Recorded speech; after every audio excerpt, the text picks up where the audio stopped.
Hey there! Hello, hello! Welcome to Lathe! Hello, hello! Hi! Welcome to the stream. I'm back after a few days of not being able to stream because just being super busy. When I first decided that I'd be getting back into streaming, so my overall busyness levels was like wah, and I thought it was gonna whoosh and then I'd be able to stream again. So far, it didn't so much wah as it's like slow decline. Still quite busy, but like slowly getting a little bit less busy. And I'm thinking by around September-ish, I'll hit a point of being less busy with other things and I'll be able to stream, hopefully daily, mostly daily, more consistently and whatnot. So yeah, today I'll not bring questions because I'm on a code break. Fair enough. I am on the opposite. I haven't been working on this. Oh, well, that's new. Interesting.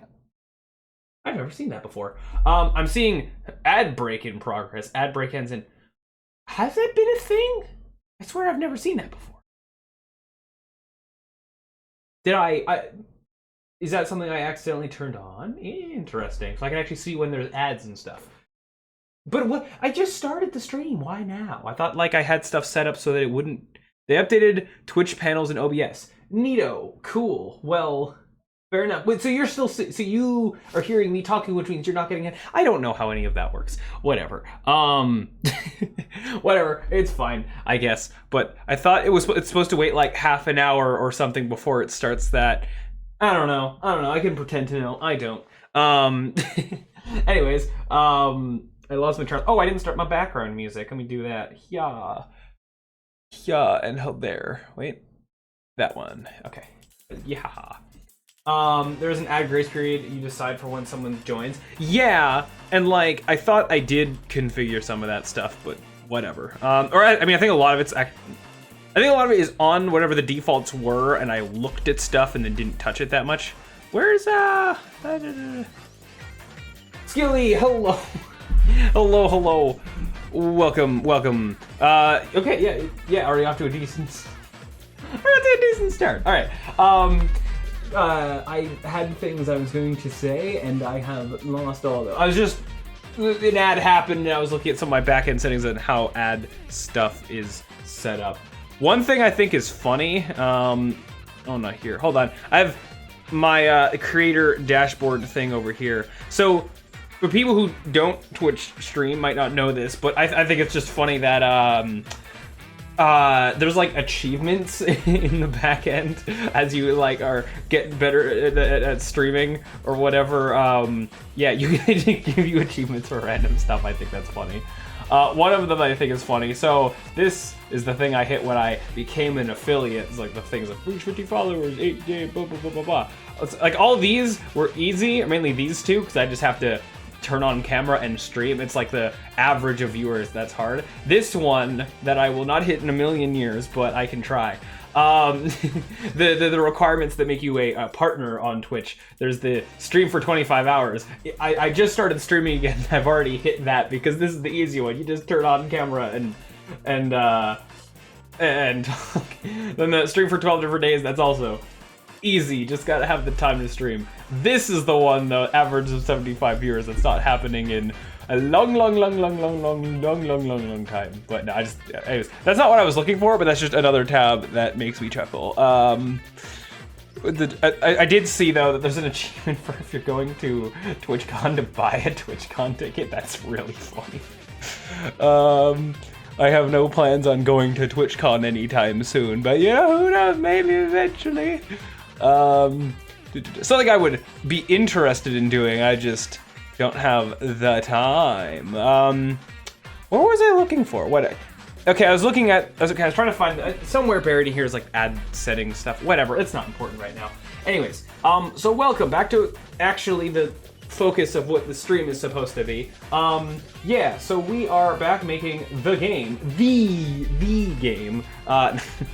This is day 7 of the 9-day challenge, which really fell apart more than it was like supposed to. The idea, like as I was saying right at the very beginning, when I first decided I was going to be back at streaming again, I was super busy with a bunch of stuff, and that busyness kind of went down, but it didn't go down as much as I thought that it would. It's like a slow decline, but still still quite busy with a lot of things. So I did this 9-day thing, being like, yeah, I'll have the time to stream like a lot every day working on this game, and then like the weekends, the Saturday, Sunday, especially the Sunday, I'll be able to stream like all day, like 12-hour stream or something. But then like, yeah, that didn't happen. Yeah, that did not happen. So the actual like time I've been able to put into this thing has been significantly less than I thought it would. And also, technically, yesterday would have been the last day of this challenge. Also, it's too hot. I need to take this off. Still in that summer heat waves.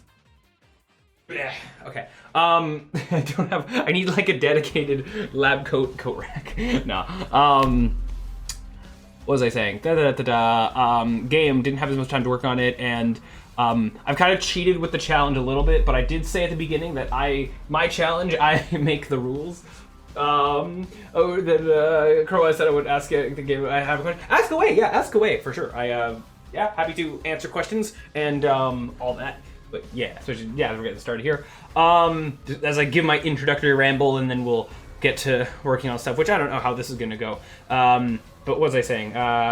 Yesterday was supposed to be the last day, but because I didn't stream the last few days, I wasn't working on this game at all. So I just said that those days didn't count, and like only the day where I'm actually like working on the game, I'm counting that as a day of the challenge. But then beyond that, I know that based on the stuff that we wanted left of this Trello board, there's no way we're finishing this in the 3 days. It was supposed to be like 2 days. Like, it's day 7. The original plan was day 7, day 8. By the end of day 8, game done. Day 9, bonus day, just to, like, publish the game. That's definitely not happening. Especially a lot of the cool stuff that we wanted to have in the game with, like, fancy, you know, extra stuff that I just...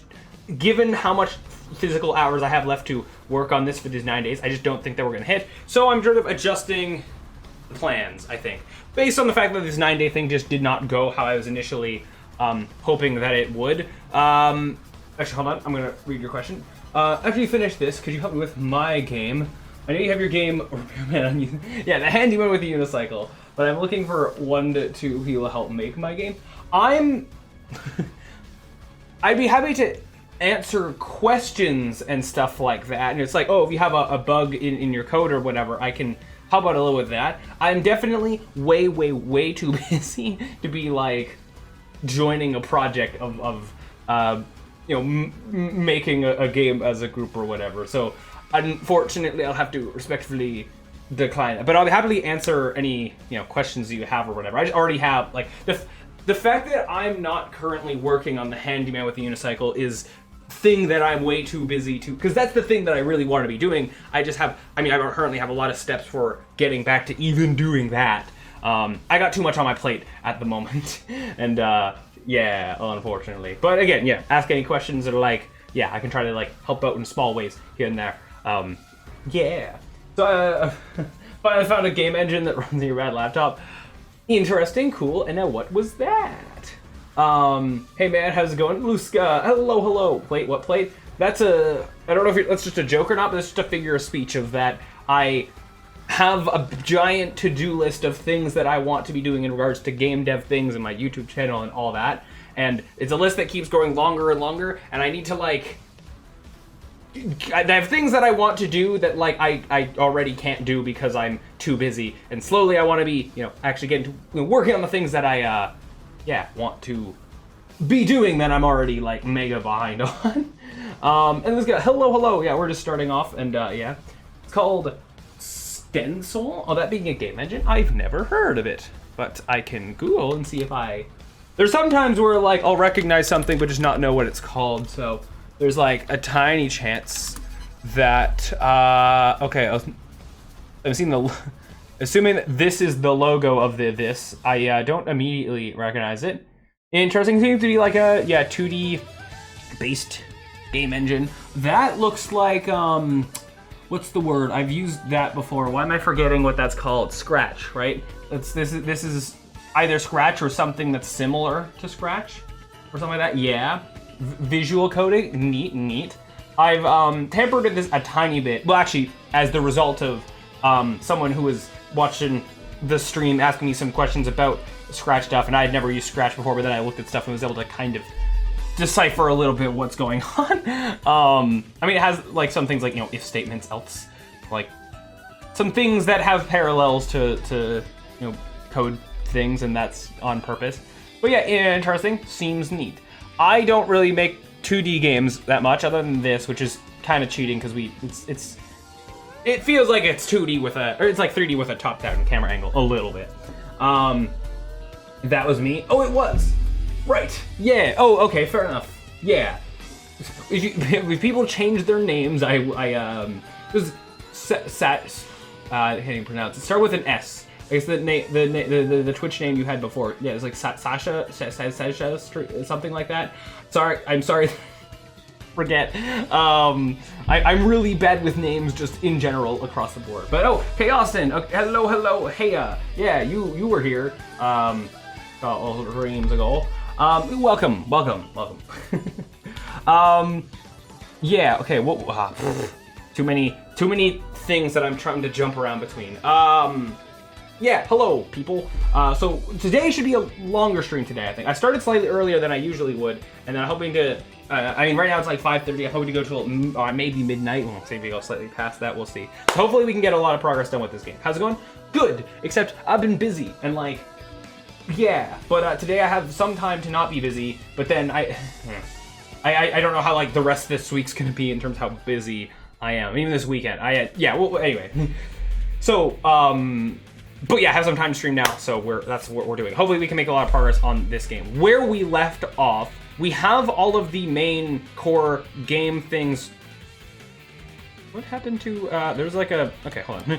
There's meant to be a spring here, because right here, there's a line of every object that we made. I guess I moved the one that didn't duplicate it, whatever. We have all of our core game objects functional and seeming to be working, although lacking some polish.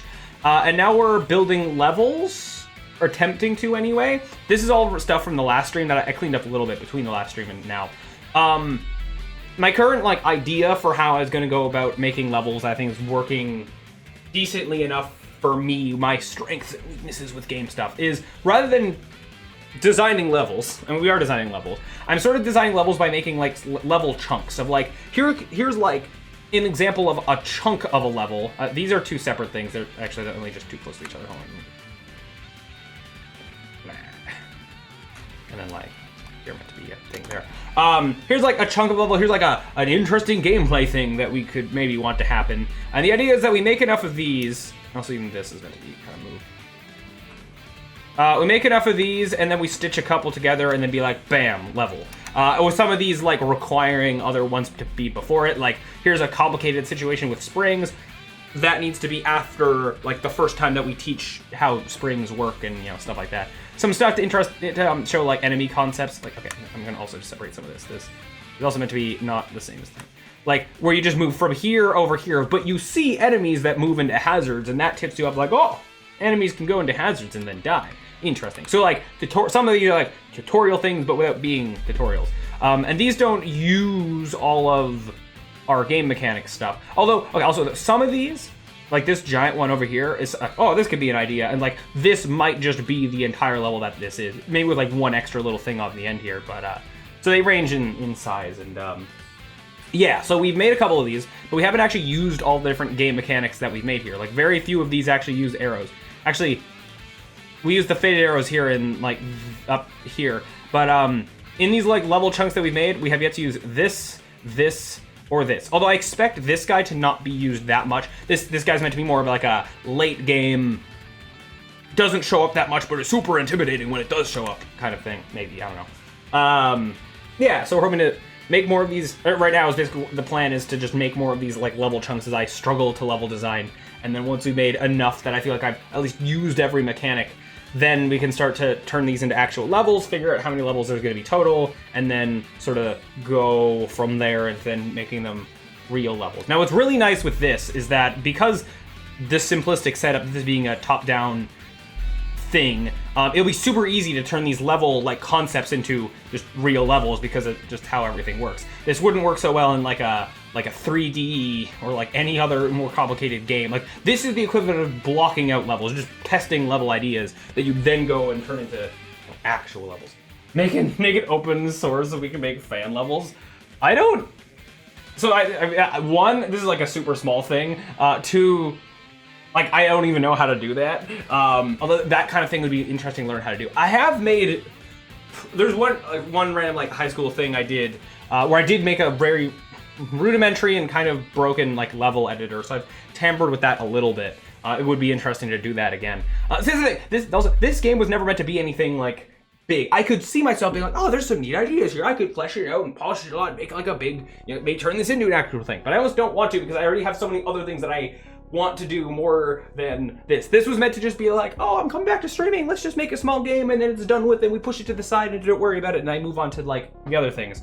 And then it turned into an idea that was actually kind of like the idea that we came up with. I think is kind of neat. It's not like super big 10 out of 10 or whatever, but it's like decent. It's all right or whatever. It's still lacking a lot of like polish and all that kind of stuff. But so actually with that, getting back to the thing I was saying over here, what I wanted to do, what I think I want to do is, so here's the plan.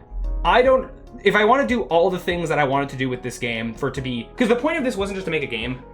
The idea was to make something small, super small, so that I could polish it a lot. Because I don't have that much experience getting to the point of like a game creation process where I have to do all that end game like polishing everything and making it all super nice. And like I have very little experience doing like sound effects and music because I just don't get that far in the game making process. I make a game for a game jam. It's basically this where it's like, oh, here's like 2 like test levels and like there you go. I didn't have time to make music or sound effects or whatever or fancy camera shake or whatever. So this was meant to be like practicing getting to actually do those things to make me a better game developer or whatever, going onto my so-called actual games.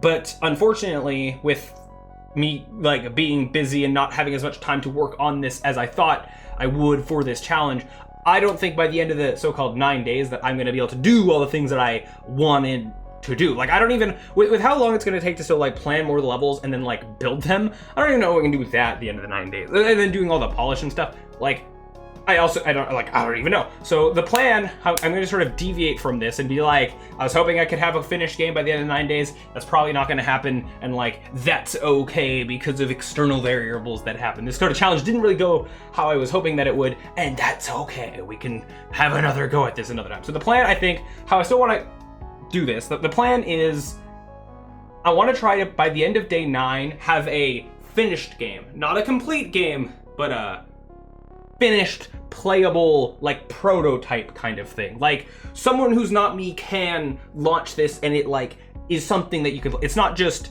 this broken mess, but like, oh, I polished it a bunch, but we don't have any actual levels. Like I don't want that in theory. I mean, that's why we're focusing on right now and just making levels and putting some levels together so we have something that's playable, even if it doesn't have everything in it that we wanted. That's kind of what I want to focus on right now is just, get to the point where it's a playable thing. And then we get to the end of day 9 and we say, the challenge is done, here's what we have, neato. And then this bonus stuff, then I can just forget about the actual challenge of being like this time limit kind of thing. We can just move past that. And then some streams after that, I can then just work on the game and be like, oh, let's take this thing that we have and, do more with it. I've said before the idea of how I want the game to start and end in a cool way. We might not have time for that, so we might make simpler versions of how the game can very, very quickly, something we can code really fast of how the game's going to start and how the game's going to end, and then polish that out by replacing it with the thing that we actually want. This like boss that we want to have at the end, I don't know if we'll have time to even make that for like this sort of prototype version of the game.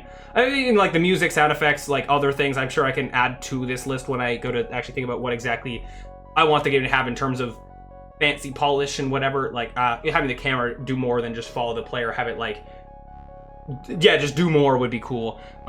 Even just everything with like the player and the enemy is actually, making them look better, have better animations, maybe like particle effects a little bit when they move. Like there's so many endless different little things that can happen in regards to the polish or whatever. A level maker probably could work with a Hangman with Unicycle. So I think it would, because this is like a grid, it would theoretically be way easier to make a level editor for this than for a game like that.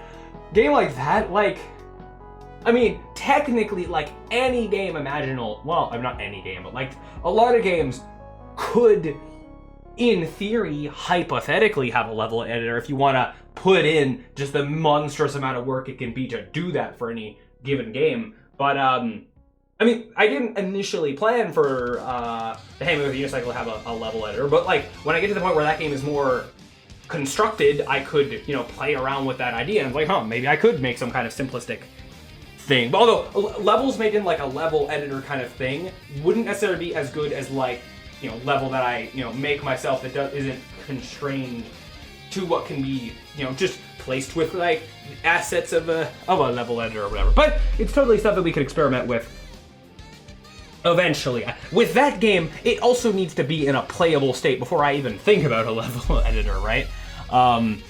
Like, yeah, but would be cool to have, would totally be neat to have. The other game I wanted to work on again, the Ultra Tag or whatever, that was more meant to be like this arena style, like, tag thing. But not just tag, I was gonna play around with like it actually having different game modes, like sort of tag variants, but anyway. That would be something that would be a lot more suited, a lot, in theory, easier to make initially, having a kind of, level editor kind of thing. But even making that kind of super complicated level editor is another thing that I have never done, and so it would totally be cool to experiment with doing just for the sake of learning, but I have to learn those skills first. Which, that brings me to another point, another thing, I guess. So the plan. So right now, I'm going to just be working on this game until we get to the point where it's this, like, sort of finished game. Then I don't think we're going to just immediately jump into all this. A little bit. Once we get to sort of this point, like after this 9-day thing is done, then I want to do some hopping around with the stuff that I'm streaming. Where it'll be a combination of, I guess, working on this just to be like, oh, you know, let's try polishing this at blah, blah, blah. Making it look good, whatever. And then some, like, not new projects, but, well, yeah, kind of new projects in a way. Tag what you have to play chess first. So that's the kind of silliness we need with that game. Yeah. I don't know if you've seen have you seen Rotten Reginald? That was a character that I made in, like, I made it on the stream. I forget how long he took to make, but it wasn't, like, that long. Because I think I copied someone else. I did something that made it easier to make rather than, like, I may have copied, like, my, the animated me in Blender and used that as a base or something. I forget exactly how I did that. But, I don't have any easily actually, I mean, I can, okay, this is not a, hold on, where is, okay, this is not the great picture of this, but Rotten Reginald, just like one of the two characters that I made in that tag game, and he has like the characters had like little profile pictures in the bottom. That's what that kind of came from. What you just saw there was I technically had a website as a bit of a portfolio thing. It's not that great in terms of the content on it because I don't have a lot of like finished things, and even the design of it, I want to at some point I want to kind of rebuild that mostly from scratch. But that's another thing on my huge to-do list of things to get to eventually. Although that's like a lot lower priority. That doesn't really matter much right now. Hold on. Okay. So what was I saying? Actually, hold on. No. Let me grab something real quick. 1 second. Grab my phone here real quick because this is related to what I'm talking about. So I want to move into, so once this is done, I want to move into a few different types of content that I'm making. We have, so continue to work on this, which wasn't initially part of the plan, but the plan has changed and like, that's okay. Another type of thing that I want to be streaming is that I have a lot of gaps in my knowledge. For me to like make the games that I want to make, I have a lot of gaps in my knowledge of just things that I've never done in Unity before that I would like to do. So I've been starting to make a list. You can't see this. Yeah, that doesn't show, but that's fine. You can just take my word that there's a list here. I've been starting to make a list of just things that I've never done in Unity that I'd like to do. And I think I can start knocking just some of those things off this list. And some of them are relevant, like, here's a thing that I want to be in, the Handyman with the Unicycle, or the Ultra Tag thing, or even this game, actually. So focusing, have an entire stream, or a couple streams, depending on how large some of these items are, where the entire thing is just, I make a new Unity project, and I just make that thing. Not a full game, just like this one game mechanic or like a visual thing, such as like a ledge grab as an example. I decided that I want to try having the Handmade with Unicycle, and even the tag game would totally fit that, to have ledge grabs. But I've never done that before, so having new Unity project where I don't have to worry about the bloat of like everything else, just get a character to do a ledge grab and like that's it. Learn how to do that, have it be cool and polished. and then I can take those skills and apply it to some of my other games. I don't know if that's the best example, but like, oh, another thing is like, in theory, if I, put another game on Steam, I want to learn how Steam achievements work. I know how hypothetically I would make like normal in-game achievements if you have, like, if it's all handled like in-game, but like actually doing the API, whatever it is, the process looks like to have it happen like an actual Steam achievement. I'm curious how to do that. There's a bunch of like, in games like GTA or whatever, when you have like a character, but then you can get in a car and then the car drives and you switch between those two different like character controller type things that seamlessly. I'm curious how to do that kind of thing. Do you ever have ideas for Hangman's final design? So there's a lot in my head that I have planned with that, and there's a degree. One thing that sucks with planning game stuff in my head is I have to like come to reality with that. I can plan something super amazing and cool in my head, and I have to learn that it won't like turn out the same how I think it could be in my head to like how it's actually gonna, turn out when I try to make it, and just mainly being limited by my skills of game making stuff. Like if I imagine like, oh, here'd be a super cool cutscene for how the beginning of the game could be, and I imagine in my head having like Pixar movie level quality or whatever, like, amazing CGI, and like if I actually go to build that kind of thing, I won't be able to actually do that with my current skill level. But like that aside, I do have a lot of potential theoretical plans for what I want out of that game, both for so two avenues of that. I have currently, so there's like the full game of what I want that game to be, and then I'm planning like a demo, like a bite-sized chunk of the full game, and I'm separately planning stuff for this. That's just gonna be like 3 levels and like the hub world, and like a lot of this is gonna carry over into this, but there's some different things I have to kind of consider for that. And I don't know if any of the 3 demo levels will appear in the final game. It might be like, here's this roughly the same idea, but like executed differently, or move stuff around, or like whatever. But we'll see. But yeah, I do have a lot of stuff planned. The actual character, so the handyman himself, I have some potential ideas for what I want it to look like, but I haven't narrowed down like an exact like concept art or whatever. There's a few other characters that I have more of an idea for. The Mr. Avion, the sort of businessman guy of the carnival. I have more of an idea of what I want him to look like. There's gonna be like a pirate guy, who I have an idea of what he's gonna look like, and a few other things. But the main character himself, I have some ideas, but nothing exactly concrete. But we'll see. Like that's stuff that I'll get to. There's a part of it as well. What makes like a main character of a video game also hard to design compared to like just a story you're writing, or a like a movie, or what I'm trying to get with a game, you have to also consider the gameplay. The gameplay has to fair enough. All good. I mistype stuff and hit enter all the time, so all good. When you're designing a character for like to be the character that you're playing as, you have to also consider like the stuff that they'll do in the game. Number one issue, balancing. Yeah. You have to consider what they're actually gonna look like, and like, or what is it?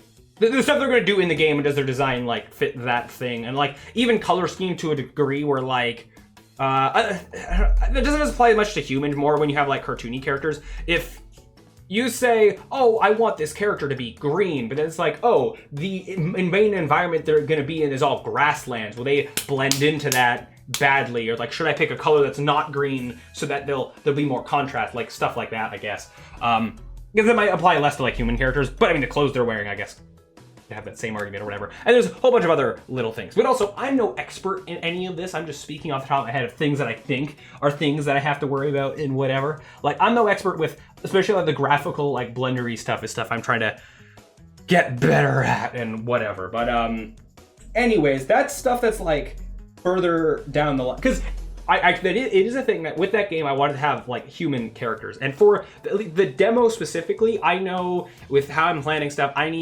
think it was 5 human characters that I want for just what that is. Possibly some extra background NPCs, but like we'll see.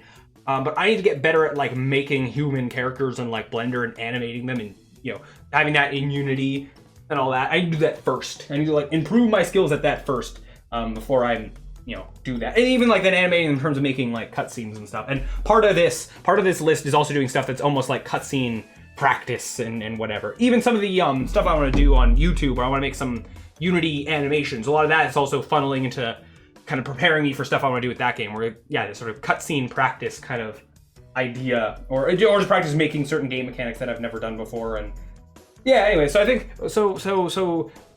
Going back to whatever started this rambling was just that, like, one type of stream content that I think you guys will be seeing is me just new Unity project. All I'm doing is one of these things, or a couple, whatever. Some of them are more game mechanics, like, as I said, like the ledge grab, and some of them are more graphical things, like snow footprints or whatever. If someone's walking in the snow, it leaving footprints behind them or whatever. Potentially, so either faking that with a texture or actually like deforming the snow or whatever. That's something I've never done in Unity. And a lot of these are Unity specific. Like, there's some of these that will be harder. It would be easier to do if it was entirely in Blender for like a cutscene that's exported as a video in Unity. But a lot of these I want to just try to figure out how to do like in a Unity context, not entirely in Unity. Like, Blender could still be used as part of the process, but like if it in a game, in real time in a game, if something. So some of these things are happening.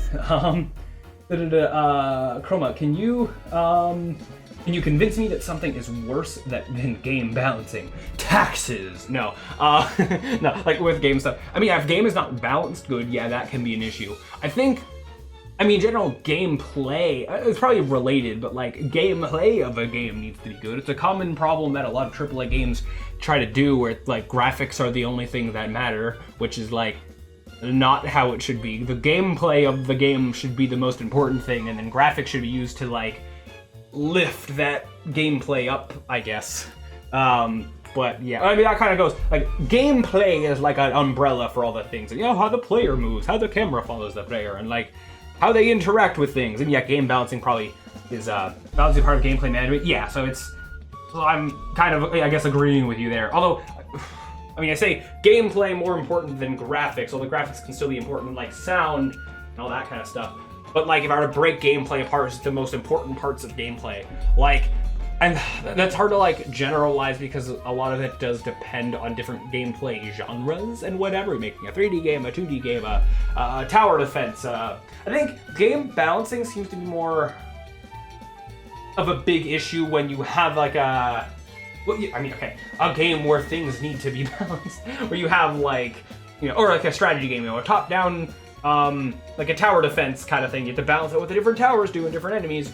Or I guess a lot of games where you have enemies in general, there's multiple different types of enemies, making sure that they're, balanced. I guess game balancing can mean a lot of different things in a lot of different contexts.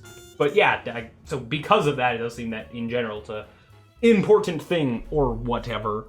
One thing I think is super important. One thing I think is super important in games that make games like feel better to play is like character movement. Like when you have, I guess technically not all games have a player. When you have like puzzle game where you're just clicking on stuff or whatever, but in, like 3D platformers and 2D platformers, like make sure the character movement itself feels good, and like that's not an issue. If your character sucks to control, then that can be a problem. No, sometimes it can be intentional if you're making like a rage game or whatever, but like, I guess with any game dev rule, there's always exceptions to the rule, or reasons where you might want to not do the thing, I guess. But again, I would not say I'm an expert on the matter, considering how little like finished games I have, right? So anyways, so what was I saying? So stuff I'm gonna be working on in the near future. 1, finishing this, then 2, polishing this and using that as an example to learn stuff. Which with this, I think we'll see how it goes, but the finished version of this that we're hoping to finish by day 9, this I'm probably going to throw up on itch.io, just be like, blah, it's a thing, prototype, whatever. When I then super mega polish this, in theory, if it's good enough, I said that one thing I wanted to learn how to do is make Steam achievements, just to learn how to do it, because I think it'd be neat. Because of that, this is the perfect playground for that. So I'll probably give this like 1 or 2, or probably just like 1 achievement for like, beat the game. And then I might maybe I'll put this game on Steam for free or something, which, that cost me like $100, but that's fine, that's whatever. So Yeah, that might happen. But I mean, if I do that, like my personal like quality threshold for a game being on itch versus a game being like on Steam. I know there's a lot of like terrible games on Steam or whatever, but even despite that, I'd like just have a decent amount of quality to it before I even consider doing that. But that's potential plan. But that's like it'd take a while before we even get there. So working on this, working on random Unity things that I want to learn just for the sake of developing my own skill at learning how to do the stuff, and hopefully making some cool things in the process. But then making those things I can potentially apply to my other games. And then also with the YouTube videos that I'm making, continue to work on that stuff and seeing how much of that is like streamable. When I'm actually physically doing the like recording of them, I can't exactly stream that. I mean, technically, OBS has a stream and record button, but I don't like the one that takes a lot of performance, and two, like it wouldn't work super well. I doubt I'd do that exact part, but like would I edit on stream? Like maybe, but like and like writing scripts and stuff. I don't know. I don't know if I could do that with how like I don't know cringy it can feel to write scripts and be like, is this lame? Is this not gonna sound good? Like I don't know. Can I be entertaining in script video format? I don't know.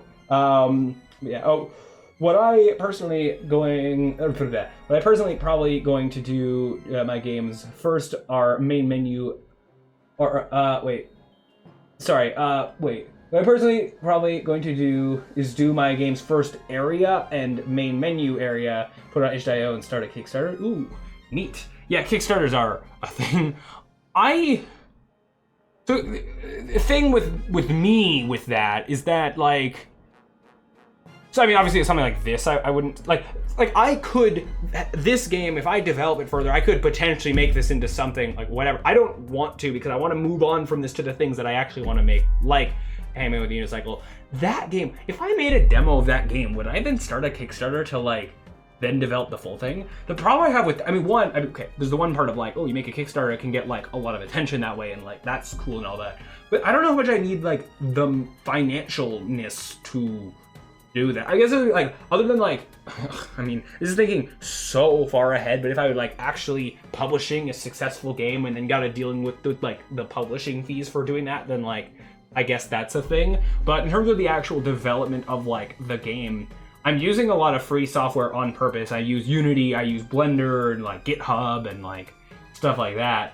So I don't necessarily, what I need to develop that game is more skill in myself and like time to work on the thing. But I don't know, yeah. But I know that's like something like what to consider way down the line for me. I already got enough stuff that I'm working on beforehand. I don't know how, like realistically, I don't know how far ahead working on, like how far it'll be before I'm actually full-time working on the Handmade with the Unicycle again. I just have a lot of reasons why I'm not right now, because there's just some things that, like, main thing, I want to improve my overall skill at Unity, and some things I know I want in that game, I want to like do in isolation first before doing that, and I just have some smaller things that I want to make beforehand just for the funsies, and like, doing the Twitch streaming thing, and like making YouTube videos, which I had to figure out what I'm exactly doing with that. The actual, what's my next video that I'm going to be making. That sort of hit a bit of a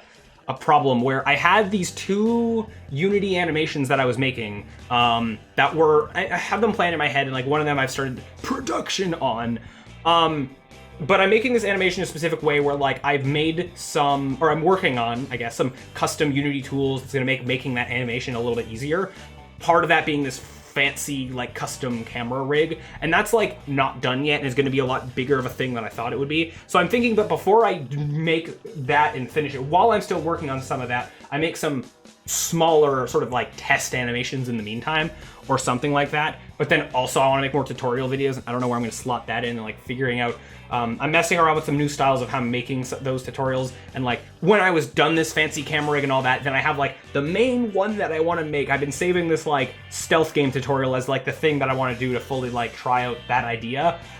So if I'm not doing that yet, I'm like that's a thing I'm going to make at some point, but like put it down the road just a little bit. Let me make a smaller thing while I'm still, building some of that stuff.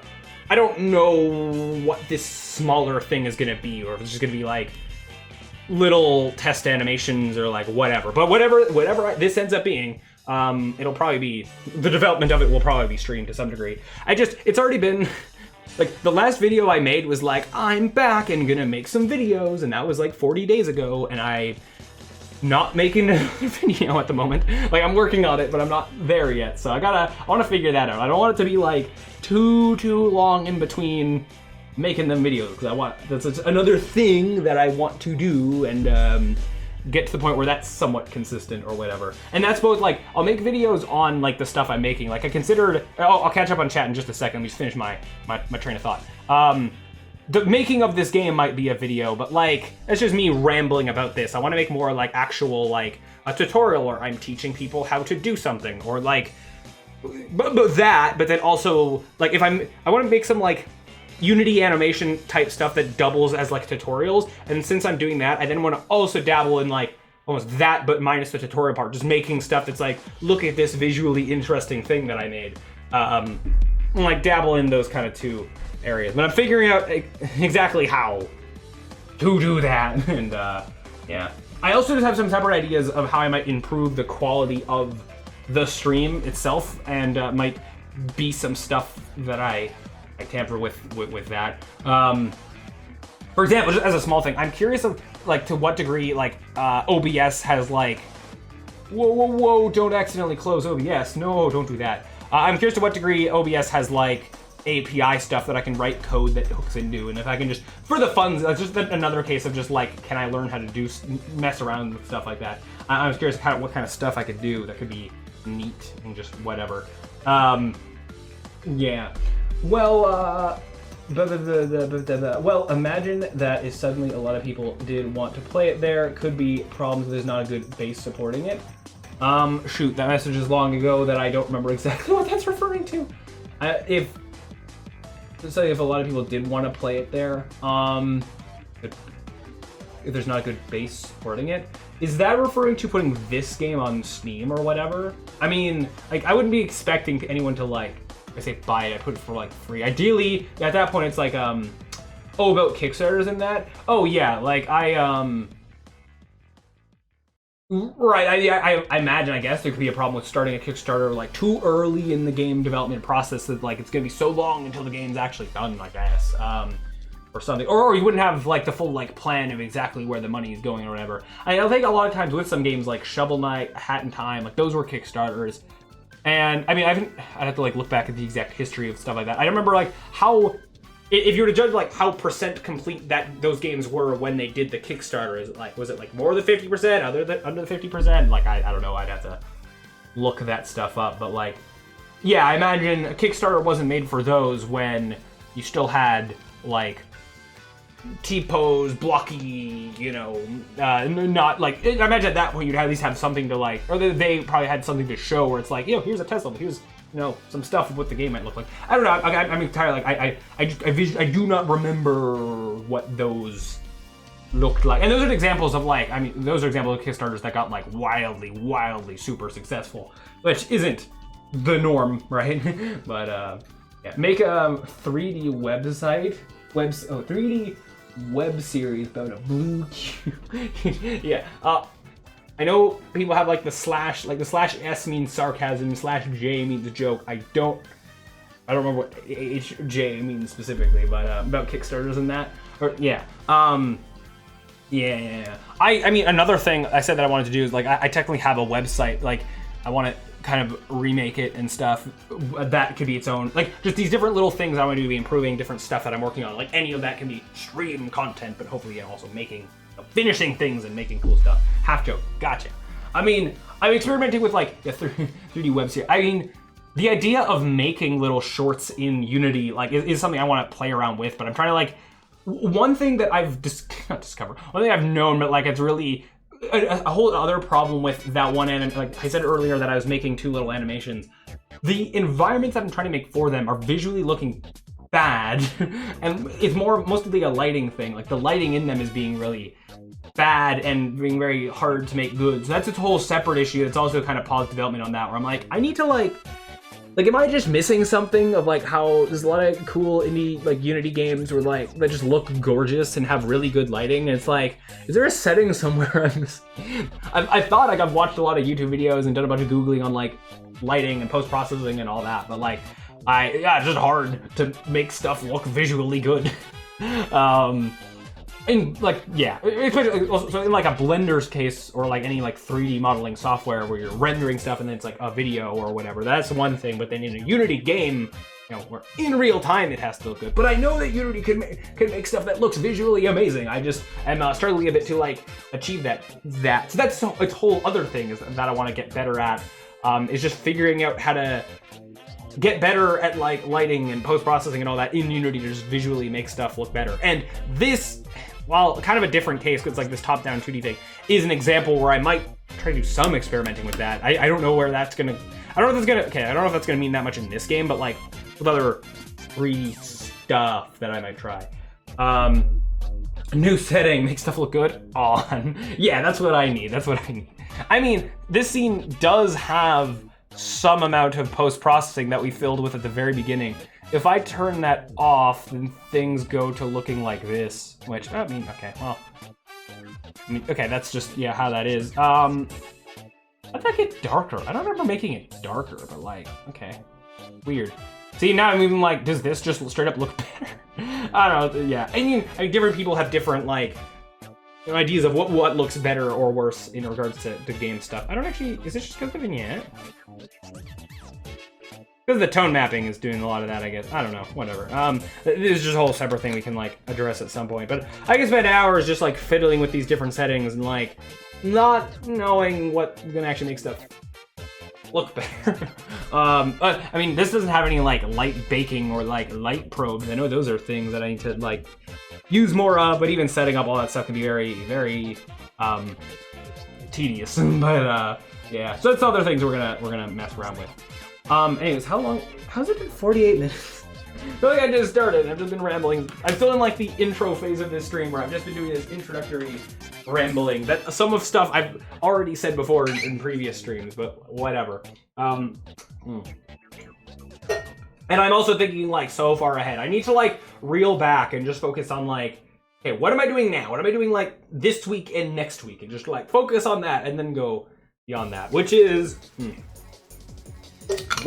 between today is day 7 of the challenge, between this stream, the next stream, and the stream after that, get this game to something that is technically finished, even if it doesn't have all the polish that I want. Just have it be something that's playable from like having a beginning and an end of some kind, and almost planning that to be smaller. Like I'm going to be potentially cutting out some of the stuff that I initially said before what beginning and end was going to be, just so we can get something that's like technically done. And if we finish early, then we can like add more or whatever.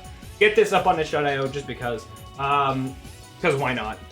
If it's, I mean, hopefully in that, decent state. If I don't even finish that on time, that'll be a whole, we'll have to figure out what we're gonna do there. Anyways, I meant to just do a quick list, and then that one item was so long. So thing 1, today, tomorrow, next day, finish this game. Finish, even though we're gonna work on stuff afterwards. Thing 2, I gotta figure out what I'm doing as an intermediate thing for at least just getting another YouTube video on my channel, some kind of like Unity thing. I'd like to figure out exactly what that's going to be. I have some ideas. I gotta like settle on the specifics of what I'm doing, and then making that might be streamed to some degree. But I figure out what specifically I'm doing, and then I guess thing 3 being figuring out the schedule of how I'm going to be switching between. I think the short term is just going to be switching between some of these cool things I want to do that I've never done in Unity on my list, and then polishing this game and figuring out exactly how I'm going to flip flop between those two things. Probably 3, because I'll be working probably on like a YouTube video type thing at the same time. So there's probably 3 different things that I'll be flip-flopping between and figuring out how exactly I'm going to do that. But yeah, we'll get through all that. Yeah, anyways, water. So let's get to work, shall we? I think that's enough rambling for one millennia. Let's get to actually making stuff, shall we? So I'm just gonna lower the desk. Yeah, get back in the chair. That's lowers to me. Yeah, okay. Okay, so first of all, just gonna 1 second. Back to this. Let's plug this in. Un momento.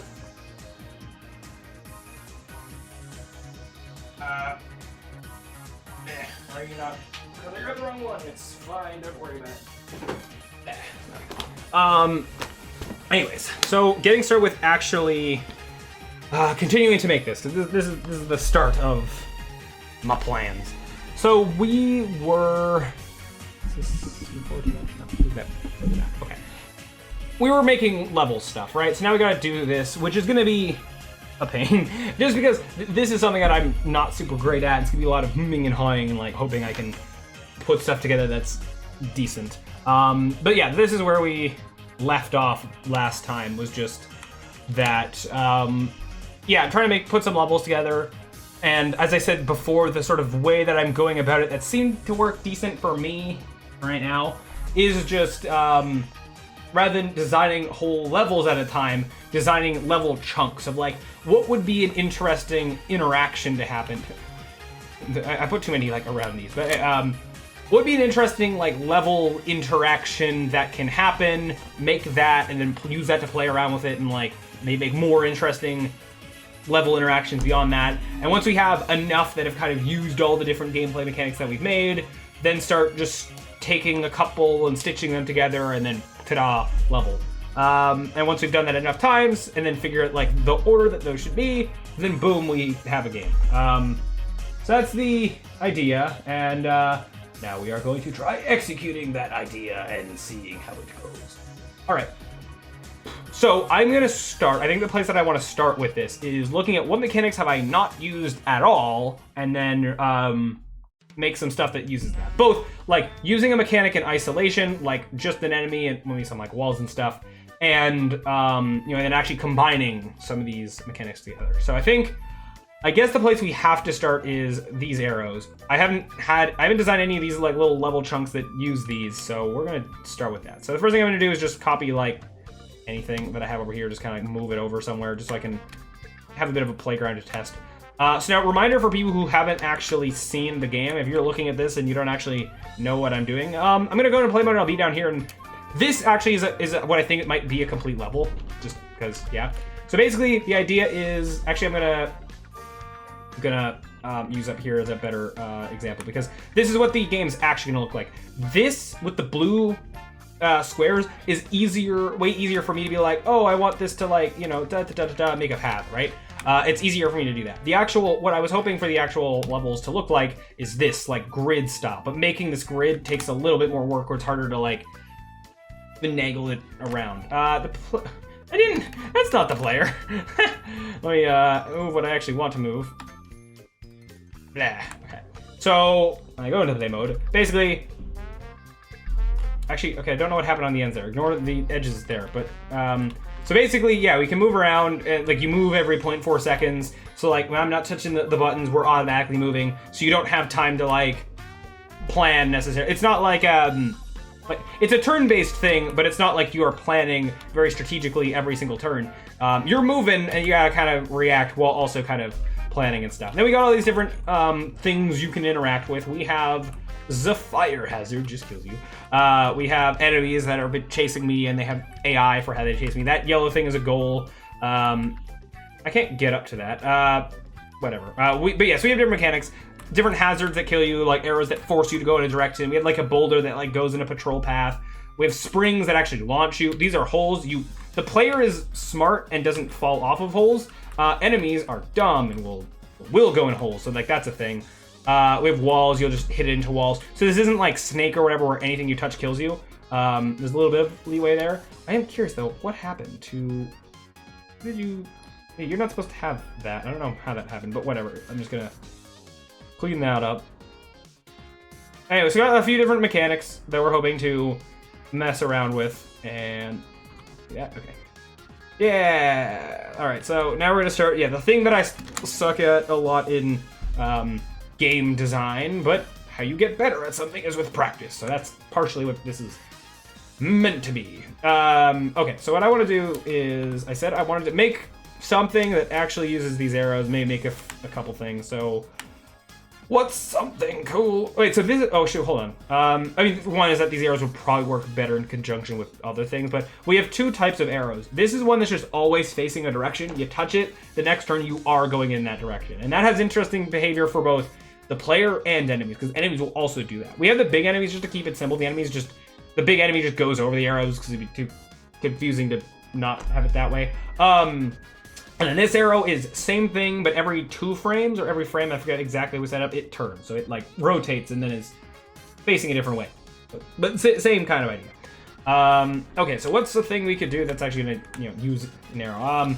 I think having a level that's just like, oh, there's an arrow. Ooh. I mean, okay, if I'm trying to actually. Simple idea is, hold on, let me just actually need to kind of clear this out. Maybe you should have like a better like test thing that I can like copy from. Actually, yeah, why don't I literally do that thing that I just suggested? Make this like just cube of like testing. That's not like a square. Let me just make it a square.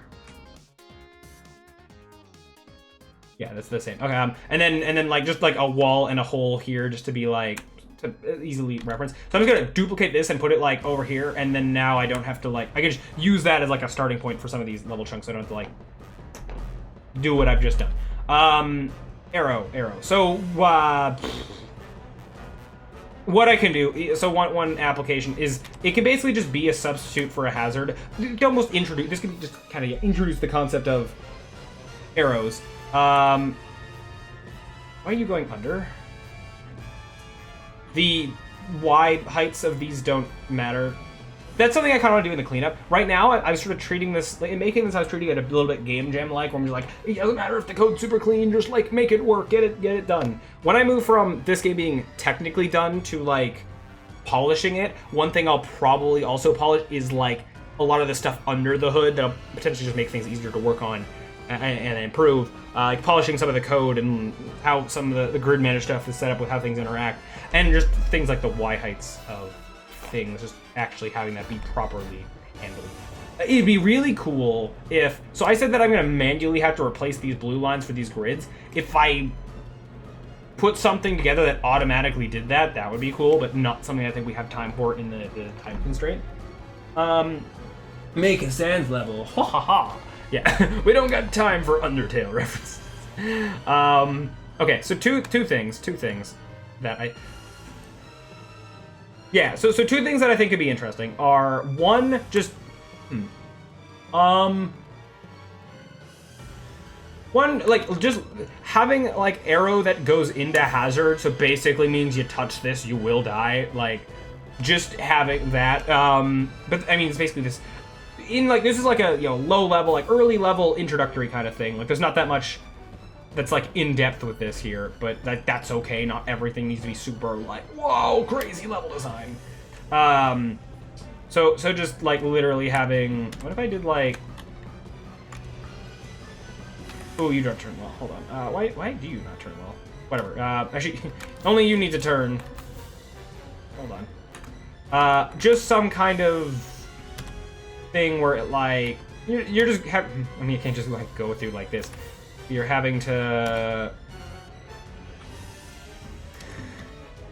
blah blah blah, and then like I don't know. Okay, actually, now that I'm like trying to do this, I don't know. I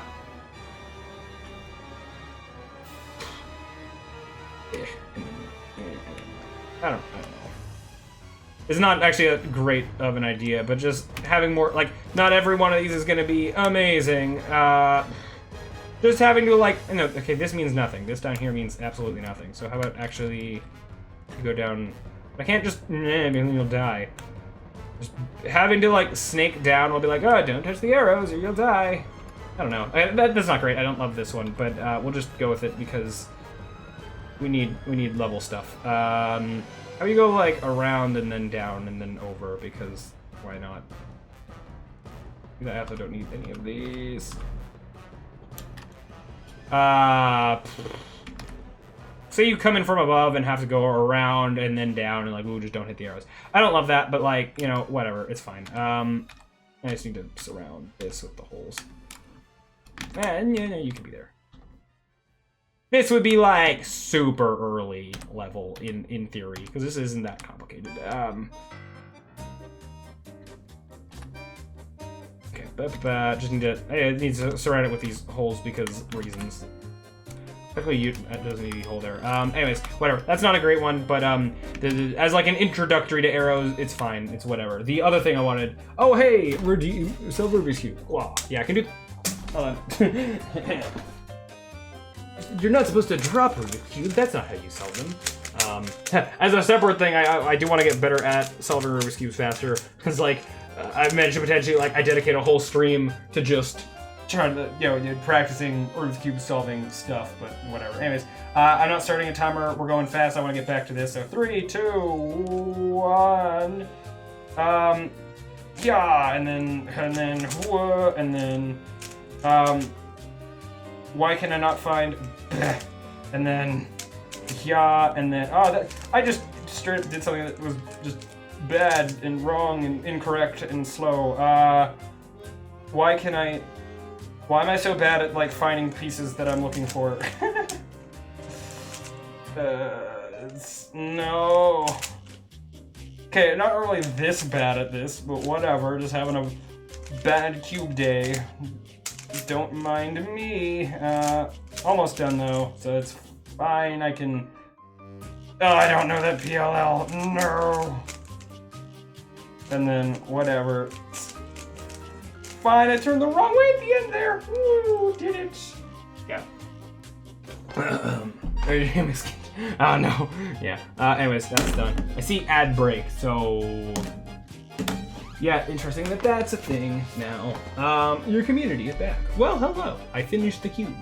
Anywho, actually, that'd be kind of funny if I specifically doing Rubik's Cube things for like the ad breaks when people are. Well, but no, but the people who actually care about seeing you solve the Rubik's Cube at like a slow pace. No, anyways, I get that a lot. Oh no. Put a 2-hour cooldown. Yes, because I don't want it to be spammed too much because I want to actually be like working on the stuff. So yeah, and it also costs a decent amount of channel points. I don't want to get spammed too much because yeah, things I actually want to be working on, especially with my self-imposed time limit that I'm currently on. Anyway, so what was I doing? Slightly. Oh, I can't have you solve it 10 times in a row. No, quantize. Yeah, I have a few channel rewards that literally it's just some random funny, let's say sci-fi, computer science-y word, I guess. That I think is funny. Literally just to waste your channel points. Mwahaha! The evil conspiracy that is having less people saving up for the I will play a horror game redeem thing. Mwahaha! Anyways, okay. So 2 other ideas I had with arrows. I said I could copy that other thing, but whatever. It's fine. Oh! I've just realized that if an arrow is on an edge, it doesn't I didn't even test the player going through this because the idea is that simple. Usually I'll sometimes put the player in. I just want to double check that I haven't properly set up that like if the player does this, they're going to be infinitely moving up. All right, I forgot that I have to actually set up the arrows. That would be another thing that would be awesome to make more automatic because I have to turn the arrows and set up their code to like put in the right arrow direction. But that's stuff that like if I wasn't trying to make a game in a hurry, I would potentially actually go in and clean it up to just be better. But that's kind of the trade-off of like trying to make a game fast, but then this gets slower, but whatever. Anyways, yeah. So. Oh, what? Why does that work that way? That's not how I expected my own code to work. I thought I'd be stuck moving up infinitely. In theory, this should like, if the arrow's forcing you to go that way, then you'd move off the edge and like that would be something that would make you die to holes. So it's weird behavior, and I don't like that that's how that is. This shouldn't be a thing that happens, and I could code it to be better, but I think I'm saying that we don't have time to like improve the mechanics of some of this stuff. So we're not gonna, ideally I don't want to change, unless something's a glaring like extremely bad bug. What we're just gonna do is never make a level where this happens in this like prototype, but then going to the so-called real thing or whatever, the polished version of this, then I could clean that up, and then levels can allow that to happen. But that wasn't what I wanted to do. What I wanted to do was just make a bit of an arrow maze. Is a potential idea that we have. I should just use this, whatever. Okay, it's like, spent so much time cleaning this up. Oh, don't delete the player. The player needs to still be here. Move the player away. Delete you. Just take this. This is all I need. This is what I want. And then arrows. I can cut the arrows from over here. It's fine. Okay. So, assuming the player's coming from, like, here. I don't know. And getting to, like... I like the idea of just kind of not purposely trying not to have too much, like, symmetry. So we'll say, like, they're starting from here and, like, getting up here is, like, whatever exit that kind of is. I found a bug in the game. Shows screenshot with a literal bug in the game. Oh, it's an actual, like, probably bug. So idea was that somehow I make a maze of arrows. I don't know how that would exactly work, but like, let's say that like, okay, so we'll say that the entire bottom line is clear. I'm gonna place a bunch of these and like turn them in different directions. Actually, hold on, no. Yeah, no.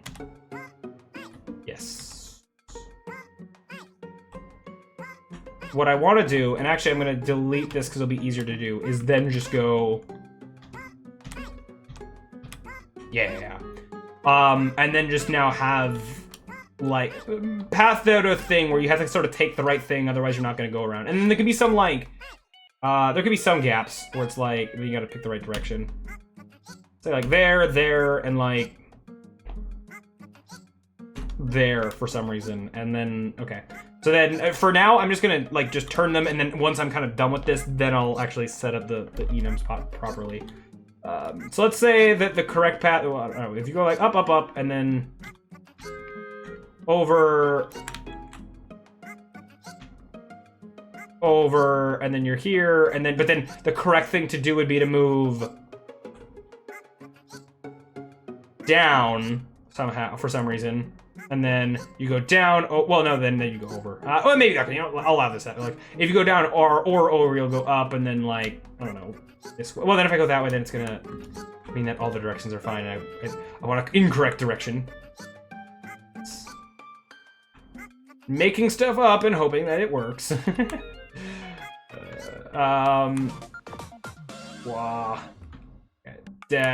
This also is like part of, I'm trying to, you know, make this in a hurry, so I'm not putting that much consideration to so-called level design. If I was, actually, how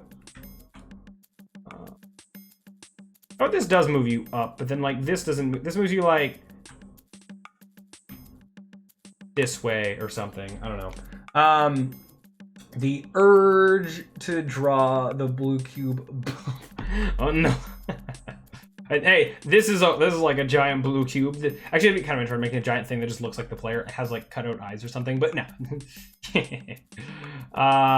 Anyways, I have to like make sure I don't lose my own what the path is. But and then you go this way. Oh wait, no, I wanted this to like. Actually, this going straight down back into it is kind of interesting. Actually no, maybe I do allow that. If you go up, it just goes throws you straight down. This goes over, not up, but like. Just spit you out. It's like, you're gonna go up? No. But that means this could, how do I put this here, and then like this goes this way. So, blah, blah, just spits you out like, incorrect, wrong. You go here, then you go up, this puts you over, down to like, say that it, throws you into this block, and then from here, then you, ideally, it's a maze. It shouldn't look obvious. So ideally, up is not the correct direction. But I don't want to just necessarily repeat what this does. Can I, like... Whoa. Throw this back into, like... Yeah, this puts you in a loop that's slightly different. I'll put you back here so you go over and then down or something. Actually, maybe even, like... I'm gonna put another one there. It's like, oh, so to spit you out here, and you have to like go over and then down, and then maybe it'll like this will. Whoa. I'm just, yeah, doing very random stuff. It's fine. Like, don't worry about it. Which then I guess means, oh, but then if this,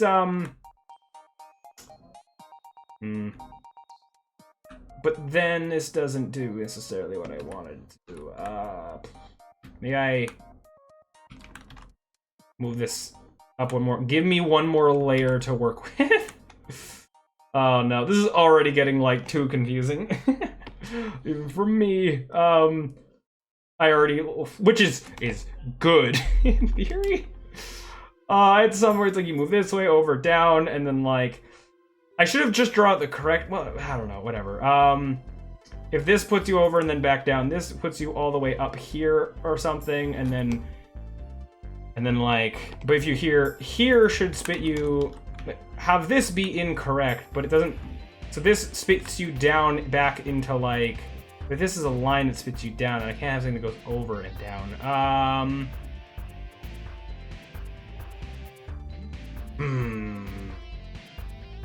If I did one of these that actually had the turning arrows into it, no, that'd be like too complicated. Like, no, thank you. No, so I can't have, but that means, okay, then you're just going up and then over, and it's just more follow the path and not like, I wanted this to somehow be the wrong decision. You come up here, go over, and have to go down to get up. I have to go down, over, and up. I could use springs. Oh gosh, no. You know what? Just because we can. Because it is a mechanic that I've made. Ooh-ah-ba-ba.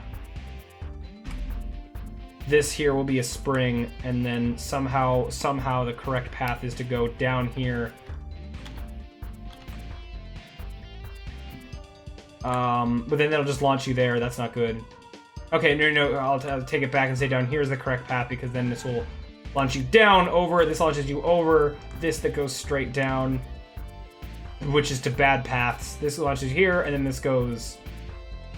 So this doesn't go straight up. We'll go like this way, up, over. Why not just to go like, have slightly more arrows facing different directions, just to, because.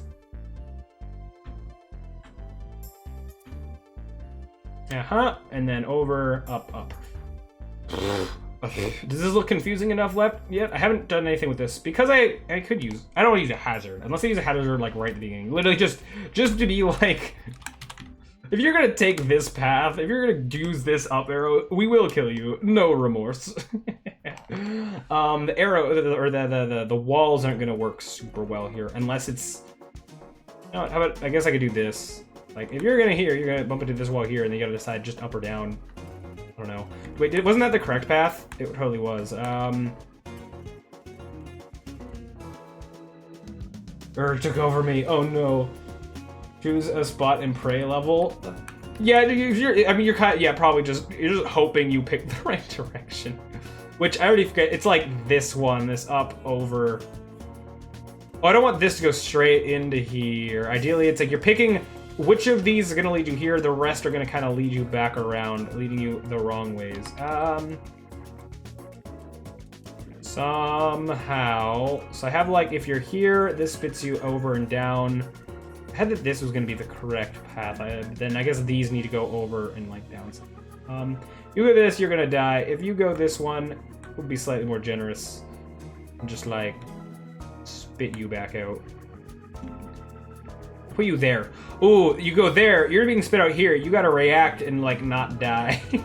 Because see, I'm more willing to be mean in terms of killing the player if it's right at the beginning of a level. In theory, I wouldn't have this be like up towards the end. In theory, it's like if you die here, you're going back like 2 seconds. It's fine.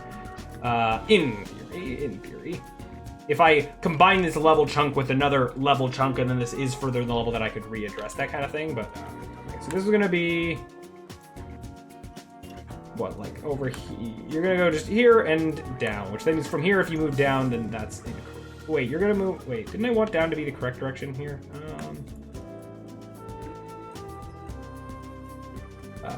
But then you have to go down here and then down here. I'm trying to make it more, I don't know, unique, I guess. whatever. But if you don't move and then you're like, oh, whatever. I'll make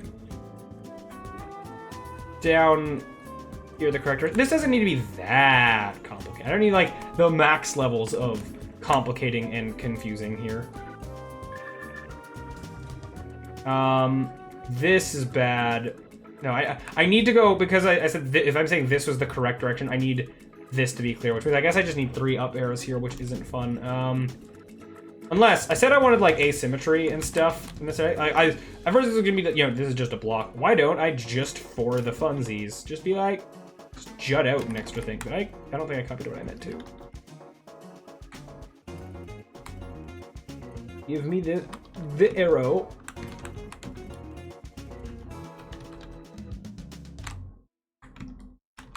And then you just go back in, just because why not?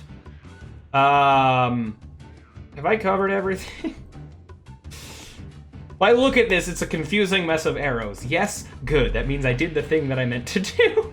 Now I've got to make sure that there's like a correct path here. So if you start here, you go ba ba ba ba ba, you go up up up, over over, you're here then, and then you go over up up, over over over, down over over, you're here, and then you go here, up up, over to death. No, down over over, up up. Actually, maybe I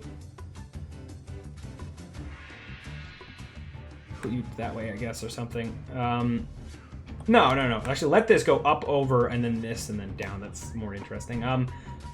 There's more interactive with the springs. Then this is down, up, up, up, over, which I don't know if I love that, but yeah, that's fine. Over, up, over, and then from here, this is down to like not where you want to be. This is down to not where. This brings you right down here, and then like. So here being the so-called correct path that launches you here. Yeah. Waste the player's time with the path? A little bit.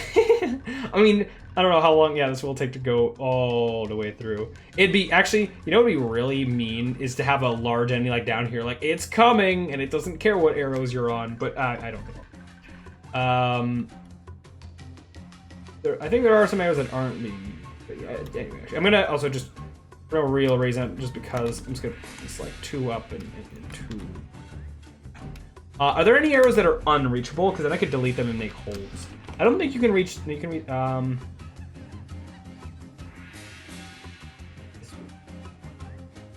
you reach this arrow from anything?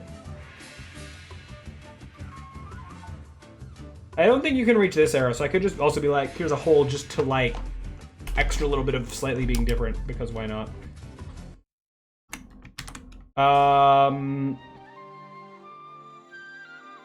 Yeah, okay, so now I gotta also, you shouldn't, I guess you can't go off the edge, but I'm still just gonna line the edge with walls just because, or the holes, just because. Or because I have to, I need to define the edges of the map because of just how the grid code works. It's on purpose that way.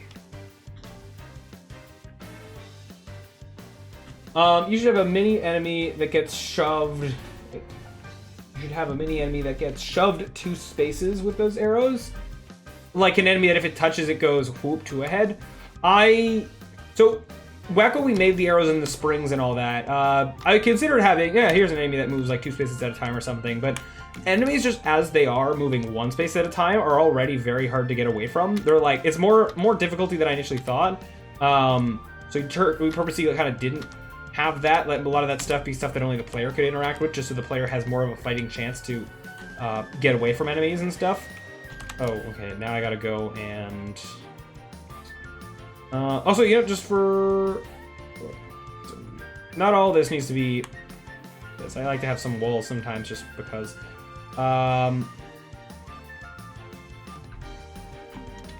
Sometimes holes in walls have a functional difference.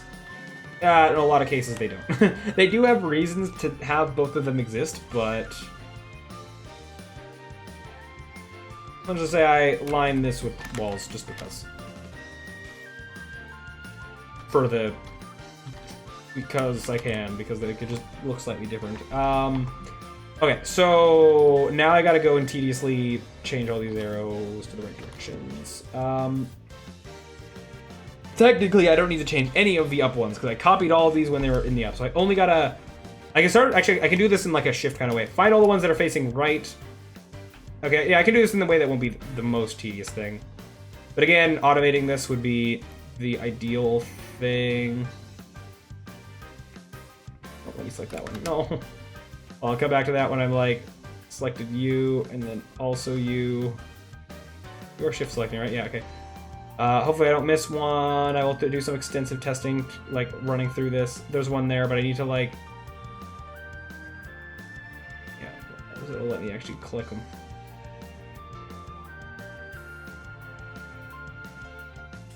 Okay, so all these face right, and now I go through again and find all of the left ones. Left. Left. The most interesting task you've ever seen in your lives. The most interesting stream content here at Cyberchroma. Yeah, sometimes this is what game development is. I'm gonna slowly go and shift select a bunch of objects. Okay. Left. And then we just need the down ones, which is not... I was going to say there's not that many of, and then I saw all of these, and I'm just going to get all these at once. And then... Guess I've started to go... Well, we can go left to right this time to be slightly more interesting. I think those chat messages, I will look at them in a second. Need to not forget which ones that I've gone through. Okay,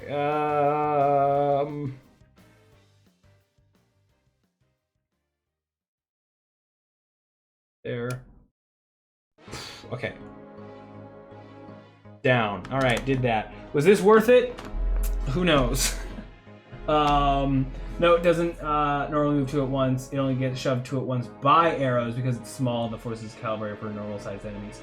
Oh, you mean... Wait, so, okay, I wasn't sure if you were referring to, like, calling this a mini enemy because of this guy. You're saying have this, but also have, like, a mini, like, even smaller than this. He takes it, like, a little bit, but then arrows launch him forward. And that's kind of interesting. That makes arrows to that enemy the equivalent of springs, because we have springs launch the player 2 squares ahead. And I purposely made that that enemies couldn't use springs, but like, yeah, I could have a mini enemy, stuff like that. Yeah, so ideas like that are interesting. I don't know if I'll want to add more. Now start like going through this and just seeing if anything is noticeably super broken. I don't know if I'll necessarily want to. How did I miss you? Okay, so let me just, as soon as I spot anyone that's wrong, I'll just try to correct it immediately. What was I saying? We definitely, for the time limit that I've put on, oh, I didn't press down in time. For the time limit that I put on trying to just finish this game in this, like, 9 days, we definitely don't have the time to add any...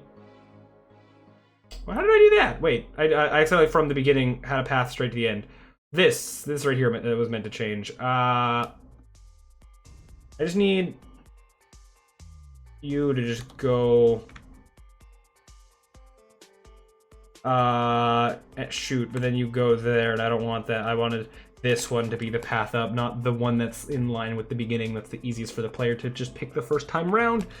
But then this is supposed to be, how do I fix that? I don't want it to make a whole new layer. There's gotta be just a quick way that I can just not have this go up twice. That's easy solution. I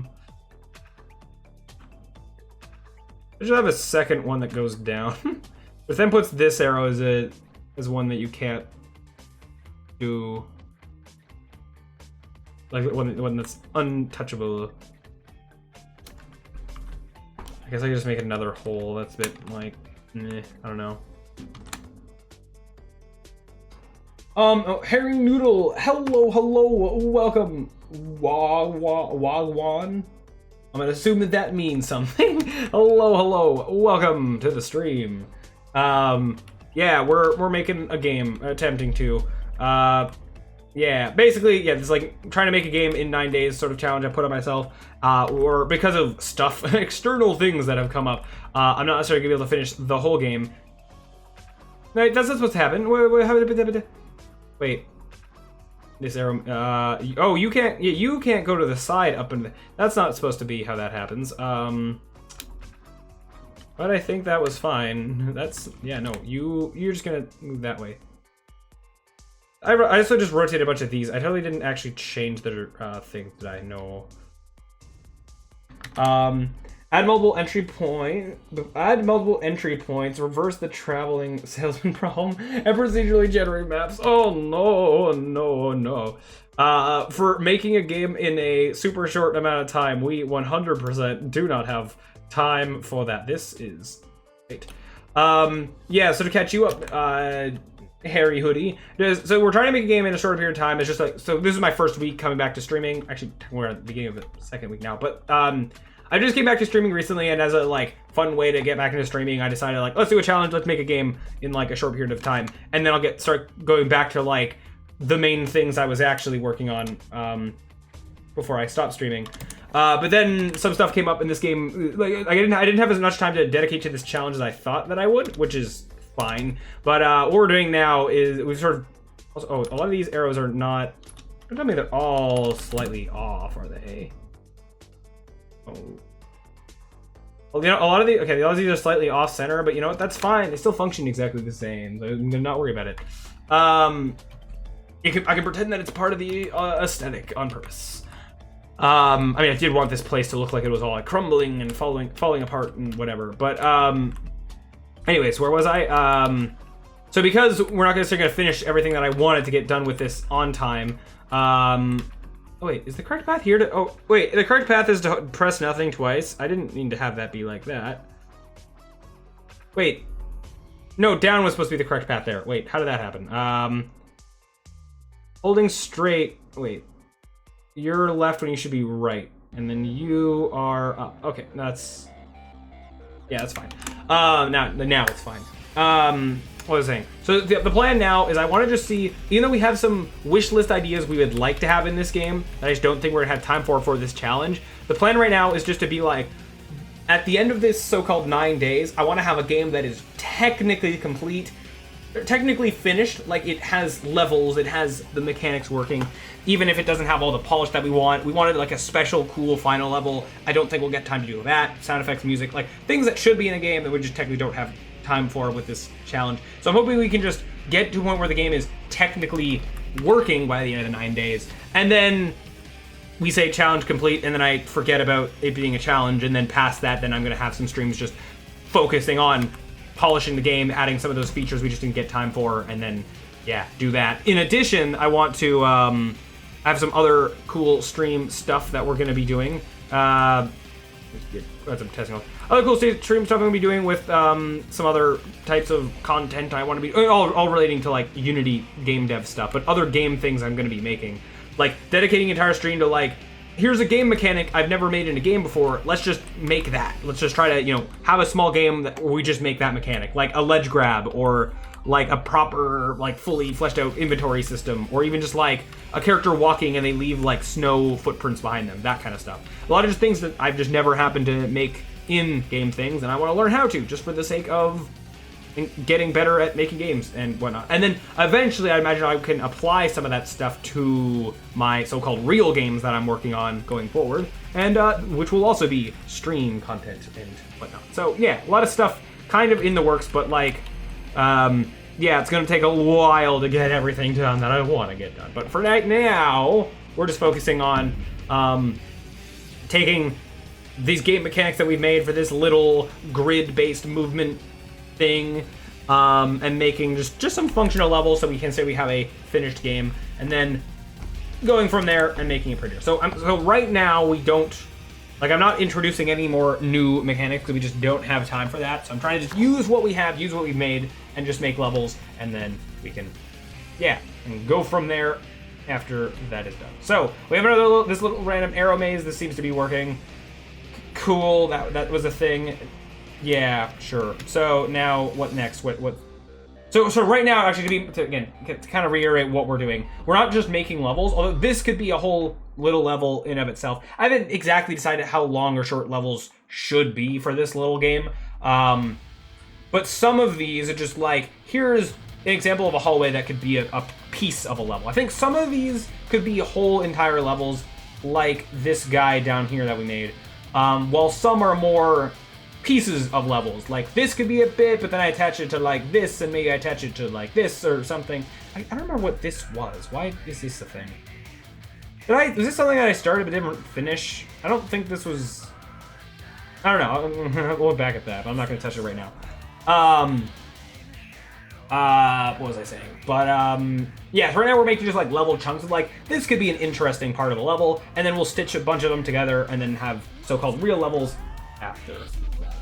Meanwhile, I ramble a lot, so that also being a thing. Slowly we're getting things done. Okay, so we have some stuff with these arrows and arrows with like hazards. I got to use a spring out of this, so that's something. I still I haven't used, as far as these level chunks go, that I've just been like, oh, this could be some interesting interaction. I haven't used everything here, so I guess I'm just gonna sort of force myself to be like, okay, now we're making a level that uses this mechanic. The ones we haven't used. So the ones we haven't used are the we've used some of this arrow. We haven't used anything with this spinning arrow, and then I want to use these large enemies. And the mechanic that springs can launch you on top of walls, and then you're moving along the top of walls. Want some of that, and then more of mixing different mechanics together, like having to lead an enemy into boulders so that enemies die and stuff like that. Meanwhile, I'm doing random stuff about this game. Haha, yeah. Cool. When we first start planning this, I had a bunch of other ideas for a whole bunch of other random mechanics that we could have of different things you'd interact with, but like it's like too much that I do not have time for. But I mean, even when I say I want to then take this and make it more polished, I don't want to go too overboard with the idea of now that we have all this time, let's add 15 million more other mechanics, because I don't want to be working on this game too much longer. The initial idea was this be a small game that I can finish and just like, okay, there's another thing I've done, let me move on to the other things I want to be doing. So even if we start to do some neat stuff within the kind of polished phase of this, I don't want to add too many more additional things, because I have other things that I want to do. The corner holes, they don't really be a thing. Anyway, okay. So how can I interestingly use the spinning arrow? I don't, okay. Where's the player? The player's down there. Okay, so one thing. Oh, even you, I need to like rise up. I mean, I'm not gonna have a level that's just, I could have a level that's just a turning arrow. I think one application of it, or we're experimenting with it, is the idea of you, the player, want to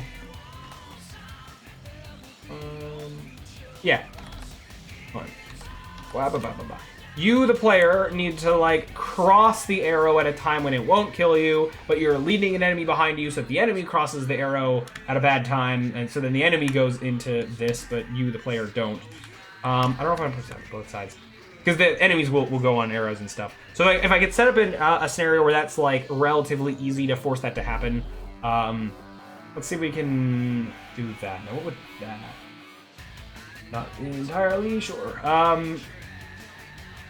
I mean, I could literally just be like, here's a big open area. Here's like a wall or two. Figure it out. But I feel like I don't know if I want it to necessarily be like this. Ideally, a level that's like the first time having a turning arrow, I want it to be a little bit more handholdy. But wow, I did the worst possible move. That's kind of funny. And ideally, actually, I'd like this to be a little bit more hallway-y. I don't know. Oh, right. The whole point of this little bit of level is to lead an enemy into a hazard. The only way of touching it, it's a necessity that the only way of touching it would need to be the arrow, in theory. Also, this doesn't need to be the same like grid that I've started with. Ideally, I can cut out bits and make it more of a hallway, where there's less mobility. Actually, interesting. Can I play around with the idea of it being a 2x1 kind of thing? Maybe I let this area you can run around in just because. Let's say the enemy starts here and the player starts here. Put a wall there for a sec. Let's say you're coming in from here. You're like this level could start with more of a chase thing, but just go around these hazards, like running away from an enemy, and then you get to this point where you go down. Now here's a spinning arrow going into this. Figure out how to make it so the enemy touches it, and I immediately died. Okay. No, interesting. If I move over to, then I die. I don't know if I should have, like, I could start the level in a position where the enemy's more behind you. Wow, again, doing the exact worst possible move.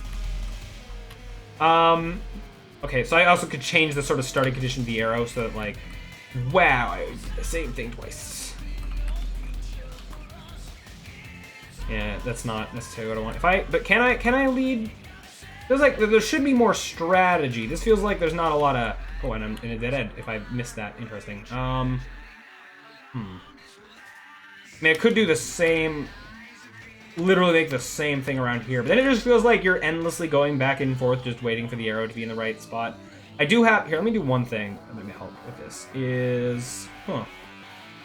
Actually, let me do two things. What if I just for the funsies made two of this contraption, and then like maybe make this arrow. I can have it start moving the other way, and maybe start in like the left position or something. You know, just for fun, have you start in the down position. I don't know. And then as well, I'm gonna just see maybe if I get better results out of the enemy being one more square away or something. And again, since I happened to accidentally set it up so it's in the worst position. Wow, okay.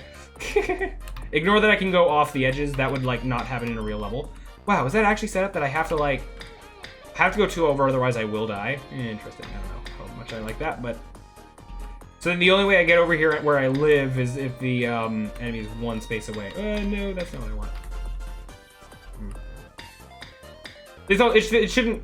Yeah, this is not great. This is not ideally how I wanted this to kind of be set up, but... Feels like I'm just at the whim of how the arrows decide they want to be at a given time, which isn't how this is supposed to be. How can I set this up better? I could, like... If there was a better way... Let me try something. Let me mess around with it. If I just literally just make it so that this is a lot further away, you have way more time to sort of prepare for the enemy.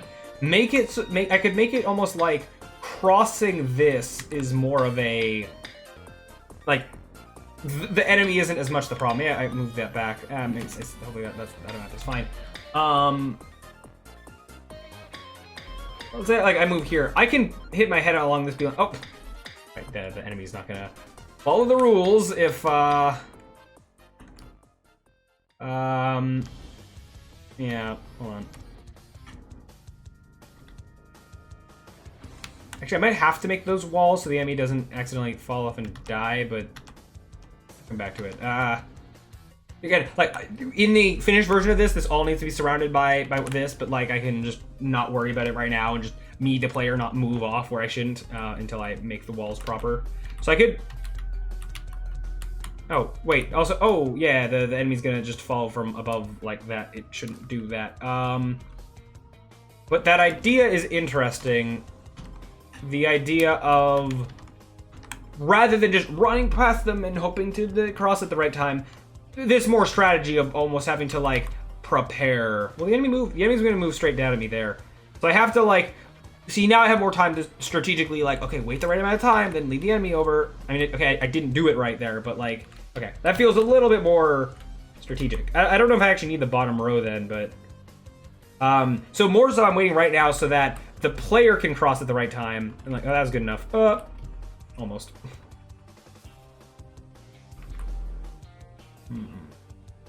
Maybe I will make the 2 arrows like opposite where they're pointing into the hazard. How did I move it at the exact wrong time again? I might time the arrows so they're both facing the bad way at the same time. Okay, so I do this. Now, ooh, surprise, I moved the way I wanted to. Oh, interesting, then it died. Okay, that was timed in a way, that was interestingly timed in a way where if I moved across at the right time, then, yeah, the enemy died. Interesting. So then, I don't know, I can keep Just because, so I as a level designer can be like, that's kind of the intended solution, is to like wait here and then lead enemy over and over. There could be some other solution that makes this rest of this work better. I think I actually will, yeah, I will time these. So if you're left going counterclockwise, then I have you start right going clockwise. Then you'll be at the same, pointing towards your hazards at the same time. No, wait, no, you didn't do that. You need to start left. Sorry, what? Really? Wait, what? Oh, wait, no, that makes sense. Wait, no, it doesn't. Hold on, what? Oh, no. No, I thought you would, I thought you went there immediately. No, you're left. I thought, do I have this clockwise and counterclockwise thing inverted? Because you're going counterclockwise, right? Am I crazy? This one's going counterclockwise? Or this one is going, no, you are going counterclockwise. Never mind. What am I saying? Never mind. I'm just being a moron. Don't mind me. If you're the opposite thing, then you should be right then. Or no, wait. You are going clockwise, but you aren't going there. You're taking 3 spots together. You start left, and you're going clockwise, and you'll take 3 spots to get down or to get up, right? So is that how this do? Yeah, okay, now you're facing the same thing. Okay, that's what that's all I was trying to have happen, but like, okay, whatever. Interesting that you face left and right together. That's mildly interesting. Okay, so I guess the mechanic here is to wait for that to not be in the opposition and then go to the left, and then the enemy should kill itself, yeah. And then down here, then you imagine there's a goal. But then there's like these wraparounds that if you time it wrong, you could potentially lead the enemy around and then, go back around, I guess. So sure, level. It's interesting, I guess. Not the worst thing ever. Okay. I want to be careful with the holes because you can lead enemies off holes, but I want to force that the only way you can kill is from that. I guess I'll imagine that like down here would be a goal of some kind, but it's like a dead end. That's, yeah. So you wouldn't go down there unless you killed the enemy, I guess. Well, wait, no, but then if you can, oh, right. If you could just outrun the enemy and touch the goal before the enemy gets you, then you wouldn't have to worry about this. Ideally, that shouldn't be a thing.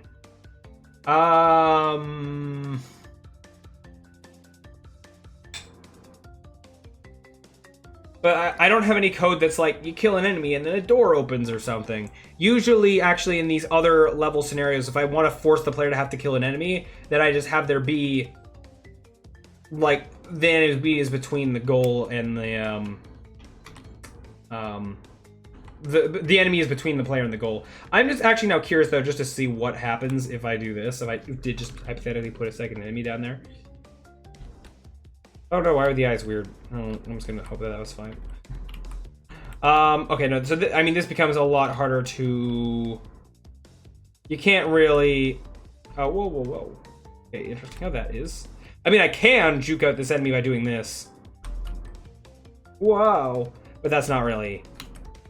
And then I can move down. Yeah, that's...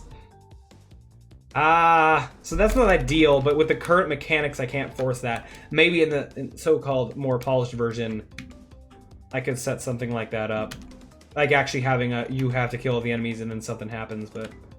I'll come back. I'll just say this is fine for now. Hope that the player does lead enemies into stuff, and then... Yeah... I think if there's a better way. I'll see if when I make a so-called real level, I might like hook this up to a thing, like another chunk where it makes more sense. Like if this hooked into the maze, then you can't go around the maze if there's an enemy coming after you. So I could, yeah. Speedrunners will play it as intended. Ha. Yeah. Okay, so yeah, I'm just gonna say this works for now and like move on. No, these don't all need to be like 10 out of 10 ideas. They just need to be like good enough, and then I can move on. And most of it is just playing around with stuff, and then also just trying to make sure we use all of the mechanics. Oops. Wait. What? Oh. Blah. Okay. So this is another thing. Another thing is I only have one case where I'm using these turning areas, and I'm already like, a little unsure of. Like, I mean, I'm trying to, maybe, like, part of the problem is I'm trying to think of scenarios to use these turning arrows on their own. I should maybe be, like, mixing it into, like, other stuff. Oh, here's an idea. If I have a thing set up where I use springs with the spinning arrow, where, all the mechanic is, ooh, this could be, like, a short one. You just have to time... again, this needs to like move up to be above the blue thing. The blue thing maybe should be moved down, but whatever, it's fine. All the mechanic is you, the player, here, wall, let's say here, just so I can like be bumping my head off of it. You need to launch off the spring at the right time so that you land on the arrow when it's facing the direction that you want, so you move towards the goal. Like, that's all. That can just be all that is. So, but if it's the wrong direction, then you move into... I could have these fire hazards. I haven't used enough of these hazards. We'll use them because they're, in this case, they're pretty samey.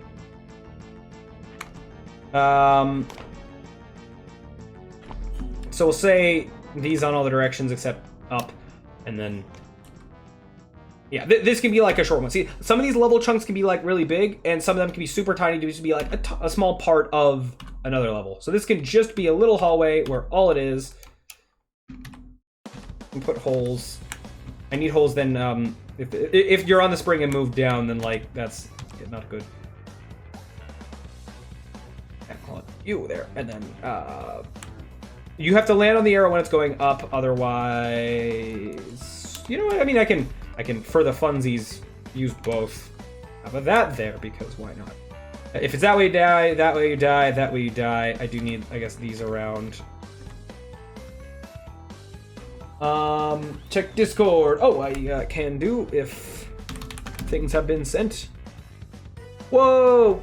Whoa! Okay. Do you mind if I show this stuff on stream? If you put it in the Discord, hopefully. Is that okay if I just drag the Discord window over this way? That's very cool. That's so cool.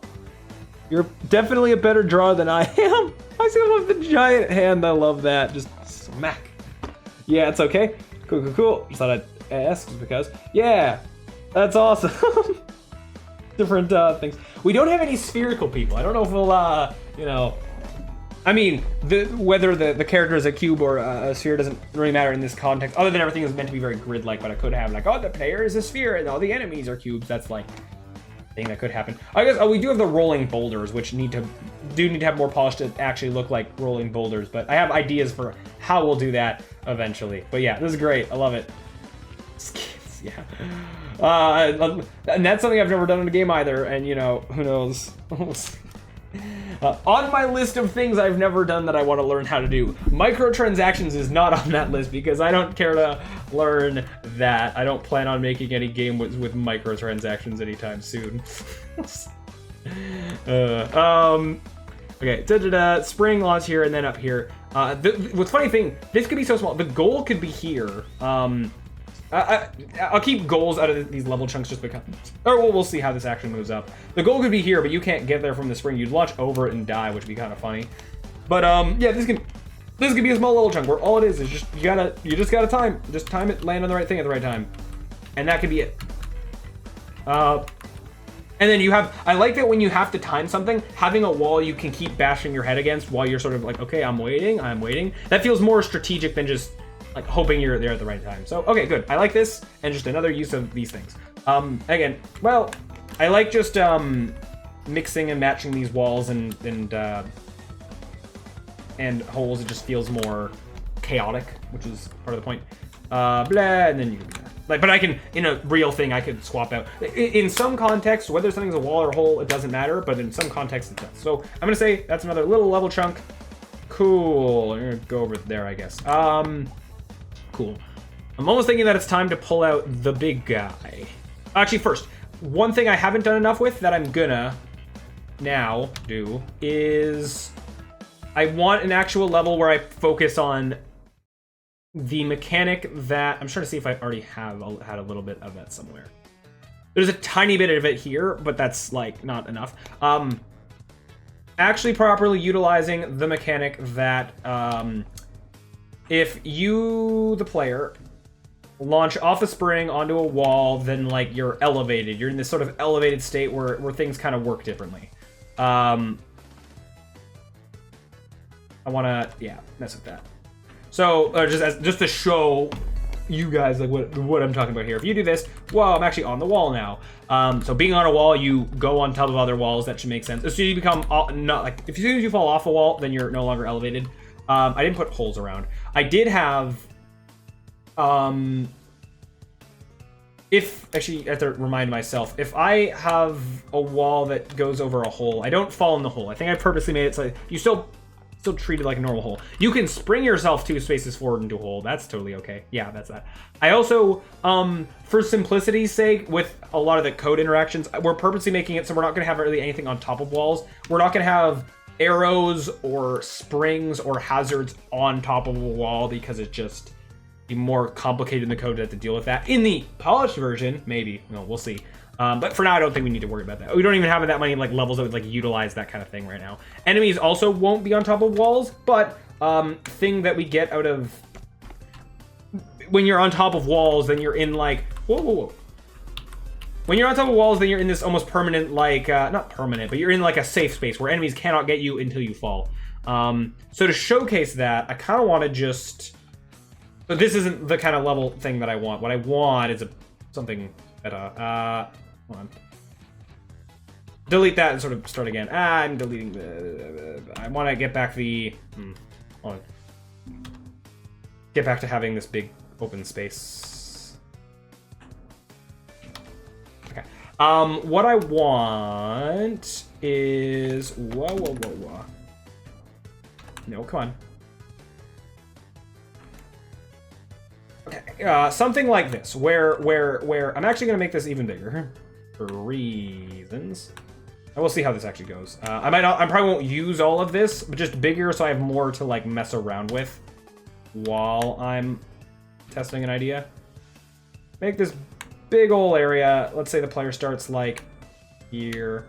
I just want to basically almost have like a maze of walls and have a ton of enemies just surrounding it.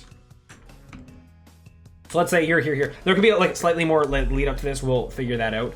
But you're on a wall, and then basically just having this kind of... It all being like 1 by 1 kind of area. Actually, maybe I put like... right here can be slightly longer. But, oh, this is a problem. If you fall if you were to fall into here, you would die. You'd be stuck in this permanent, like, not being able to move kind of position. So that would not be good. So we had this like weird arrow kind of maze, but that's kind of different. Here I'm thinking we go like proper like almost like, you know, maze of like you're actually exploring, trying to find the right path. I'm just literally going like random directions. I mean, which means I might be maybe I'll make this even bigger. I'll have to see, but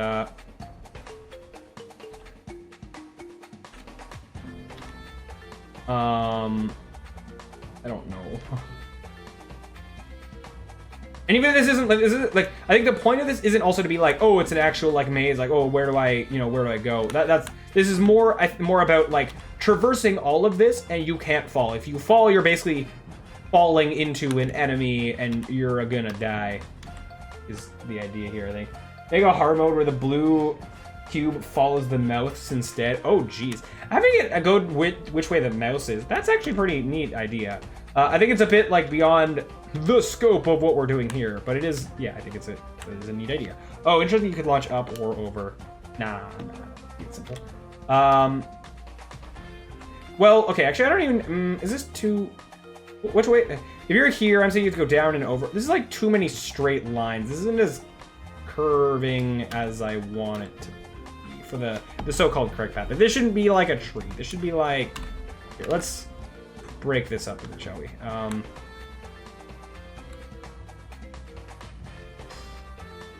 Well.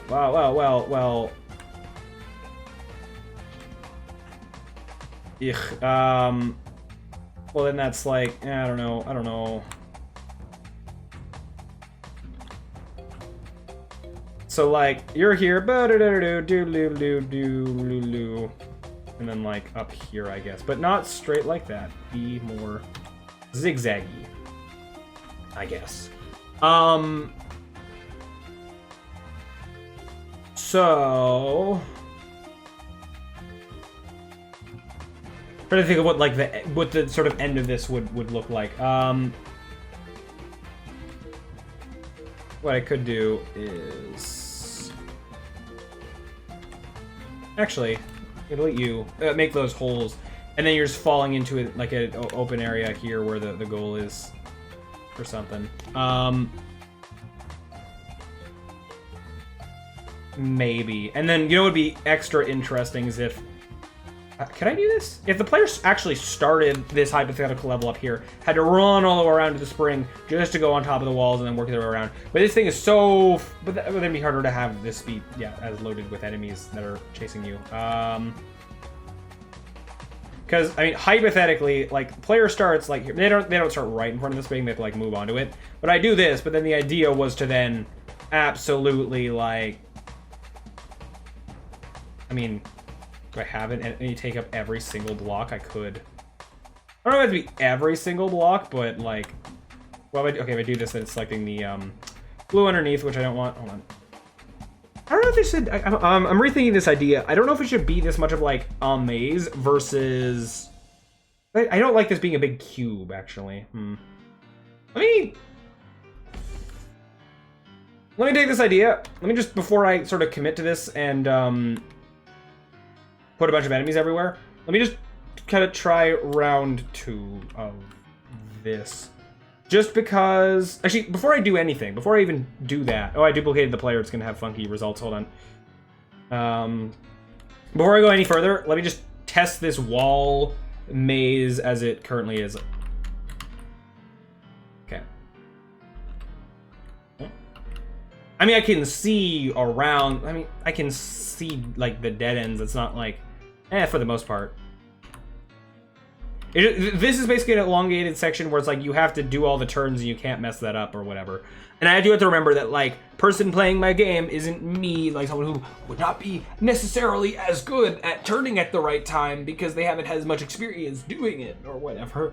I have to keep that in mind, I guess. Like, I made those turns super easily because I'm god gamer at my own game. I don't know how early of a level this is. That's not necessarily the case. But I want to just try effectively, try a slight variation on this idea. You know, actually I'm just going to start, not completely start again, but kind of. Did I get, I didn't copy the spring. Come on. Where instead of being like a big cube with a maze in it, hold on. If instead it was more like, man, I don't even worry about that. Well, no, then I'll have to, if I don't put these in now, then I'll have to like manually, you know, put them all around later. If it said it was more a bit like, I considered it like, you know, generally going like, ooh, but like up and around and stuff. Let me, how did you lose one? When did that happen? What? Just, I don't know. I don't know if I copied that perfectly, but whatever.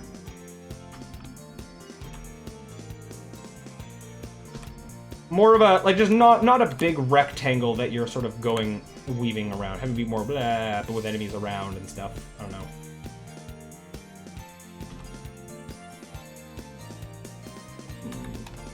Let's basically make new maze that goes through this kind of shape and see how that goes. But again, it's not really meant to be a maze. It's just like, here's wibbly wobbly, make the, go across this and don't fall and stuff. The very beginning, I think, could be more straight, just kind of like as you're getting used to the idea of that this is a thing. And then I can start to be more mean about having all these turns. Yeah, this feels more like you're going through rather than... And I can have like a couple, like, here's just a thing that goes off this way. Here's, like, you know, just to be slightly more forgiving, here's an example of a little bit like that. Yeah.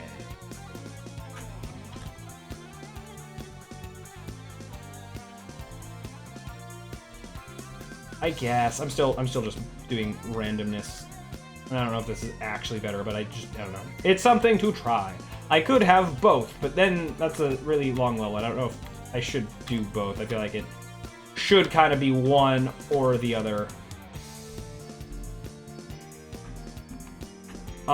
Maybe I even, like, just to be slightly almost confusing, I do this. Just to have this one little bit, like, it kind of branches and then goes back together, just because. I have to make sure that you don't fall. Actually, I can put one enemy in here so that if you fall, you're gonna die to that enemy, so that's not the worst thing. I don't want the player to, like, get stuck, essentially.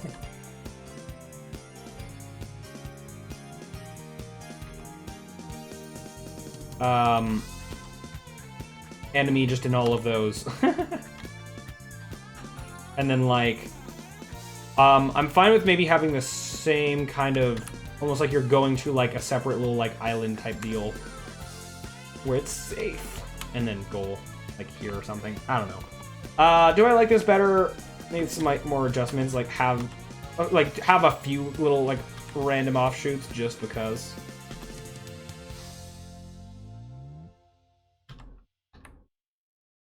They don't have to be right on the corners there. I don't know. And this does feel more like a go through the things rather than, I don't know. But again, I could do both. Like, I could have this leads to this. If I wanted to just artificially lengthen the game. I don't know. Let's just put that right that way because why not? So, well, let's try the. Oh, I need to actually set up. Head break. Oh boy. I like to make the player being like a few blocks away and having to move over to it, and then put like 4 enemies here. Like, you are not moving up, and then like some enemies over here. So then, I said I need like this enemy like there. I mean, these could be just for the variety of blocks. I could put in like the fire hazards. Yep, I'll put both, just because. Now just make sure that I'm sort of covering up all the spots. As there doesn't need to be an enemy on every block, but the idea is that if you fall, you're dying very, very shortly. And I'll put something like these dead ends just to make sure that yeah. So I wouldn't want to put one down here. So I mean that's slightly, well, no, by the time you're down here, these enemies will have moved down, but yeah. Ideally, there's just so many enemies that you're not put one in all the dead ends. If you fall, you are dead, and ideally I purposely want to go overkill just for the funsies. Complete you. I do need to now, for this to work properly, I do need to quickly put holes in this. And even the edges of this map shouldn't necessarily be this. So I can duplicate from here, and then it's like easier to. This shouldn't necessarily be this like went. I wanted to have more, you know, like weird shaped borders, but whatever, it's fine. Okay, this, and then like just yeah. Yeah. And then delete. Well, okay, come on. Pick the thing I want you to pick, please. Okay. And a little bit more. What? I don't know what happened there. It didn't duplicate the things I wanted it to. Oh, reason. Okay. There, and then like maybe this many for down here. It's close enough. Almost there. It's just, it needed to be done. More stuff though, that'd be cool if I could automate eventually, but for now it's fine. And then for now I don't need to worry about walling off the sort of island here. And then this one, you know what, while I'm here. Oops, oh, cause yeah, I'm pressing the wrong things. Bleh. Okay.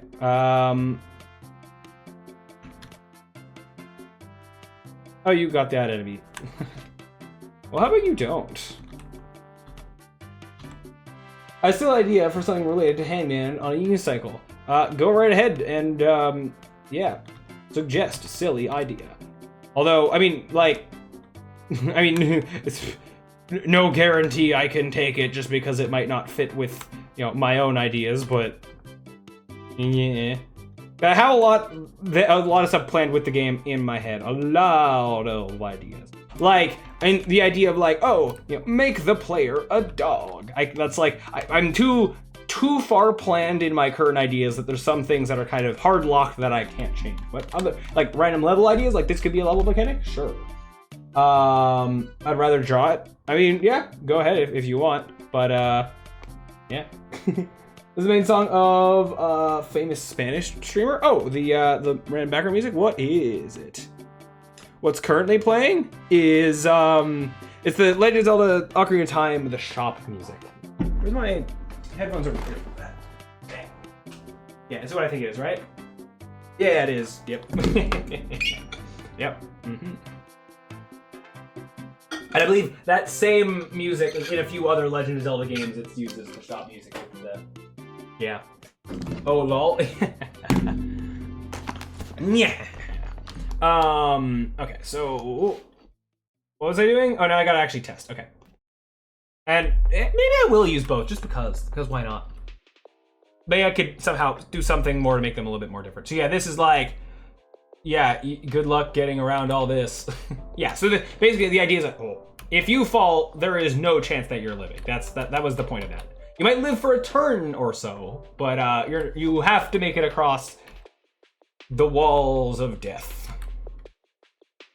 to live. And this could be well, see, and I mean, this gets to be a little bit more tricky because you gotta, you know, you can't mess up. In other parts of the game, like you have, you can hit against a wall for a few turns if you need to like line something up. Like with the one thing we made with the turning arrows, but this is like, you have to go long stretch where you basically can't mess up a turn or turn too early. And that can just be a level thing that we do. Yeah.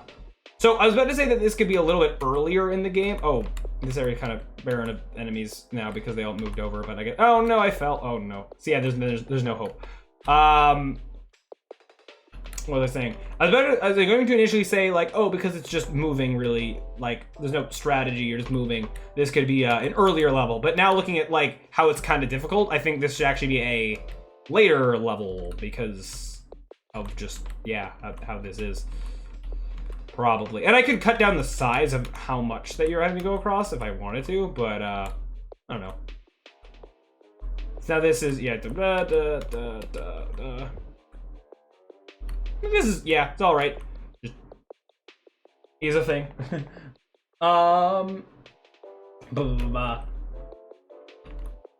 He did add some funny lyrics that say like and subscribe. Ha. Oh, the streamer you're talking about.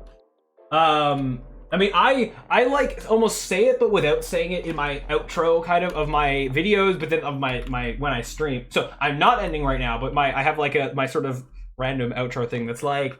So that's it for this live stream. If you liked it, look forward to more. Thank you all so much for watching, and as always, I'll see you around. That one part that's like almost, it's like, if you liked it, look forward to more, rather than being like, if you like and subscribe. I don't know, I don't like the, sometimes, you know, doing that too much and having too much like and subscribe to the video, blah blah blah, can be, I don't know what word I'm looking for, but there's a word, like, not annoying, but like, I don't know.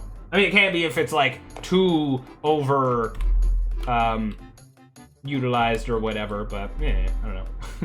Anyways, the idea for improve later, an option to change the skins of the enemies and the player. Enemies looking like zombies fits the mechanics a lot. Ooh, zombies is kind of, so conceptually that idea is interesting. Have a Halloween update. So what, I've never done that kind of thing of skins before, so I mean, it could be interesting to try and do. I just don't know, like, most of the work in that isn't necessarily, and there's a little bit of programming to set up skins, but then most of that is just making a whole bunch of, like, models, sprites, whatever. I don't know, like, there's like 5 for all these enemies and stuff. And I just don't know if I want to dedicate that much time, because I'm not that good at that kind of graphical stuff. Well, I mean, I've done, like, time I could be spending making 5 different types of cubes. Like, do I want to spend the time doing that, or would I rather be working on other things that's getting me closer to working on the handyman with a unicycle. It's kind of, that's so, in terms of like additions to make to this, that's kind of, I don't know. I don't know if that's like too far into like the, there's like polish and there's like adding new features. And I don't know if I want to go too far into that with kind of adding new features territory, but I don't know. Actually, here's one thing I'm just going to do. I'm going to add one thing coming out here so this enemy sticks around here, because this area was kind of being empty by the time the player gets over to it. So just by like making just a little bit less of that happening. Should be simple to code, yeah, and then use the the coding of that I think shouldn't be that bad. But so there are some things like on that list where even though I'm like conceptually this won't be that bad to code, but it's something that I've never done, so I want to do it anyway. Because there have been times even in this project where I'm like, I haven't done this before, but I don't think it'll be that bad, and then I go to program it and then like have a bunch of issues with it. Like some stuff we did before, where I have the same animation on the player of how they move up. Like I take that animation and apply it to moving left, right, and down, and was able to do that with just one animation, sort of copied it 4 times, rather than having to make 4 separate animations, or even just like 2. So like little things like that. Yeah, but we'll see. I could come back to that idea. Even making like 1 skin, like just making 2 for the sake of programming, I could do, but then I don't know how I want to make a bunch more past that. You know, we'll see. I still gotta, I mean, because in the other part of that is like, you know, I mean, just having, you know, polished enemies. Actually, 2 things of that. 1, having polished enemies. 2, like even one, having the one skin that's here being polished or whatever. There's that step. Second thing is, if I make 5 different like ways for an enemy to look, would I rather just make that 5 different enemies and then that do 5 different things and whatever? Like, I don't know. That's other. No, the skin has to be symbol. It's just like a state and a variable. I mean, you know how to do it already. Yeah. Like the hard part of that becomes the graphical part of it, not the not so much. I mean, there's some amount of programming that's required for it to work, but I don't think like that, I'm not worried about like the programming of it. It'd be more the graphical stuff. But like again, we could do it, but I just don't know if it's worth doing it for this. Would I do that in like? So in theory, another game I was working on, Ultra Tag, which I'm going to rename that at some point, but it was like a tag game I did for a school project, but then I want to turn it into, I want to do more with it. That could in theory have that you're selecting your character and then there's different skins for like you can just, I mean, I don't want to go that far, but in theory, if I had this like multiplayer arena tag extreme thing, you'd want, different looking characters that you'd get to pick from in theory. So I'd have to make, so like that could be an example of using skins. Although, no, as soon as I say that, I would almost rather that like, rather than doing it like Fortnite style where like, oh, here's all these different skins, but like the controllers are the same, having like, you have a few different characters and each of them have slight like benefits or like weaknesses or whatever, and like that could be a thing. Although that could be that's a scenario where you have to like make sure you balance things good, otherwise they don't work. I'm just gonna jet out thing and put you thing there because why not? This is also gonna be like you get to be like that because just to make sure that these, it's very obvious that like this and this is like you're not going those ways. Anyways, that's talking a lot of hypotheticals and stuff we could do that I think would be neat to try, but we'll see. I just don't know how much, like as I said, I kind of want to like, I don't want to spend too long on this game because this was meant to be this quick little throwaway game just to make something and then move on to other stuff. So if I continue to add more and more things to it, then I'm not moving on to the other stuff that I actually want to be doing. But yeah, we'll see. Well, we'll figure that out. For now, like, I almost don't even want to think about, like, new features and stuff with this until after we just get the core of this done and kind of working. But anyways, so, okay, I already ran through this. I don't think I need to run through again. It was working. It's fine. This does seem like, yeah, something that would be a more later game thing. Maybe. Now the question is, do I even bother keeping this one? Do I have both, or is this so long that I don't even have this? I don't think that, I do think that this is so long that this probably should just be its own level, not really mixed, unless whatever's after here is like super simple and like you're not really gonna die to it. Like some of these introducing a new gameplay mechanic I could, use in some of those kind of situations. But I could, I mean, if I'm trying to just have more levels, I can say that like, I made this, so I might as well use it. And you know what I could do? You know what? This could be almost the easy mode version of this, where I allow... the player starts, like, here, they have to, no enemies. Maybe there could be enemies, but let me just try without enemies for a second. If you're out here, then if that enemy's out here, he's not gonna die. If I did something like this, where the goal is essentially, first, like, you're just roaming around, like, you're just around, like, the only way that you can really go, and then you get over here, and you interact with this, and then, like, ooh, now you're on the wall. I have to make sure that you if you don't use it going up, then yeah. And then let this be like an, oh no, I fell. But then if you fell, this feels like backtracking, which is kind of annoying. I don't know if I want to really have backtracking in this. That's why I kind of like the other one. If you fall, you die, then I don't really feel like backtracking as much. I don't know. Let me just see. And then there, and then woo, you did it. I guess I could. You know what I could do? If I rearrange this a little bit and say I do this. I've sealed off the inside. If I say that the correct path of this kind of maze sort of structure goes around and then down. If you fall off here, you're closer to kind of restarting, so that's a little bit better. Oh, one thing I said before, I'll say it again. Another part of having these level chunks is I'm not too concerned about whether something's going up, down, left, or right. When I combine these together, I could say if this is after this, when I go to attach them, I'm allowing myself to be like, whoa. Oh god, no. I'm saying that I can rotate any chunk to then attach it to another chunk and like whatever. So that's why I'm not too focused on like is up and down the right direction or should it be left to right? I mean, carrying a little bit, I guess, but like just keeping that in mind that any of these I can then just rotate 90 degrees if I really wanted to. Although that being said, with any of these arrow things, that would be a huge pain to do that. So I probably specifically won't do that to here, but if there's like one, then like that's fine. The arrows are the only thing where that really matter. Anyway, so like this, where you go up and around, like I could also. Here's what I could do. Have you start here-ish. If part of my problem is the falling off, I could have. If this is meant to be an easier version of this, I can just modify it so that you can't really fall off. Say that. Actually, no. I want you to be this one. I think. Say that this is effectively the goal going down here. That back out that way.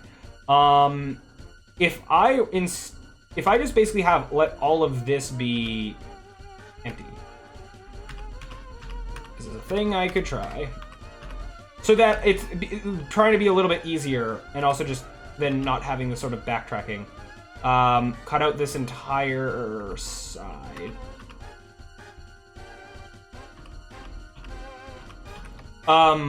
This is slightly easier because you have this sort of cushion, because all of this will be like the holes where you can't fall off. You'll just bump against and not fall. Oh wait, no, I don't want to get rid of those. We'll say one side. Well, effectively saying one side is safe, one side isn't. Although falling either side at the beginning maybe is fine because you're not really backtracking that much. But if I do this and then, then this can this, even though this is just like a dead end, this can go up like past sort of the bounds of this, and then that's also okay, I guess. And again, I'm just trying random stuff. I barely know what I'm doing with any of what's happening right now. I'm just throwing random stuff at the wall and seeing what sticks. But and whether I'm making decent levels or absolutely terrible levels, at least we're doing something. I'm not just sitting here being like, what do I do? I mean, I'd like to think that in theory we're going to use most of, if not all of these, but we'll see how that actually goes. I imagine, I don't know to what degree I will, when we go from the so-called, like, prototype of this to the so-called real thing, I don't know how much, I'll just also fall off this. I'll, like, make new levels or redesign level. I mean, if I have this sort of prototype thing and then I decide, like, oh, this level's really bad, then I can, change it or whatever. Ideally, I mean, in theory, ideally going from the sort of prototype to a real thing, we do maybe have more levels. But I don't know if I want to go as far as making a whole new game mechanics. Well, we'll see. That's something I think we're gonna not worry about. We're just gonna focus right now on just using what we currently have, making some levels that are like, yeah, that's neat. That was a level, and then yeah, kind of go from there. So the only thing I don't like about this, let's say that this is the, for sake of argument, let's say that this is the first level in the whole thing where we want to show that going off of a spring can put you onto a wall. If that's the case, the fact that you're arriving at this from this, like, the player might not know that, and might not, or they probably won't. So we want to almost force it to happen, rather than needing a tutorial that pops up and says, hey, if you launch off a spring, it'll launch you into a wall. We don't want that. We want to be able to, like, let the player figure that out for themselves. And for the first time of it happening, we want it to be, you know, on the easier side. So if, let the player move out of this maze, and then they see this spring, they're going to likely launch off of it at this angle going left or down. We would need them to launch off of it going up. So can we almost force this scenario to happen? I mean, if I were to do something like this, or even making it almost like, if the way this spring is set up, we actually set up like there's basically a wall on, we don't want this because we don't want them going up here, but I could modify this where no matter which way they launch off of it, they will be on a wall. If we set that up, basically, that would help. But then that cuts off all of this, but it doesn't need to, because they can land on a wall here, even if this doesn't help them progress in the level. Just the fact that they're on this wall then says, oh, hey, that's a thing I can do. And then I can do this, I guess. And then this is like, haha, this wall isn't close enough. And actually, I'll put it like, oh, no, I'll wrap this. Oh, this kind of, I like that, the way that is. Yeah, so then if the player goes down here, they're more likely to maybe, the direction we want them to go is up. If they're going into it from here, they're maybe more likely to go up. Yeah, I guess. Tiny little thing, I'm gonna do that. It's just slightly less, blocky. Even out here, I mean, because this shouldn't matter that much. The player should never be going anywhere that is up here. This is just so if they fall, they can backtrack. Which means if they fall here, it's a little bit of backtracking, but it's not like, it's not as much as the other stuff was. Unless I want to cut off more of this. Like maybe I put like here, and then I cut off all of what's up here. Just to, yeah, follow in what I said of, yeah, less backtracking. They're not meant to fall here, and if they do, like, this is like potentially the easy mode of this. This is like, if they go all this and they fall, they die. Yeah, well, we'll do this. It's a slightly better player experience. If they fall off here, they aren't going to be like, oh, yeah, let's try again. They'll be like, oh, no, I don't want to go all the way back and around. And we don't want that feeling, so, yeah, just, here, I'll do, like, the way that dead ends can still be slightly more interesting looking. Yeah. See, like, I think, like, there's some degree where, like, I have a little bit of a, like, in terms of, like, I keep saying that I'm bad at level design. I think, like, I'm bad at making levels, but I have some sense of, like, being able to identify, like, this is a good thing happening in a level, this is a bad thing happening in a level. Like, I can do that a little bit, but, like, definitely something I'm still trying to get better at. But then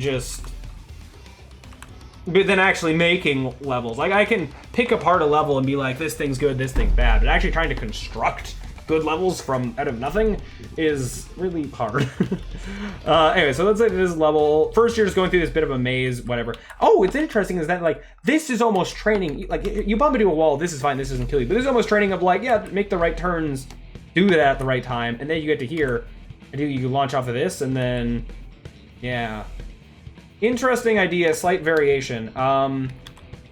I just thought of the idea of closing this off, because we don't want the player to think that exploring up there is an option. So what we could do is this, is be like, go up here and explore around. If you fall, here's a spring to kind of get back up. Just, I mean, they still can, like, launch off this spring and go, I'll have to make sure that spring can't launch them off the edge. They can still go over here, but they won't try to go up and around here before they've discovered that, hey, springs can put you on walls. In theory, I guess it's less likely for that to be a thing that happens. Yes. Although I do need to maybe like this is like. I mean, this is launching up here. This is meant to be like the recovery spring. You know what? If you launch off here and die, no, I shouldn't kill you. Yeah, this gives me more opportunity just to like. I like the levels not being perfect squares. So this gives me more opportunity to be like, yeah, it's not a square. It goes off that way for some reason. But you know what? Just even more of even more weirdness, just to be weird. Have this be like this.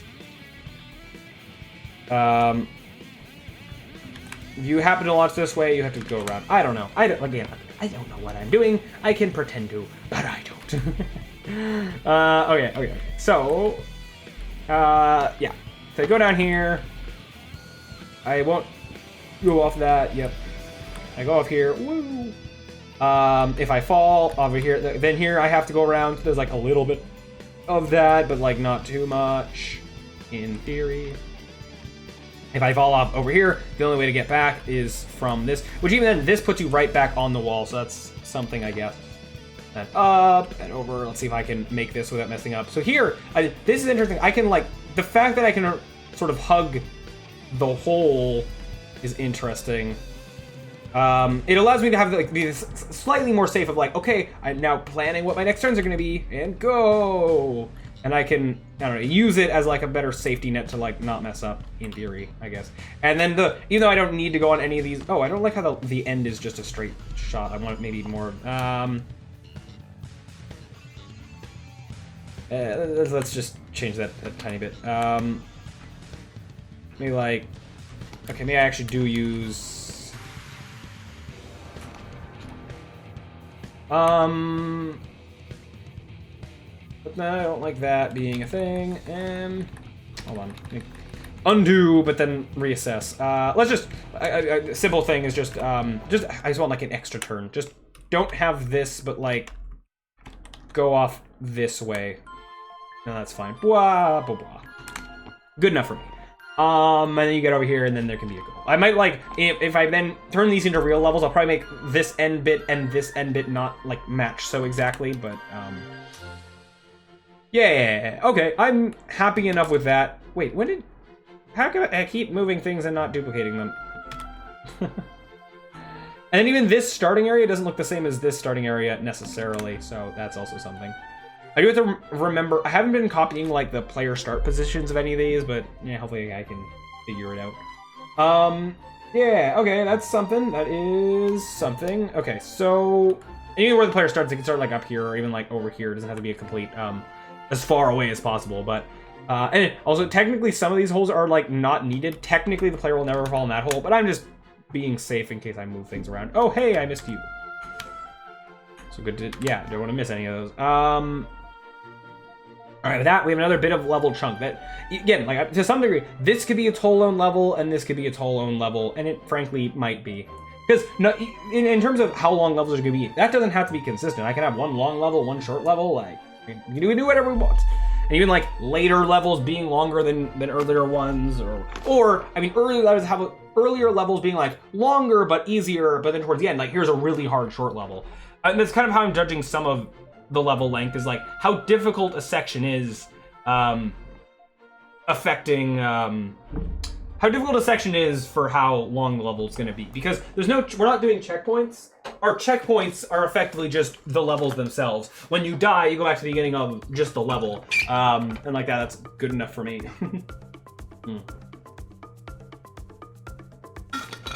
So if a level is super unforgiving, then it's going to be shorter, so that like the player's not having to redo heaps and heaps of game to get back to where they were. Okay, so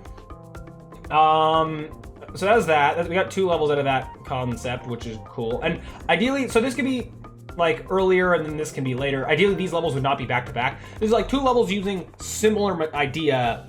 Yeah, just spread them out a bit, right? So it's more interesting.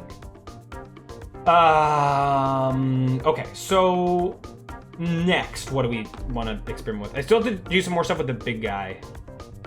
I could jump into that now. We haven't done as much as I'd like to do with the boulders. I want at least one level where you have to, like, we have these boulders going along a path and you have to lead an enemy into them. But before we do that, let's start with at least just having, let's have a level with the big guy. So we can at least say that we've had one level with every, like, game mechanic thing that we've made.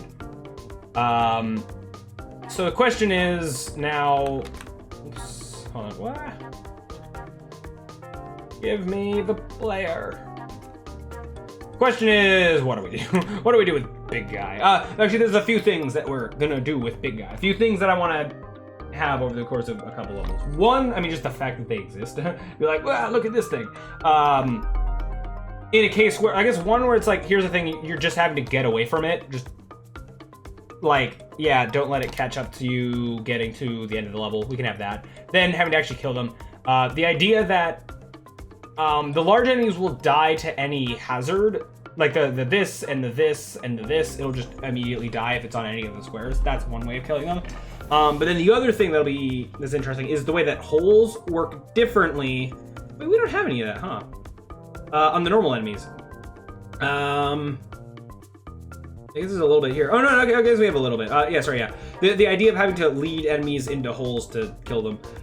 But the big guys will work differently in that they won't die to, like, if just one chunk of them is off the map, right? They have to have all 4 chunks in a hole in order for them to die. So I want to force that scenario to be a thing, because it's just wildly interesting, I guess. So that's at least 3 levels we can have out of that. One, just being like, hey, big enemy thing, run away. Another being like, and the fact that a big enemy is stopped by even a single wall is on purpose. You can, block an enemy on one of these. In fact, actually, because of that, they're almost easier to get away from if there's a single wall. If there's not, then, like, good luck. Yeah.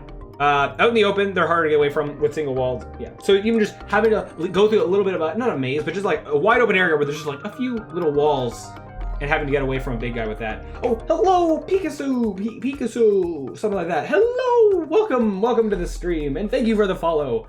Thank you. Glad you're enjoying the stream where I just ramble about struggling to make levels. But yeah, hello and welcome, and thank you for the follow. Okay, so yeah, so where do we start with any of what I've just said? And ideally I wanted to introduce these large enemies like later in the game. So in theory, this whatever level this is after a lot, like the majority of this stuff. So yeah, that's hello, thank you. Sadly, I'd love to stay more, but there's words. Hello, thank you. Sadly, I'd love to stay more, but here is almost morning. Just finished programming. Hopefully, see you later. Just wanted to leave follow for next stream. Have a good one. Oh, thank you, Pikachu. Glad you're enjoying the stream. I have to remember, when someone follows, that doesn't mean that they just tuned in. It could mean that they've been here for a while. Yeah, thank you. I do appreciate the following that. Yeah, you're enjoying stuff I'm doing. And best of luck to you with your own programming stuff. And yeah, if you have any game dev questions, that's to anyone watching, any game dev questions, I can try to answer them. No guarantee that I physically can or like will know the answer to whatever, but I can try. Okay, so yeah, but yeah, thank you. Okay. So what do I want to do? Of the different things that I've said, which one do I want to do first? I'm gonna start on the idea of like pretty big open space. Oh, also like, I mean, we'll also have enemies that level that potentially has multiple big enemies in it is its own thing. And then potentially mixing big enemies with small enemies. I don't know how exactly that's gonna go, but I want to just experiment with. The player. No. I'm experimenting with like kind of big open space, sort of crossing from one side to the other. Maybe I make it like more wide than it is tall, I guess. Let's make it extra big. Let's say that you, the player, are... Ooh, that's not the player. I said that's not the player. That is... You, the player, are trying to cross from one side to the other, and then, have a lot of... some big enemies, one or a couple. It could be just one. That'd be really hard to like have to make sure that the enemy's always behind the player. If you happen to get them trapped somewhere where you can then just get through the whole enemy without the whole rest of the level without dealing with them, that would not be good. Have them come from below maybe because it's more open. And then just having a couple. I'd be then very kind of strategic with where these walls are, but let's start with not being that way and literally just placing them pretty randomly and then just play testing this and seeing how this goes. Having this 1x1 space does mean that, like, yeah, so you can get away there. Actually, I'll just put the 1 there, it doesn't matter. Okay, is this enough? Is this, I don't know, like one there and then move you like up 1. I don't know. Let me see what happens here. I haven't put it in the edges. We're gonna pretend that there are edges. Oh no, he's coming for me. Is this right? So okay, I guess this is a thing. If an enemy's coming at me and I have them where they're just moving straight at me, I can just now move all the way right, all the way to the other side of the map and not have to worry about them, and then move down. Like, I've gained so much distance that now they're, like, a non-threat. So that's an issue. I'm curious, though, what if I literally... Is this too hard if I just have more enemies? Because then the other enemies would stop you from moving up and down. If this is the case, this would not want to be the first level with these guys. Oh, no. See, now is it too hard? Okay, didn't make that. Let me give it a few more tries. I can introduce other stuff in here, like my springs and... fire hazards. Okay, that's hard. That's hard. Maybe I first just cut down on 3. Don't have 3, have just 2. And you know what? Also just let's put in a spring here and there just to no fire hazards because I want to just, you know, want to let the player I want the player to not like mainly the large enemies be the focus and not dying to other hazards, but then also the fire hazards could like kill the enemies, and I don't want that here either. So I don't know if this is helping at all, but it's still hard. Okay, we're gonna ignore that I moved outside the map. Maybe that enemy needs to be further down over here. I'm not able to use the walls that much if I don't.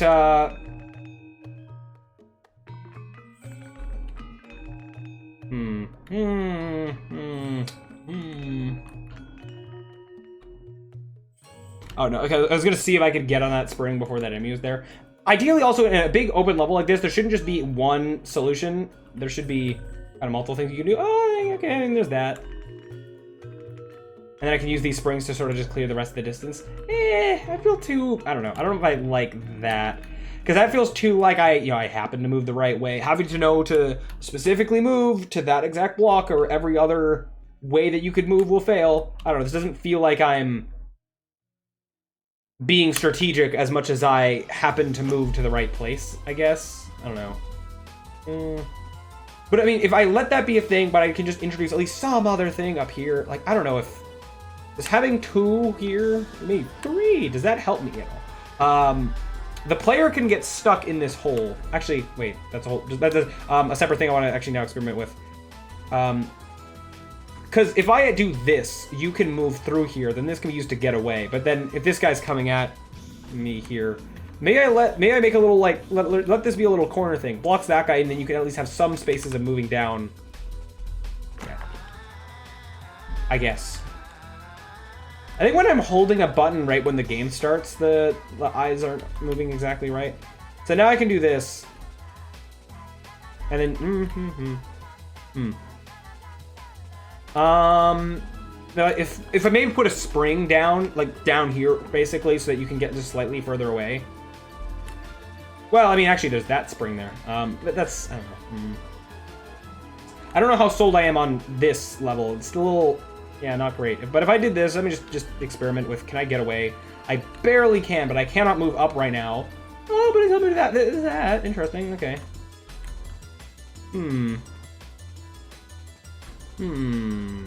I also just have the idea of being like, have an enemy that's like in something like this, Well, then only when you're here, then they'll move down. That's not over enough. Basically, introducing a third enemy very late, but they're not gonna be getting at you until you've sort of crossed. That's kind of a bit of a threshold. But also, even though this technically worked to move that way, I'm still gonna introduce, I think, just another thing here, but then like move this over. Move the player over one, but then maybe I'll put you right down against like the edge. Put you up one. Just so there's a bit more distance to sort of prepare in a way. I don't know. I'm less happy with how this level's turning out, but okay, I guess that's fine. You know, yeah, okay. Maybe now it's. I don't want to make it too easy, but like now I've gotten away, and now it's the problem where if I've got them both trapped on the same block, and I just stay now up like in these, they can't get me. Although then third guy's coming from above. When does that happen? So maybe I'll move you over, or maybe I'll move that up. This like so-called end spot. If I leave that anywhere it is, don't have it be in line with these just and if I move you up, then that makes this guy way more of an issue. Then how do you even get around this guy? It becomes a question. You'd have to like move up, lead him down, over, and then up somehow. Maybe just try like a row of those. Or something. So you go blah. Maybe you'd go up, bait him down, and then go over and up or something. I don't know if that's how possible that's going to be. I'm also going to... no, that doesn't matter. I feel like also having just some of these stuff randomly pasted around, one opens the possibility that there can be more paths other than just an intended one, and that can sometimes be fun to not have just one way to beat a level. Like you have this playground to kind of experiment with. And then also some of them can be a bit of red herrings. A little bit. Oh no, oh no, oh no. Uh-oh. I can't, if I move...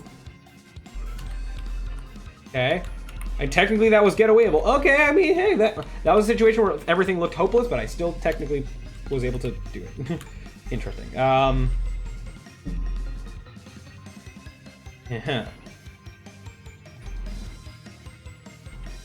I also, okay, I just got an idea as well that I think is mildly interesting, is even the beginning here, what if I just did this real quick? And all this does, once I put, no, these need walls then. I do want to be careful of, yeah, the enemies should not be able to be led off into holes. So actually, here's what I'm gonna do. Yeah. I just need a bunch of holes. I'll start to line up this. I could also, this is a big grid, and I said I don't like the uniformity of this. There should just be random. If there's one by one, no. Didn't I? I did specifically make a point that one by one holes are a potential. I'll come back to that. I won't write it right now. I'll come back to that. Yeah. Whatever. Okay. This.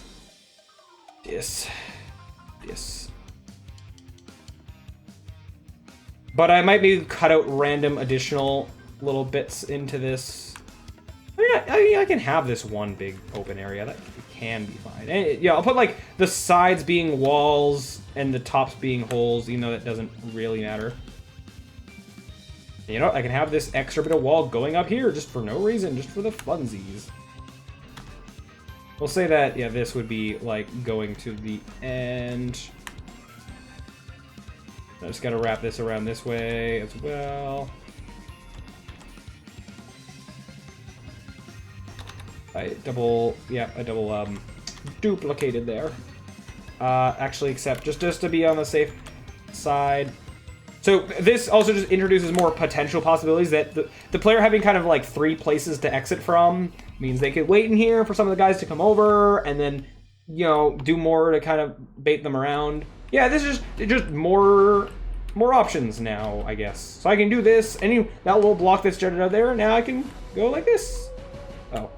Ha! Ha! That was perfectly timed, which is unlikely to happen in a real thing, but the fact that it can and did happen is cool. Even now, that... Okay, yeah, I mean... Okay. I'm feeling better. I wasn't liking this kind of in the middle of when I was making it, because it felt too, like, there's only, like, one solution that's, like, super hard to find and super janky or whatever. But I feel like now there's enough stuff around that there's just a decent, like, number of possibilities that don't feel completely just up to chance. Yeah. And it feels like, yeah, these guys are decently a threat. Alright, cool. I guess that's a thing that exists. And you know, I'll leave it being a perfect up and down, I guess. Why not?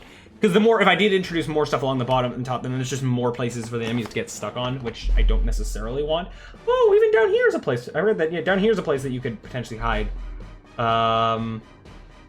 Okay, I mean, yeah, it's alright. Maybe not 10 out of 10 level, but like, it's, yeah, pretty alright. Although this shouldn't be the first level that has the large enemies. This would be like a second or third one, just because like this feels pretty intermediate for having to deal with them. So, we out of necessity have to make at least one more. I mean, we're gonna make a few more, but there needs to be a better, like, almost introductory, the first time you're seeing the large enemy and learning how they work kind of level. Whoa. And I think that, so this is a thing where you're in this area going around and getting chased. I think, a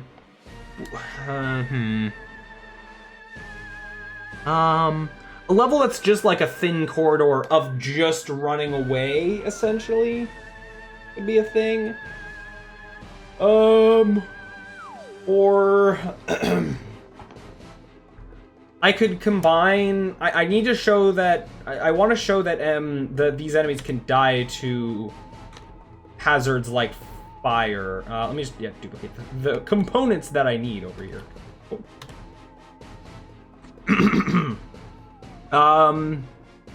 The best way I can just be like, here's an. I feel like, so this is one where you're running away. I think I want to go back to sort of what I've done with some of these, where there is this enemy is between you and the goal. If the goal is up here, you've got to kill it to basically get past.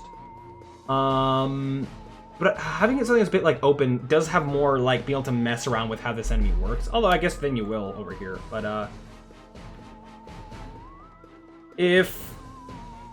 I mean, maybe I do, like, because, so not every level needs to be the hardest thing ever. I can have a bit of, like, you know, levels getting harder, and then here's one that's not that bad, and then harder, and especially when I'm introducing more mechanics. So it could just be, hold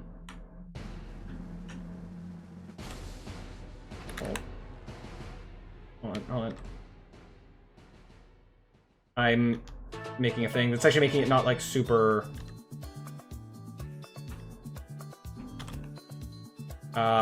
if I did something like this, and then you, the player, effectively start here. You don't even have to. What I usually see is like you enter a room, there's an enemy on the other side, it tries to reach you and falls on trap by itself. Yeah, almost like forcing. So basically having something where, like, before you really have to interact with an enemy, seeing like, hey, there's an enemy, it, like, without my input falls into a trap, and then now I know that that's a thing that can happen. I actually have done that kind of thing over here. This was, in theory, going to be the first level where you see enemies being a thing. Not the first, but like, the first before you actually have to use hazards. This is just a chunk, this would not be a level in of itself. All it is you just moving across, and as you're moving across, you see, hey, that enemy moved into that, and just having 3 just because visual interest. And making sure that you see it, I guess. So this would be something super early. So we have a little bit of that. I have an idea of sort of doing that, but tweaking it a little bit. Let's say I keep often having you enter from the left. Let's say for just because you actually enter from the right for once. If you could enter from this side, but then I move. I just need like more of a more for this enemy to like come from, and I might like remove some of what's off the side there. If you just come in, and you just see... oh shoot, that's a giant guy. Ah, what do I do? And then you're seeing like, okay, I can't go up. I gotta make sure that you definitely cannot get around this guy. The only other way for me to go is down, so I guess I'll go down. Oh no, I'm being chased. Oh hey, some fire to move around, and I'm here. What do I do? Oh hey, it died.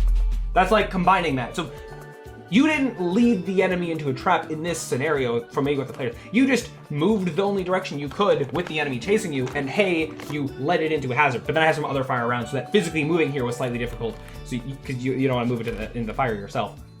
So that's potentially combining those, and I think that's maybe neat. Now, if I moved over too far, I just got to make sure, like, yeah, okay. So there's some leeway of like, yeah, if you don't move enough, then you'll the enemy will get you, which means like it being right behind you is kind of neat, I guess.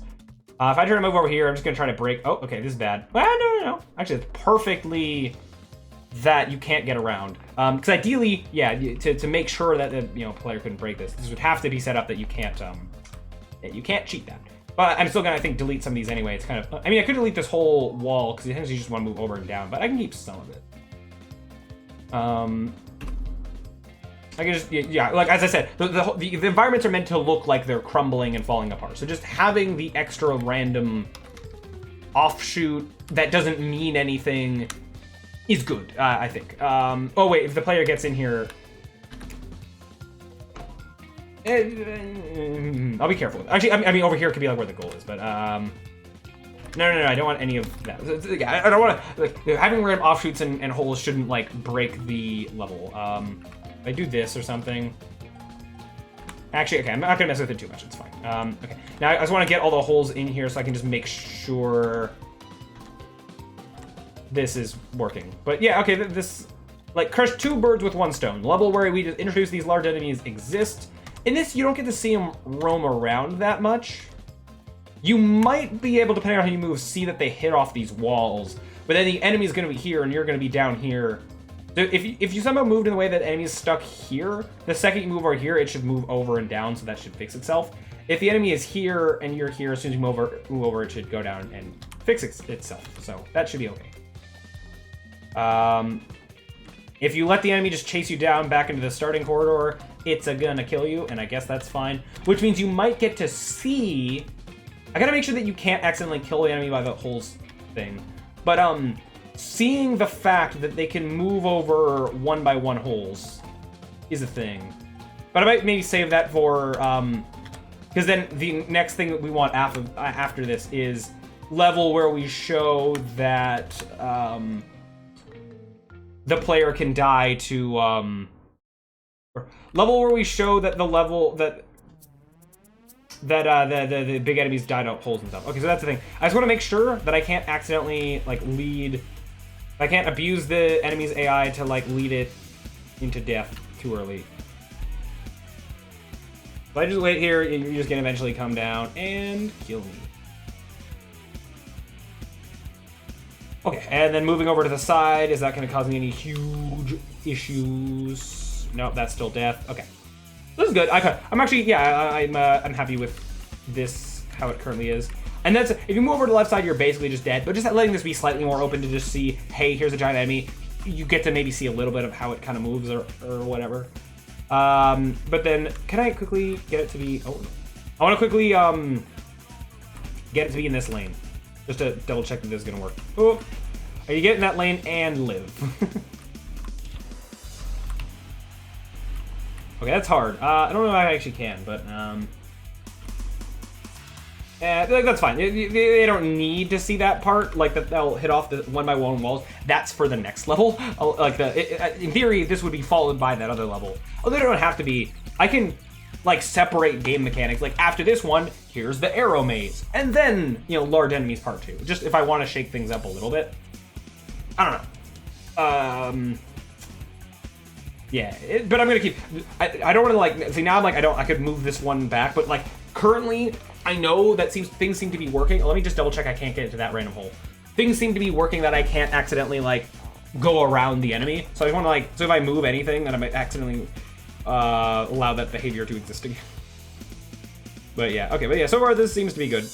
And even down here is a little bit dangerous. You're not just like running away. It's like, oh hey, it died. Cool. And then you just go up. I don't think this feels too backtracky to just go back up where the enemy came from.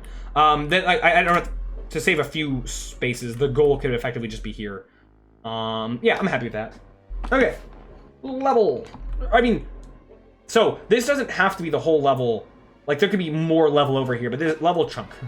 Good. But again, I can have short levels if I want to. It's not a requirement that they have to be long. Okay, that's another thing. I'm gonna call that good. Next idea is, yeah, I want to actually have a situation where you have to lead a large enemy into a hole. So how do I know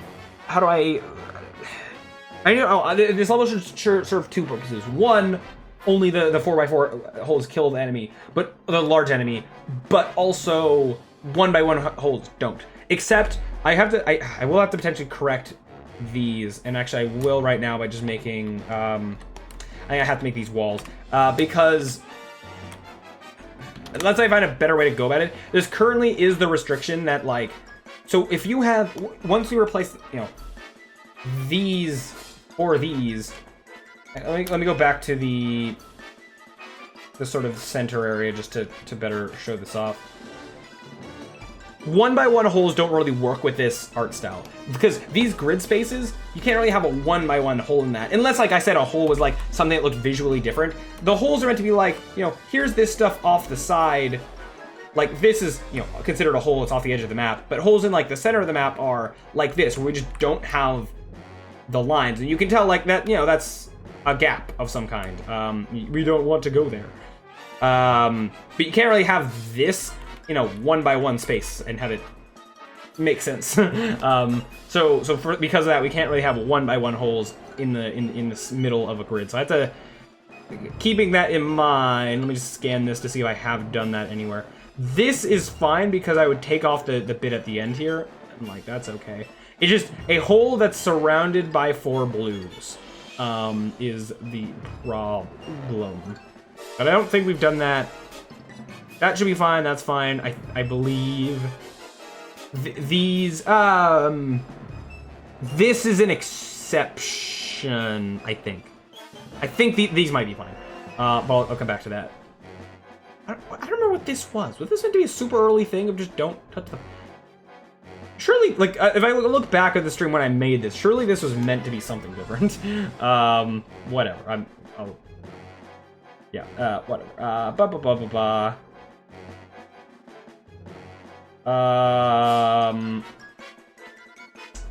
But yeah, okay, so whatever. Okay, back to over here. Like, the rest of these seem fine. A-okay. So next, large enemy. We need a 2x2 hole. I'm just gonna make this now since I know it's something I'm gonna need. Whoa, hold on. Okay, look. Yeah. Let me duplicate that which I will. Let me duplicate that which I wish to duplicate. Okay. I'm not exactly sure how I want to, like, lay this out. I said, so, I mean, one is just like, well, I'm gonna duplicate you over here, and then you go, like, just cut out, like, a random. Right, like, ideally, like, this enemy is chasing you for a bit, and you kind of lead it into, like, oh, you know, see, these holes don't work. Here's all these, like, you know, a 2x2 hole like that, and that ain't good. You know, it's like, what over here?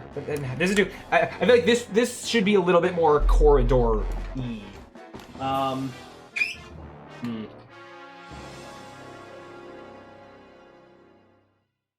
Oh, interesting.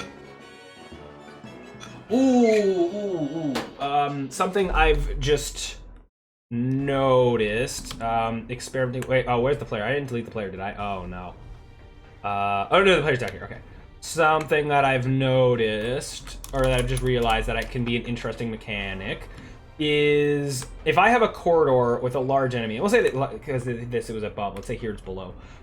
If I'm running up away from an enemy, this enemy in this corridor, and let me just, for sake of example, make it super long so I can better. And we'll say the sides of these are all holes. Anytime that I, like, have one of these, and then, like, one of these, the player has to move around then, but the enemy just goes right over top of it. So this is a case where like, oh no, I have to, actually this might be too close. If I, touch this, that's bad, but the enemy is just going. That's mildly interesting. So maybe I make this be the level kind of thing. Have, not necessarily a quarter, I don't know if I can have it turn well. But having this idea where it's like you just gotta move up a bunch and just keep going around while this, and each time you move over, the enemy's getting closer and closer. So then I could use springs as like the anti, like if a hole makes the enemy come closer to you, a spring lets you get slightly more ahead. Now let's be on either, like both sides if you happen to be there. So you get you get like, you get a square of distance back is how that can kind of be used. I want to see though if I can L turn this. Actually, go up a little bit more, and then if I can L turn this, can I have the enemy do that properly? Because by the time the player is, let me, yeah, you have the player, okay. When the player is hypothetically here, and the enemy is, let's say they're here or something, player moves up and over, the enemy will go up here and then do this, right? And if there's a wall here, then it'll just get stuck. So that's like, tricky. If I instead somehow had like another corridor with like another large enemy here that somehow gets released by the player passing here, and then this enemy, whatever, this enemy can sort of take over, and now is chasing you down another line. I just don't know how to.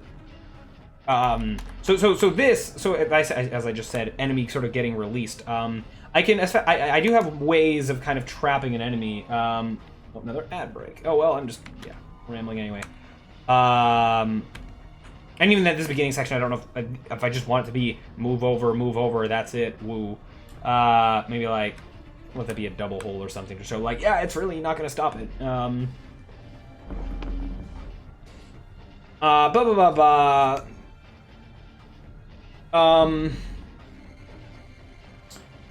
So if I have an enemy that's like here with, so like I could code a new thing that's like enemy won't move until you've passed a certain point. Like I could make that.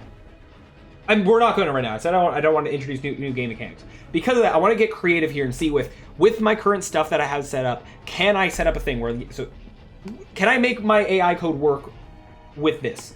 So right now, player is here, as player goes around this corner, this enemy only is moving down and right as the player's running up this whole thing. If then by the time they're here, then again, the enemy's still just gonna want to move right. But if I can force the player to move up one by just making, here a hole.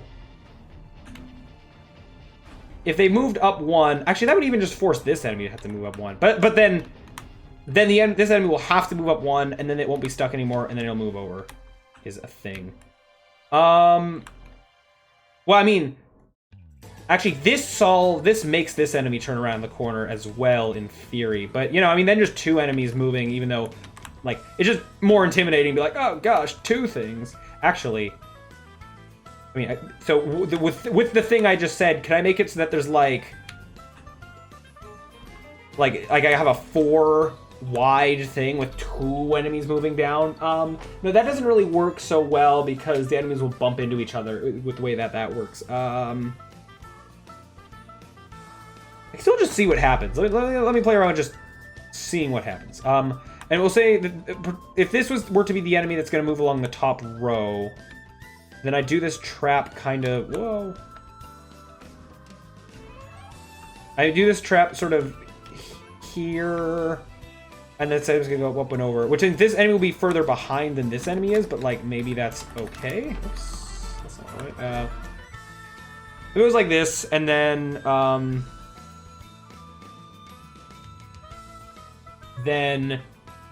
but then I effectively need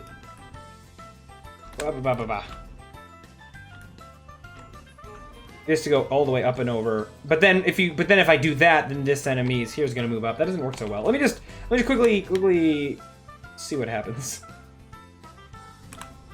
Yeah, I'm not sure if this is gonna work super well with this current system, but let me just see.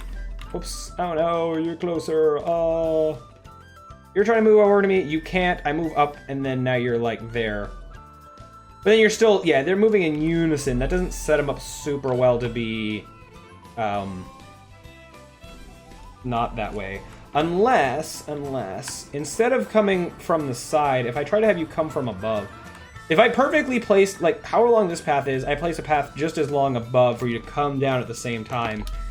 And I could do that, or, I just have, I don't even need, I just need this, just need one block, and pretend that the blue's up there. And then as soon as you move over past this guy, once you're over enough, this thing coming to the right to come get you, that could be a thing. Like that, then that might be up enough.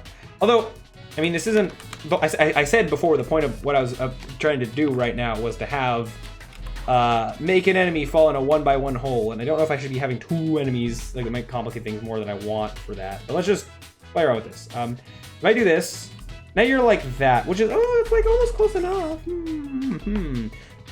Interesting. But I mean, like, I can play around with this just a little more and see if I can kind of force the situation that I want here.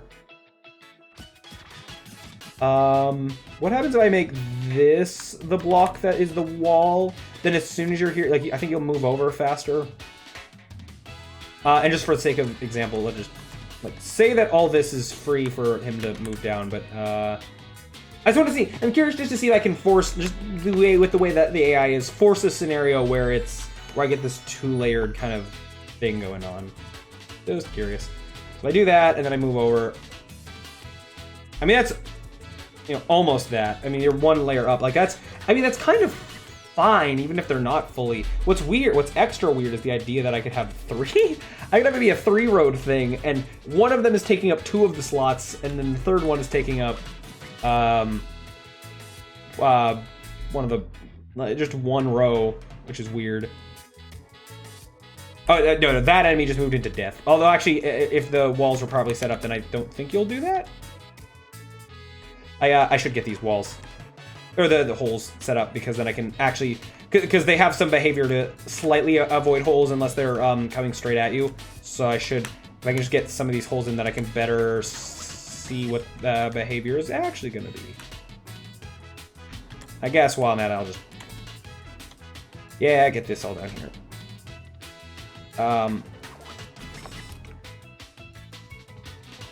Whatever, and then why am I doing this? I can just copy this whole side.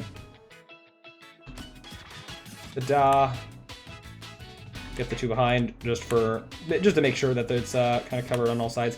Now, actually, the thing with these holes, to make sure this side is fine, but this should actually be 2 over, just to make sure that if the enemy were to move 2 over, then it would die properly. However, the point is that I don't want an enemy to fall over and die from those. If I say I want to train, like, teach the player that the big enemies can fall into holes, I don't want it to be on some random corner of the map thing. I want it to be on a proper hole that's, like, in the center, just to be more clear that that's what's happening. But just in case right now, I'm gonna set this up and kind of see what happens.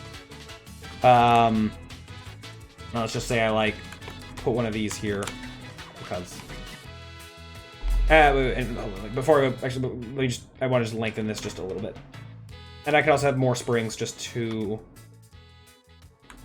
mess with stuff.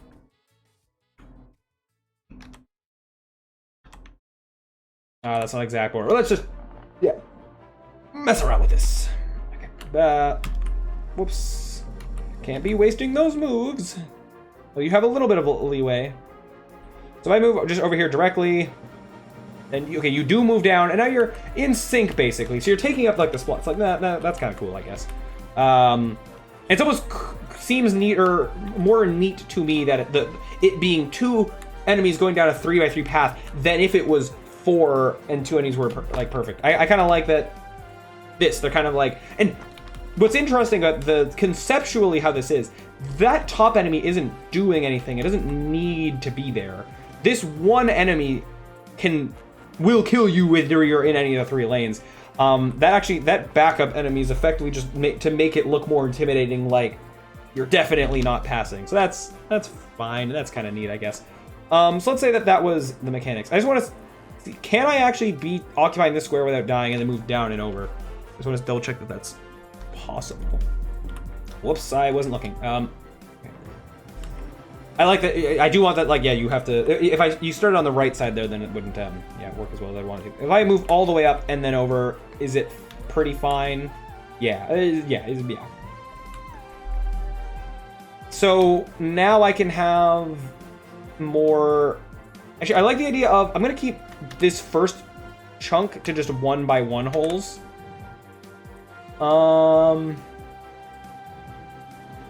Yeah, just put one here just for the funsies. You know, that doesn't affect the player at all. Then up here, I think I start to introduce the 2x2 holes. Even though, like, it doesn't functionally do anything different. It just, yeah, because. Wait, could I kill the? Let me double check that I can't kill that enemy that way. The top one if I'm in the wrong spot. No, don't do that. So I want to double check that, like, you know, the level's gonna, even with these slight variations how the player can move, the level's still gonna go as planned. That an enemy won't be able to, because I have to move down. Yeah, no, that enemy won't. Yeah, okay. Cool. In theory, okay. So now, let's say I have a 2x2 hole that's like going across. Well, then I'm forcing you to have to go through here. So you could have had to move up one or, yeah, okay. And then like. So at this point, then I know that the player's at least going through that chunk. I do need to make sure. Actually, I need to make sure that if the, I need more springs to kind of take care of if. Well, that's not what I wanted to do, but you know, I will do that. I need more springs to take care of if the enemies are catching up. Just give you that little bit more leeway. So I'll put like 3 sets of springs here. Actually, you know what's interesting? I could have a whole row of holes there, which is interesting. You know what? I'll hold on. This. What's interesting here? If you're along the bottom here, you can go up and then over, and that like saves a move. That's mildly interesting. Bit of sort of catch up that can happen there. I'll put in like another spring because why not? But we'll say it goes over just 3 holes, just because it can. And then it's definitely like a point of no return. You can't go back after this. That's, you know, interesting, I guess. I could have hazard. No, the hazards would kill the enemies. I don't want any of these enemies to die to the hazards.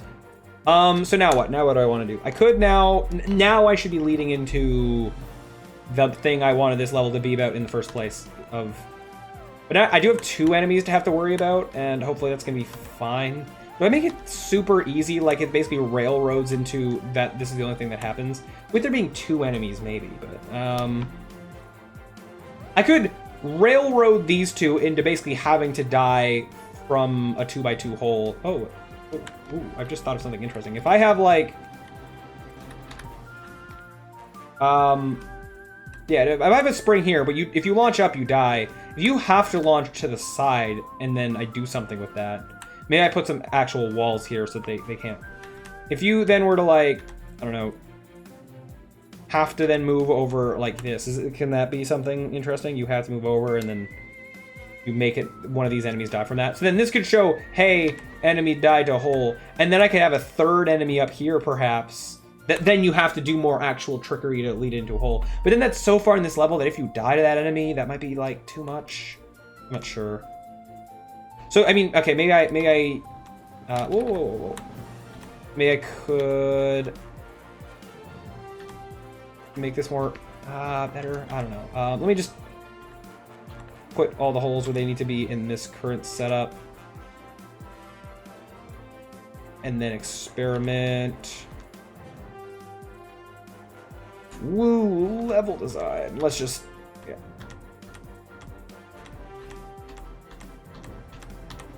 Need all those. Okay. And then, well, I said here, I will, yeah, okay, I'll do this for right now, but I might need to replace some of these with walls. We're gonna see. I'm gonna move you up like 2, and then just say that might be where the goal is. So if so you go spring, you just go over spring. I feel like you're not having to like whip back and forth enough between like blocking these things, but I don't know, maybe that's fine. I could make this a hole, I guess. So if you're up here, you have to go around and then over, I guess. Why not? let's see what this looks like. Whoops. I want to like do a run where I have this effectively perfect movement just so I can see how far you are away from the enemies in this sort of perfect scenario. Those springs you have to not launch to the left and right off of, otherwise you'll die. Okay. And then over. It's like, oh no, they're coming. I have to move around. You won't die to that. You'll die. That's interesting. Oh, huh. Okay, the enemy can totally follow if I'm too slow.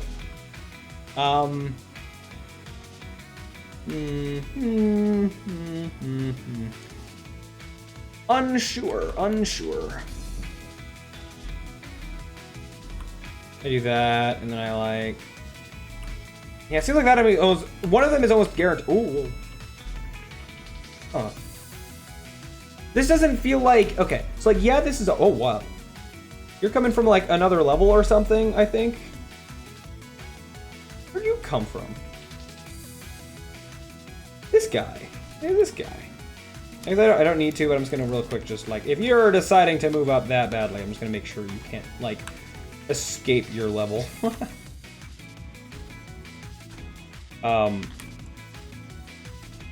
Not that that should matter in real levels, because real levels are going to be their own scenes. Right now, this is just easy to flip back and forth between while we're level designing, just having this stuff be all over the place. In so-called real levels, like it's going to be going between scenes. That's going to be just easier. So okay, this was interesting, but I just don't know if I love that. Like, I want the enemy to die to like its ground surrounded by a hole, and like, yeah, I guess I could put that scenario here. I don't know. This seemed interesting. I'll have to like launch over and up. And if you're too slow, then the enemy keeps following you. It's kind of interesting. Do I want to do that? Like, but then I could have this go into here's another enemy, and then basically just have this lead into the hole. But I just don't know if that's too much. That then like, but then it is like a so-called late game level. Maybe that's fine. Like, maybe it's fine for it to be longer and reasonably difficult. Don't know. I'm undecided, but let's just try this. Let's just say that we're assuming that, yeah, we'll go across this, enemy will die, and this is, I guess it could be like a halfway kind of thing. Like, oh, hey, when you get here, the enemy, like, one enemy like died off the side, one enemy died to like this hole, and then we go into a section where, say we put it like there. I don't know how I'm gonna like change this. Then we go to an area where you effectively release like, hey, here's another enemy that was trapped on a wall. What happened to your face? Oh, okay.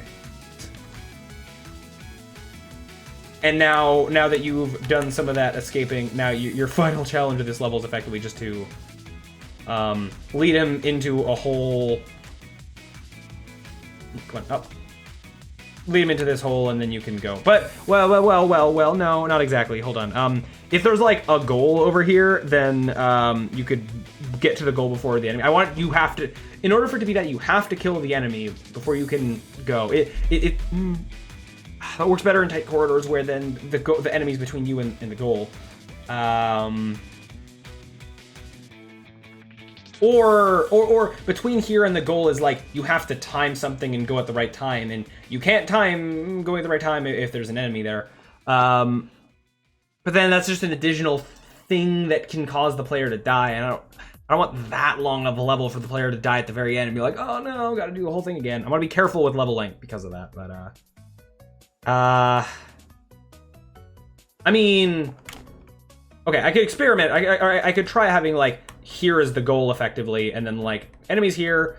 I need to make sure the enemy doesn't die off to the side this way either. Like, so do that, and the enemy should never go up and around until you get here. The enemy comes out, and then maybe you could lead the enemy in a big circle, but I think we want the intended thing to be whole.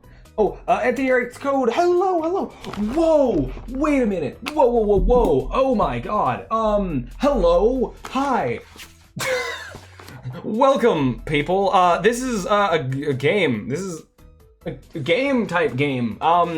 Okay, I need to be interesting very fast. Yeah, first of all, hello. Yeah, it's been a while, Anthony. Yeah, thanks for the raid. My God. Okay, so this is a game we're making. So I just started streaming again basically last week, and as my like, hey, I'm coming back to streaming. Let's make something interesting. I'm trying to make a game in 9 days. That is the game you see before you. There's a small little thing. You're just a character that like moves in a grid, but you move every like 0.4 seconds, and then like you have to like, basically turn at the right time. Right now we're designing levels, and hi, cute graphics. Thank you. Yeah, hello, Viscount Thanos. Hello. It looks fun. Puzzle game, kind of. It's like half puzzle game, half having to react at the right time. This is. Yeah, this is a small little thing. Purposely a small idea to just have to, be able to make it in a reasonably short amount of time. We have a few different like mechanics. There's it's like arrows that force you to move in a certain direction. We have the enemies. We have fire hazards. We have like the goal of how you beat the level. We have those boulders that roll and kind of follow a patrol path. We have springs that launch you. We have like you can't go off the edge, but you can lead enemies off the edge.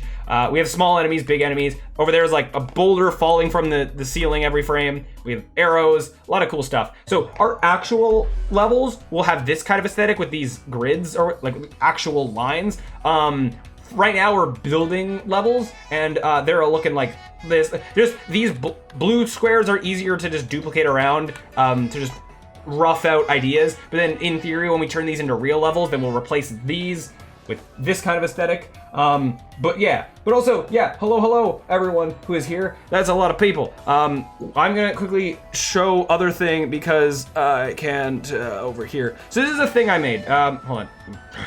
1 second. Let me pause the background music here. This is a thing I made to show a little bit of my skill. I primarily work in 3D stuff. So this is an animation I made myself, even made the music. Yeah, I do YouTube stuff. I'm trying to do more YouTube stuff. Like I'm working on it. Haven't posted a video in a bit. And this is like outro. This has outro music, but it is separated from the file for reasons because it like fades in the video stuff. Yeah, this is the thing I made. I'm actually going to remake this at some point, so that's a thing. Hold on, let me go back to chat things. Were you inspired by Crypt of the Necrodancer? So I don't know what that is.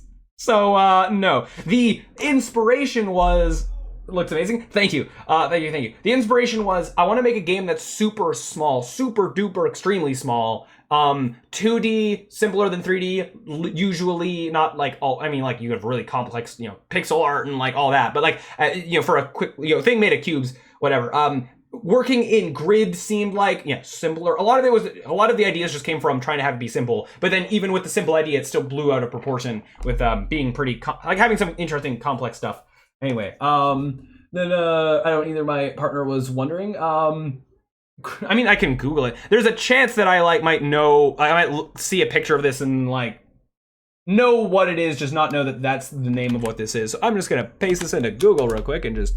See, no, I unfortunately do not recognize, I don't recognize this, yeah, fair enough, I'm sure it's a good game or whatever, yeah, we also have this Trello board where I've been like, as we've been making all the different things, this has been a thing, I'm just going to quickly advertise some of my other content that I make, because I know that this might not be the most interesting thing to be seeing, just quickly, where is... The main thing that I will eventually be working on is a game I was working on back when I was streaming before called The Handyman with a Unicycle, which is basically, it's like a 3D platformer, but not without jumping, which I swear makes sense. Trust me on this. Basically, it's a game that has a lot of common elements that you'd see in 3D platformers. It's just you can't jump, but you have to find use other things in the environment to get height if you need to do that. It's still in super, super early stages, so I'm talking it up a lot. It's not actually like...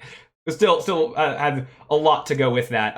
But the main idea is that you are a guy on a unicycle at a carnival having to ride around the carnival repairing circus rides and all that kind of stuff. If I can find real quick, we're going to show, where is the Sky Hub World? This is a thing. So everything in here is placeholder stuff. So keep that in mind, especially this player. The unicycle itself is like the only thing that's like, looking decent. So this is like a hub world where you there's cool UI stuff. Like I think that I spent a while making this, and it's cool. Oh, that's a lot of messages. Oh geez, this sounds so cool. Thank you, FX equals Y. Wow, welcome. So okay, basically, sorry.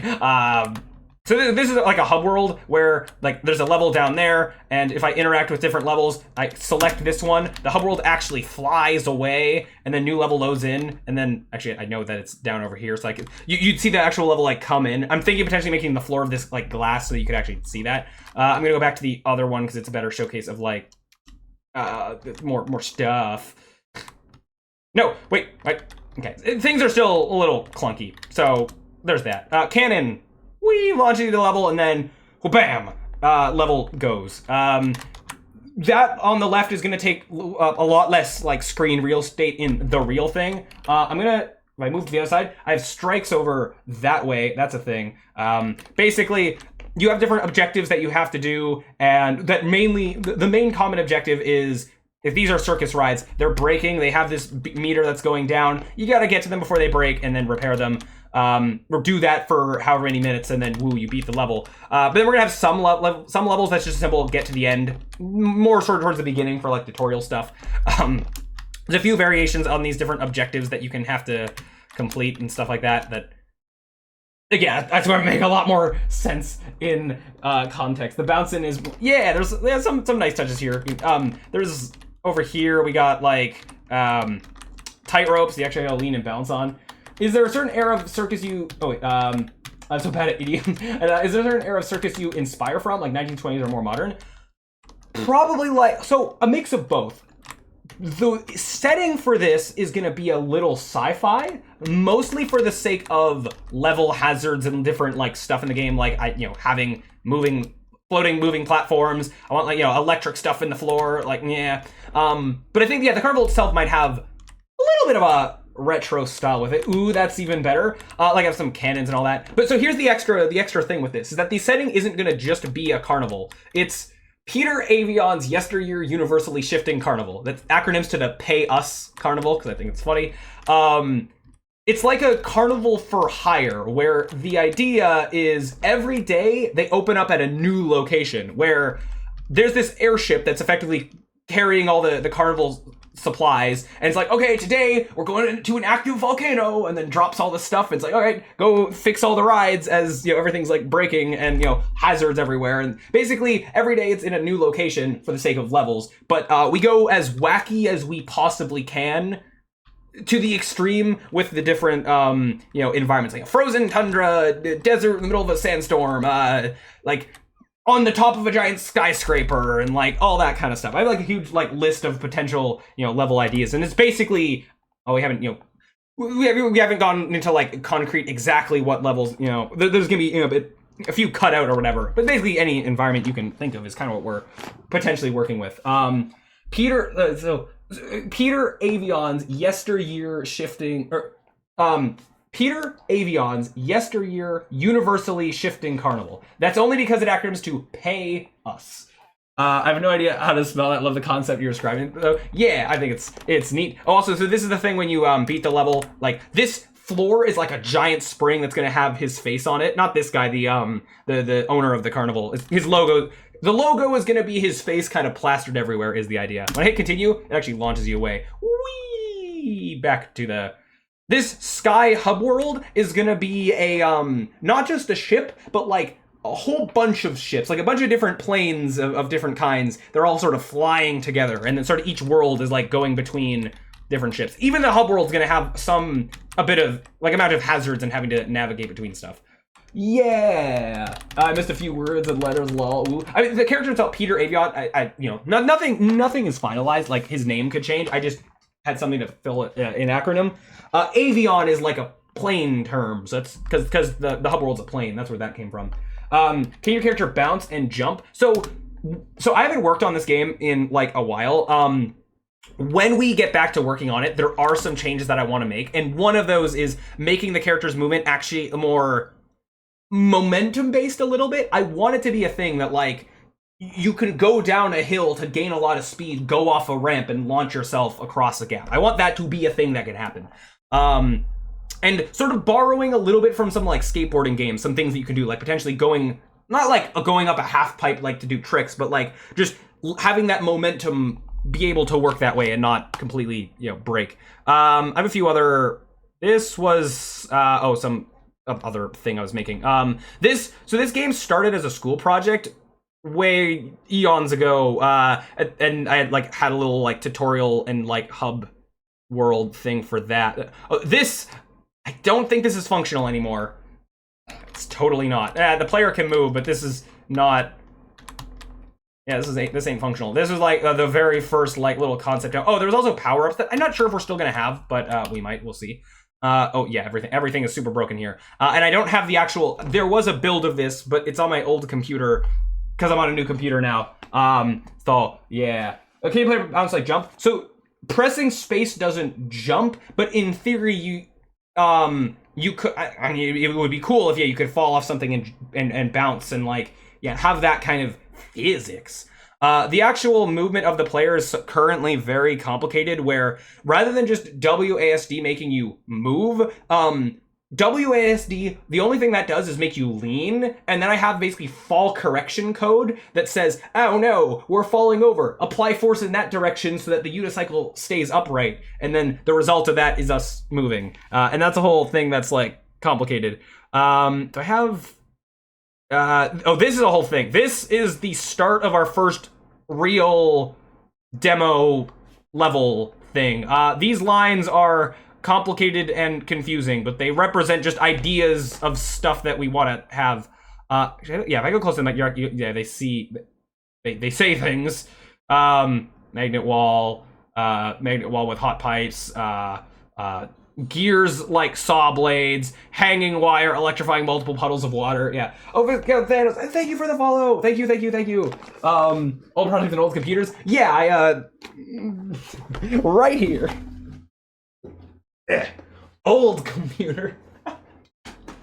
There's still some stuff I have to like transfer off of it, like some old files from this game that I thought that I transferred over, but apparently I did not. So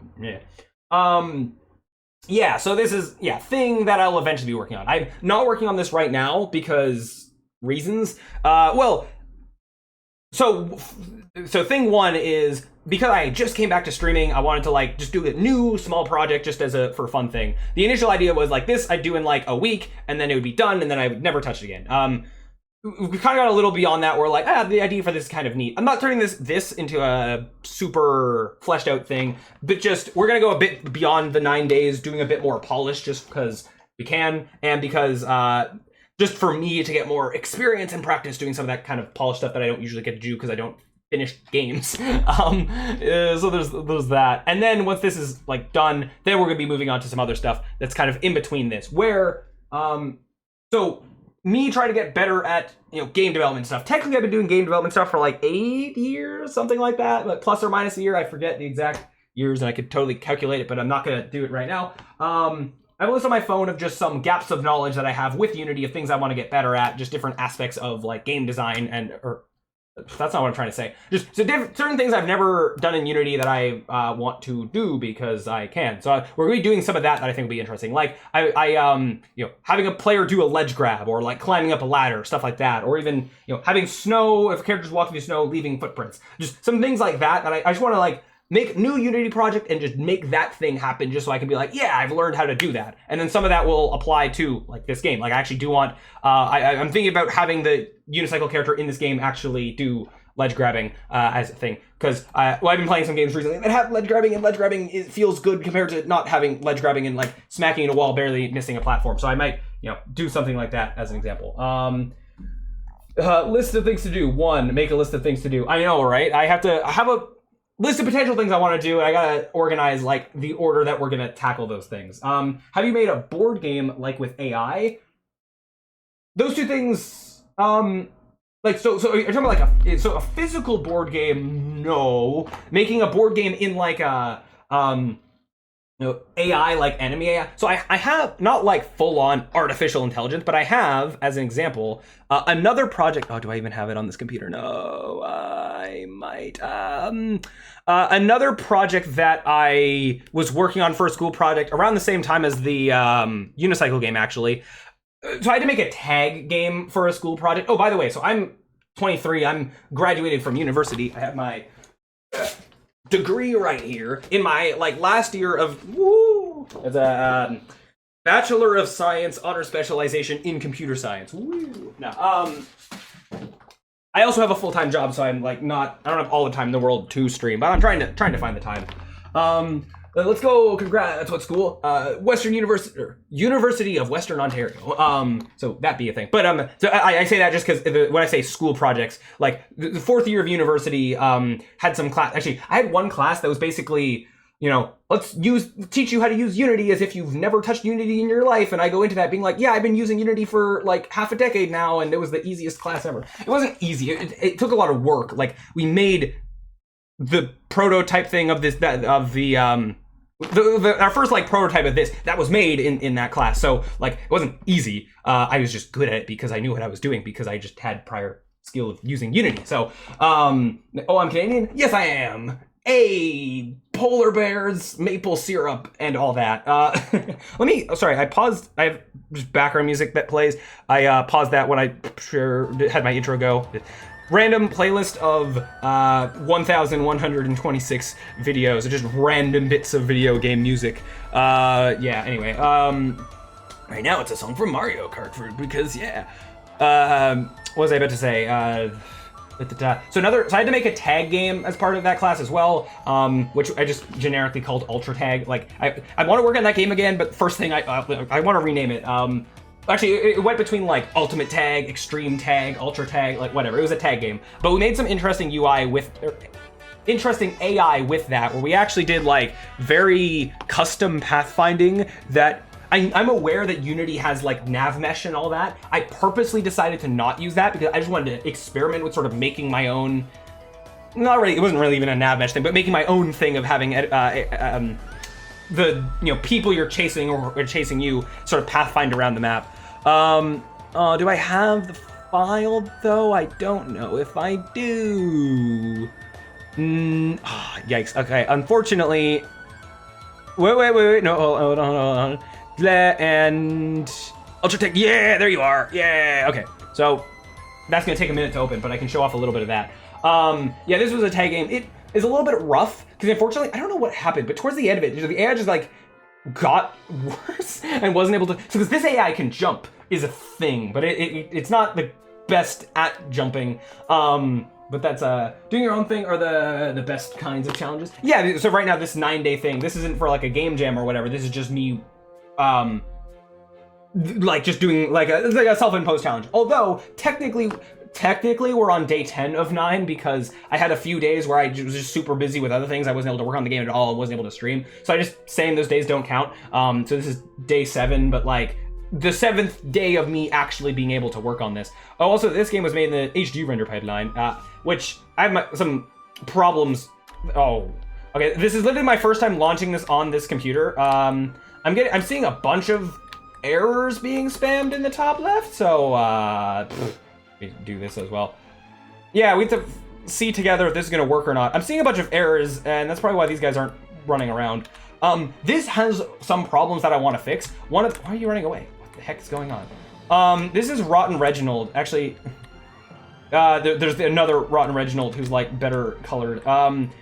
One thing is that this outline looks really bad. Like you people looking at this might be like, oh, I could list like 10 things that look bad about this. I know, and on my list of things to fix when I get back to working on this. Like this outline looks really bad, but it was like whipped up in just a little time. It's like, okay, it's good enough just to show red bad, green good, or whatever. The environment itself like is whatever. The AIs themselves, like how they're moving around. Like, yeah, this has some rough edges, but the thing is, yeah, it still has some neat stuff. While we were developing it, yeah, we got to do some cool things.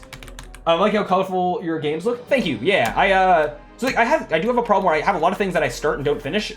So that's a thing that I'm hoping to sort of change now that I'm back streaming, is actually finishing some of the things that I've started, which might mean like cutting some of them down, some of like the overscoped projects that I have. Hanging with the Unicycle isn't really one of them. I still have a like massive idea for that, but like yeah, hopefully I can make that at some point. That's why I'm sort of doing some smaller projects in between, just so I can have more finished things on my list, I guess. But yeah, so this is a thing. Things were kind of running around, but there's a bunch of errors. This, I want to say, worked better before. I don't know what's broken right now, but like when I submitted this for the school project, it wasn't spamming errors all the time. So I imagine something broke in between, but like, yeah, this is something I will worry about a lot later. I do want to quickly show off though, where are the waypoints? Oh yeah, none. How are you all none? Oh, because. So, funny thing, okay, I think I remember why this is having issues, because so I had this on my old computer, and it was fine. This computer, I don't think I uploaded everything to GitHub properly. Oh, no. Yeah! So, this is a thing. Function over form for the moment, yeah. So, about that, what if I told you that, I believe, yeah, this scene doesn't upload to GitHub very well, because this scene is like 100 megabytes, or 100 gigabytes or something. Which is like really bad. I do this. Oh boy. So I did some custom editor code. Jeez Louise? Yeah. The stream isn't gonna suffer performance-wise from this, hopefully. I remember this. Oh boy. So basically, oh, hey, bye, I'll work with you. Yeah. Oh, I'll go for today. Good luck. Oh, thank you for dropping by, Luska. Yeah, see you around. So, yeah, I have a Rubik's Cube. I scramble and solve this while I'm rambling here. So what this was, my sort of custom pathfinding thing was to basically run a bunch of editor code that sort of does all the pathfinding that could possibly happen before you even go into the game, and then it saves all of that in the scene through a whole bunch of just these, well, that's down there in the inspector. And then the AIs, the people that actually run around, then they don't have to do any, like, they don't have to do any performance intensive pathfinding. I basically do all the pathfinding that can possibly happen beforehand. And then they just go, I'm here, I want to go there. Let me get the pre-computated data. And then they just go. Which means that it's like a lot of space complexity, but then technically the time complexity of it is really, like, low. Now, I said, like, in practice, like, that's the idea, like, conceptually. In practice, it's not super amazing. Oh, I can also toggle this, it'll draw all the connections. Woo! Now the performance is going down. Yeah. This is like, again, I'm perfectly aware that Unity has pathfinding stuff like built in, like AI, like the nav mesh stuff. Like I've used that before. This was me just wanting to see, can I try to do it, like do some pathfinding without using that for the sake of learning how to do this kind of stuff. And yeah, it worked pretty like decently well. The movement, if the movement was purely on the ground, that was working like totally fine. Okay, I need to like turn this off so I can move around the scene. I'm super unfamiliar with Unity, so seeing this is rad. Oh yeah, well, feel free to ask any questions that you have. Yeah, that's like, I've been using this program for quite a while, for like 8 years or so, so I know a thing or two about it. Although there's still, like I said before, there's so many, I have a lot of gaps in my knowledge of just things that I've never done in Unity that I want to sort of fill. Like, one thing I know is that this is all basically empty game objects and then lines in between that the AI then uses to pathfind. To basically like, I'm here, I want to go here, use those lines that I had to basically, you know, connect the dots in a way to go from one point to another point. Then there's these red line, so the green ones are on ground, the red ones are above, like, you know, if you jump off. This was how I was trying to do basically jumping, which didn't work super well. Weirdly, at one point it was like working better. Oh, right, because this had a massive overhaul at one point where initially I manually defined, like I was manually copy and pasting all the green dots around everywhere and then defining which ones were like jump ones and not when there was this many. When I do it manually, there's significantly less, but then I tried just experimenting on automating it, which led to a lot more, but then I just click a couple buttons, wait a while, and then it does. Oh, hello everybody, hello, welcome. I'll solve this in a second as well. Yeah, get into that. Anyways, yeah, so this is complicated and confusing and like whatever, but it kind of worked. I'm curious, I don't know how the enemies were actually running around a second ago. If I click this, now, yeah, this is the button that like the calculate path. This is the one that takes a while to run. The stream doesn't seem to be suffering. I'm on a better computer now. It's like way, beefier. So yeah, here I can do this without the stream just crashing. I think before when I was doing this, the stream just basically died. So I had to like do this off stream. I actually don't know how long this is gonna take. If it takes too long, I'm gonna have to just like task manager close this. But eventually it's in the cards that I want to get back to working on this at some point as well. My idea where I want to take this conceptually is smaller than the Handyman with Unicycle, but I think is its own neat idea. Not just the pathfinding, but some other stuff I wanted to do with this. This was basically going to be this arena tag game where you running after, you run after a thing, you tag a person, you tag them, and then they tag you. Like there's that, but then also, one, if there's interesting movement, that on its own can be, interesting gameplay or whatever. But I did a lot of stuff that there doesn't have to just be one, it's not just 1v1, and there can be, but the idea is you can have, so you have the people that are, so if you're familiar with tag, I hope I don't have to explain tag. You have the people that are it and the people that are not it. I'm gonna keep saying it and not it, and I might slur my words of like which I'm saying, so I'm gonna use different words as I was doing before, back when I was working on this. The people who are it. Wait, how did I used runners and chasers because it's just easier to like comprehend. The people who are running away, and then the people who are chasing, trying to tag someone, right? So you have the chasers are the people who are not it. No, the people who are it. The people who are it are chasing. The people who are not it are running away, so they're runners. Yes, that's what it was. So there could be any amount of chasers, and there could be any amount of runners. You can have 5 people as chasers, 5 people as runners, and the code works to be able to handle that. And even the AI is figuring out which one to chase, like basically chasing the person who's closest, or like trying to basically run on the opposite side of the map from if they're a runner, kind of thing. Okay, then there's also like distance stuff, but they can. So with this pathfinding system, they opposite side of the map doesn't just mean the opposite corner. If there's a big wraparound that is technically further away distance-wise, they can choose to do that. But yeah, there could be any amount of chasers and any amount of runners, so I think that's interesting. There's also a mode where like once you tag someone, like there could be a bit of an army tag kind of mode where you can tag someone and then now you're both it, and it's kind of like a team sort of thing. Currently the sort of points in this work was like the longer that you're a runner, running away, you basically have a meter that is going up, and once you've been the longest or a certain amount of time being not it, being a runner, then you win, was how that works. So your incentive is to chase people. But you can have like you the player can be like one runner with like 100 chasers in a map trying to chase you, and that can be a thing. So the benefit, one thing that was like the benefit of this pathfinding system is that it's super complicated to calculate at the beginning, but then any number of AIs like doesn't add that much performance. Most of the performance increase comes from just like the model and like the animations and stuff. So in theory, if that was cut down, like this could support like an arena with like 100 people in it, in theory, as far as the pathfinding is concerned. So I wanted to mess around with that and like see interesting gameplay I could get out of that.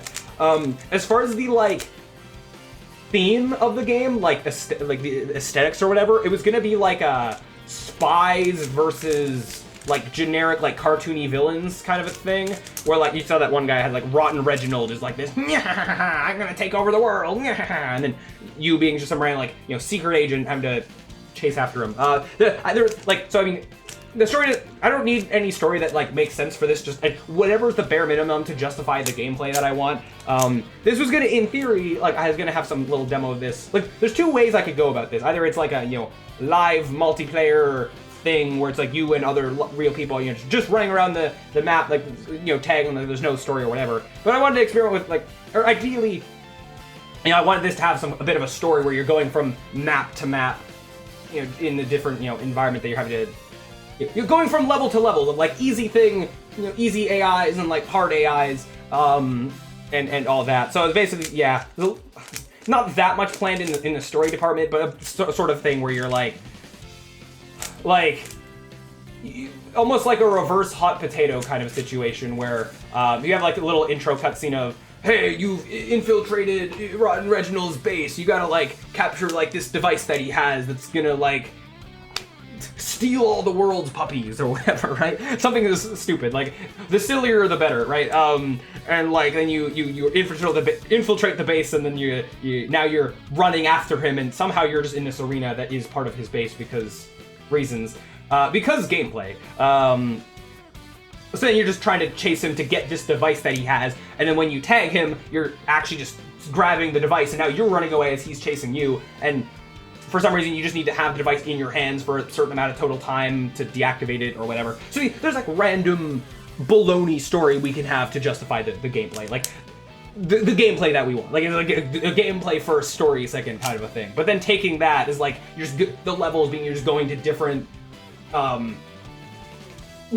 villain like bases and having to take whatever thing that you need to take. But then like that works as a good like introductory level. It's just the 1v1, but then we take that further and further of like then it's like you versus two people and like that kind of idea. I think mainly what makes this not just a tag game, the idea that you can have multiple of both sides, I think could potentially be interesting. And then I also wanted to play around with the idea of you actually having like weapons, and maybe before you go into a level, you get a bit of a loadout of like. You get like one offensive weapon and then one defensive weapon. So that could be like you drop a slime trail behind you, and now when someone touches it, like the person behind you, if you're running away, they slide around or something like that. I should actually solve this. Someone redeemed that a little bit ago, so I'm just gonna solve this while talking, which means I'm gonna solve it significantly slower, but that's okay. All right, 3, 2, 1, whoa. I'm already.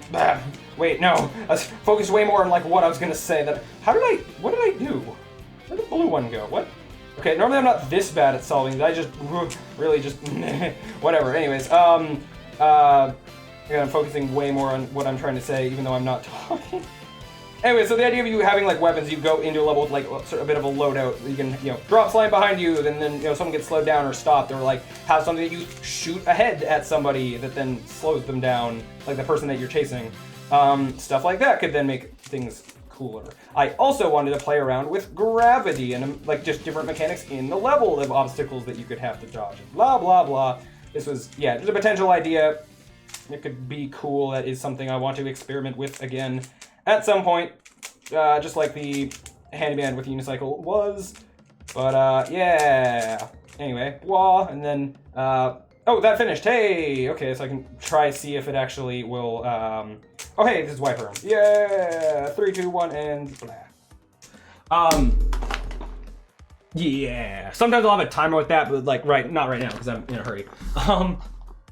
Look forward to what you come up with. Seems like you're bursting at the seams with ideas and things to work on. Yeah, that's the thing. I can come up with ideas way faster than I can actually work them. Especially with like last couple of years, like with school was a thing I was super busy with, and I got a job and like that. A lot of ideas that I have so many. I could ramble for hours about just all the things I have written down of potential ideas for games I want to make. But yeah, again, I gotta actually be able to make them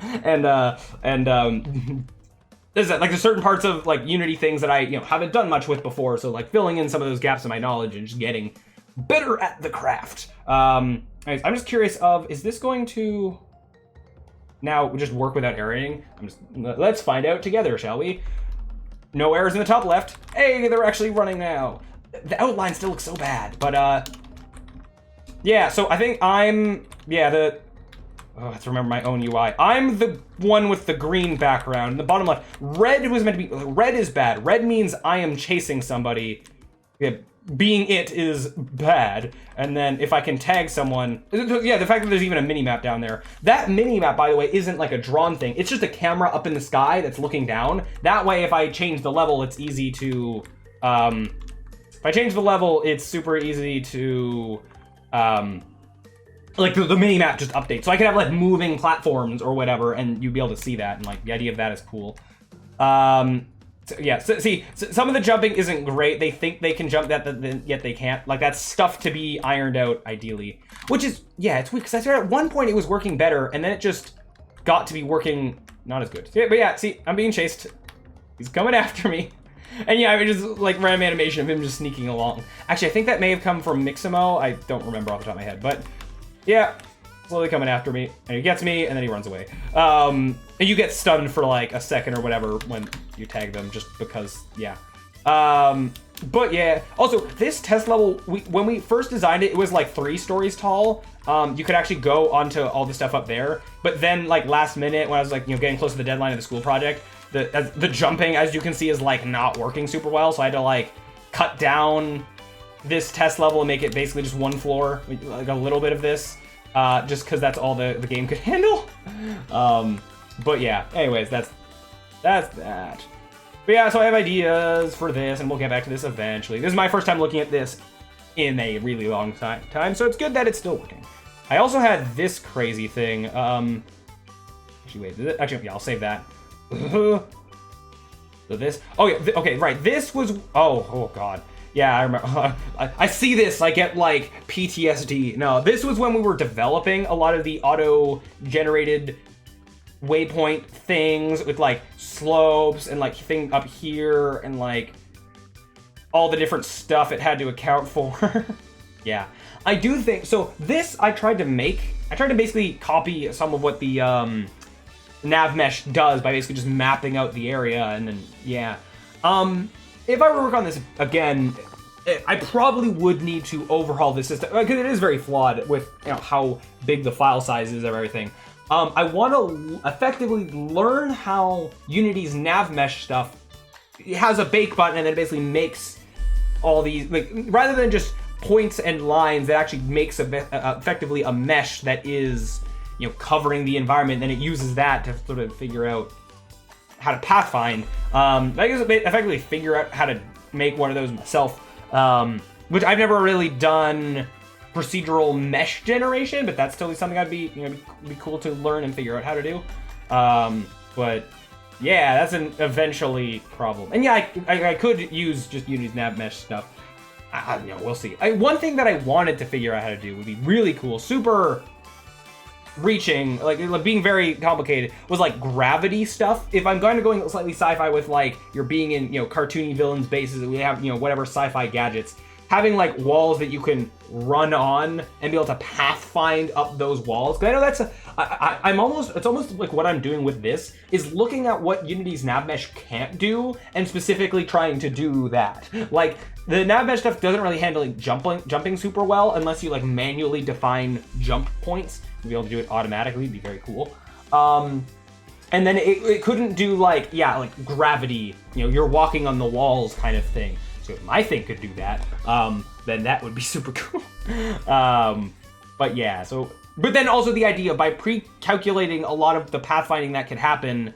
Well, if I do the nav mesh stuff, or if I do any like kind of mesh thing, I might not be able to do that as well. But if I can pre-calculate all the pathfinding and then be able to have like 100 things running around a big arena, that would just be super cool. I mean, that actually work and function well.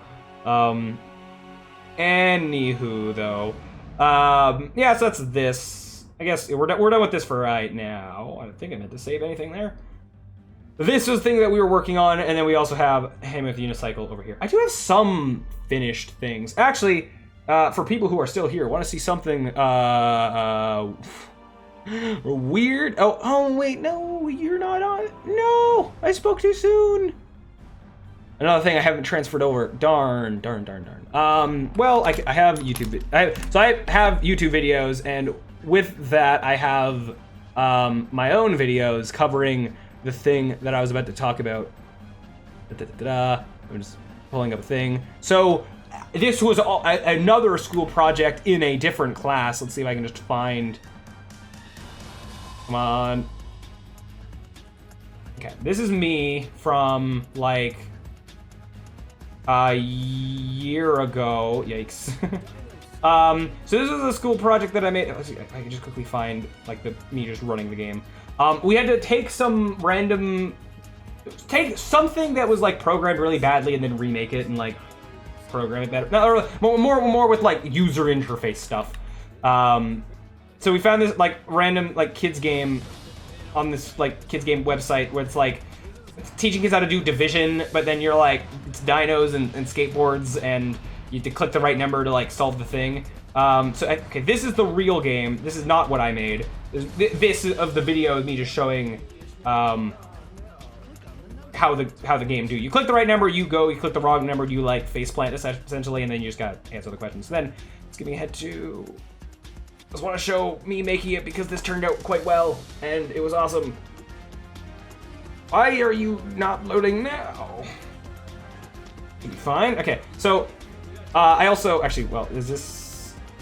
Let me double check that this is actually... You guys can hear this? Oh.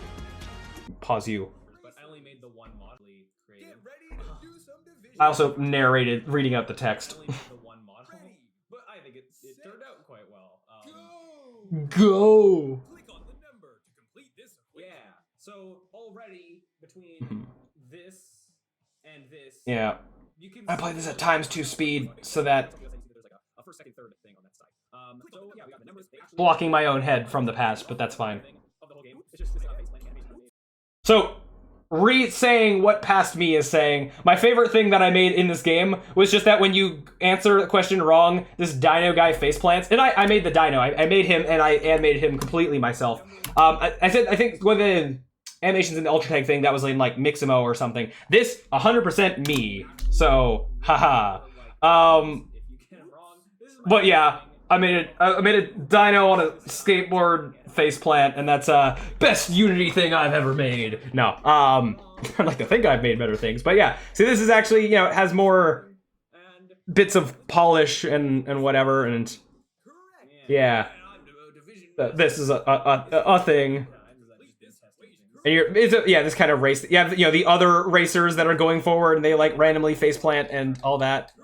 Kind of copying some of how the real game that we copied works. Yeah, well done. Thank you. Yeah. Oh, not gonna lie, the 3D animation of those dinosaurs was a bit scary, but I appreciate the skill involved. Yeah, I mean, it's also like, yeah, something I hadn't done before. I had to figure it out in a rather short amount of time. So when I'm making stuff for a school project, there's no moving the deadline. I have to, you know, finish stuff in the amount of time. But yeah, this turned out super well. Oh, it even has, you know, I made a pause menu and like that exists and stuff. And yeah, anyways, it's just another example of something that I made. If I go back to over here, whoop, has this ever happened to you? Hang by the unicycle, that was that. This is the thing on the Ultra Tag. I had a game I was working on in the past called An Abstract Adventure. There's a whole slew of reasons why I'm not working on this anymore, but it is something I would like, is another thing very low on the pile of something I would like to return to someday. What's really weird is that this is a game of cubes and circles and stuff, and yet I have reasons why I want to wait before eventually returning. Some other things I want to get better at before I return to working on this. And even this game fluctuated between like 3 or 4 separate ideas of basically being different games. I could take the original idea of what this game was. I'm gonna put the music back on. Yeah, that's fine. I can take the original idea of what this game was and make a completely different game than what you're seeing right now of what the kind of last version of this game was. And even in the middle as a whole, this is kind of basically a separate idea. This, yeah, went through a lot of changes. And even like the game idea with what it is probably won't be called An Abstract Adventure. It was called that for what the original idea was, being a bit of a different game. But yeah, the idea, what you're looking at here is like you have a cube and a sphere. Do I actually, wait? I think, you know, rather than going off of, oh yeah, I do have this project on this computer. So, you know what, we're going to launch it up too. For funsies. Okay. So I can actually, rather than going off of the video, I can just show stuff. Well, while that's loading up, I do have, so I have some tutorials that I've made. I have, this was, actually, okay, this is neat that this was another little, okay, a few things of school projects. This isn't all I did in school. This was like, I had so many, like, also writing essays and, you know, math and all that fun stuff. Most of this was also just in my last year. I don't know why this is, you know, being so slow, but basically what this was me learning how to do editor programming, and basically made a mini game that functions entirely in the editor. And effectively, like, you have the... Here, I can't see it super well. I don't know why resolution's so low. Why is it so blurry? Okay. yeah, basically I made a bit like a mini game in the editor where you have like, it says next previous like a level thing. You basically just solve very simple puzzles that you can barely call puzzles, but more just to experiment with different like things that you can do in the editor. Just waiting for me of the past to go through this. Come on. Let me go over here. I don't think I have this project on my computer, so I can't load this one up. But it's like, type in, super easy math questions, and it's like, things are checked or not checked. And the back and forth of like the editor affecting stuff in the scene. It's like a slider that like moves a cube, and the fact that this is all happening outside of play mode is like extra layer of this being cool. And to like solve a game of tic-tac-toe by just clicking the right button effectively. This is choose a number and like get the right number, and then you get to continue. This is toggles that turned on and off different objects. I'm trying to skip ahead to the last one's the coolest. This is level 6. Level 10 is the cool one. All of this is pretty cool, but come on. This one is just you type out text and it is there. You type out the text "Hello World," and then I actually forget what shows up in the middle once you've done this. I think it just is like, you did it. Come on. Oh, okay, there's just a picture. It's not copying the text there, that's just a picture of Hello World that, yeah. This was like some color buttons here. When you click them, they cycle between like red, blue, and green, and then you just gotta click the right ones to make the green. Yeah, additional just... This was more about making the functionality of that like work in the editor, and like that was cool to do. This one was like, you type in position, rotation, scale, and then it was moving an object. You gotta move it so that it like matches up with the wireframe. And then the last one, I don't know why this is being so. I'm probably because I'm streaming. I would expect this to be, I guess, a little bit slow, but whatever, it's fine. Yeah, come on, go faster, you. Just gonna skip straight ahead to here. Almost done with this. Almost done here. This is a maze game. A maze game that's working entirely in Unity. Or not in Unity, sorry. Working entirely in the editor was the grand reveal word I meant to say. But yeah, like actually hitting up, down, left, right, and the cube's moving throughout the grid. And it's even having like wall collision, kind of, which is the cool part, like, because that's not happening through actual colliders or anything. I mean, it's basically just like, actually a very similar grid state system to what we have now in the current game that we're working on, where it just looks at the grid position and then identifies if something's there or not. And yeah, you just move to the end and it's like, yeah, you did it. And I think it just goes to a thanks for playing page. Yeah, with my thing in the background there. I want to remake this at some point. The that thing for my intro, I want to remake it in a new environment at some point. That's another thing on the list. Anyways, that was something. Okay, I'll start going through all these. Abstract Adventure launched. Yep. So this, I can show off better over here. Basically, the idea of this, that is a neat idea that I want to return to at some point. Hold on, this. Basically, this is the thing.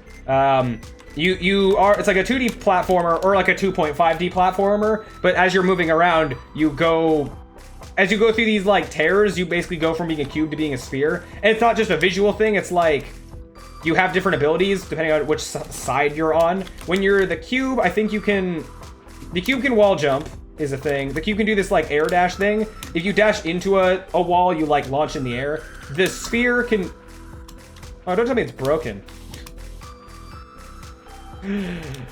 Oh no. Well, I mean, okay, it's been a while since I worked on this. What? How are you broken?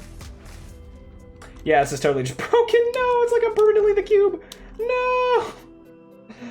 The idea, yeah, so when you switch to being on the sphere side, you're supposed to now be the sphere, but I'm not getting any errors, actually. The sphere can do like a, ground pound, bounce into the ground kind of idea, and like glide, I think. Like inflating like a balloon to like slowly hover down with. So you go back and forth and then stuff changes, but that was part of the idea. But then, so that was a thing. With then a lot more stuff planned with it. But if I go back to this, let's find out if these are still functional. No, not this one. Is it this one? No, this.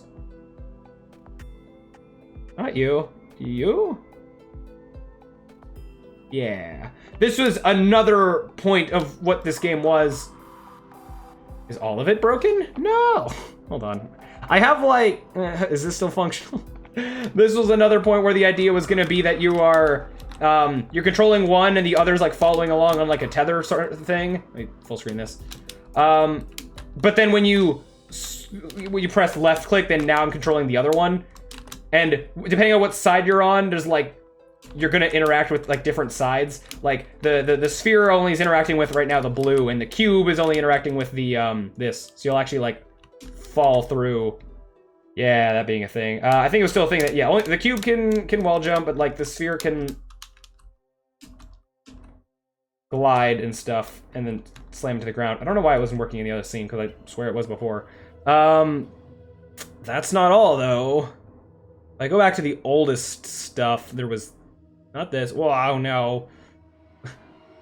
Yeah, this is very broken. A lot of possible fun shenanigans with that. Yeah. So, okay, the gameplay of it's not going to work, but I can show that, like, oh, look, it's like a city, and there's supposed to be rain covering, like, rain going in front of the camera, so it looks like there's rain. But then there's, like, moving platforms, and why is black screen here? It's gonna, am I gonna be able to, oh, no, okay. Yeah, a lot of this, actually, I have this, like, on GitHub, and if I roll back to earlier revisions, then I think I could, get back in this state being functional. But yeah, there was some interesting stuff being a thing. But I explain in that video, I have a bunch of reasons of why I'm not working on this and why each of these different ideas were flawed in ways that I struggled to just be able to make game out of this idea. But anyway, this is something that I still want to return to at some point. This would be a lot further down the line. Which you'd think this would be the simpler idea because it's like a cube and a sphere and stuff and not fully animated characters. But this was more about like the gameplay itself of why I wasn't working on this stuff anymore. But sucks that I can't show videos of when it was actually working. I have, again, a thing on my old computer that I haven't transferred over yet. I have a collection of little like videos of this game at different points that I could show to like of you know, things actually working in those different states, but they're not. I don't have them here, and it would take too long for me to get them, so I'll do that another time. But yeah. Anyways, all that to say, back when I got a raid of a bunch of people, which is awesome. Anthony, what was the rest of Anthony Writes Code? Yeah, which is, again, thank you very much. That was awesome. I know probably a lot of people left by now. That's okay. It happens. Yeah, so that's a lot of the stuff that I've worked on in the past, which even go through myself, and I have to remind myself there is more things that I've quote unquote finished than I might otherwise think. And there's even more stuff beyond that, but you know, that's enough for now. Yeah, a lot of things that I'm working on, a lot of things I'll get back to at some point, and yeah, mainly trying to better work on not having so many things that I've started and not finished, like getting more things to actually be finished. And this game is an example of one of them. We started this on the, like a couple days ago, day 7, but we skipped a few. But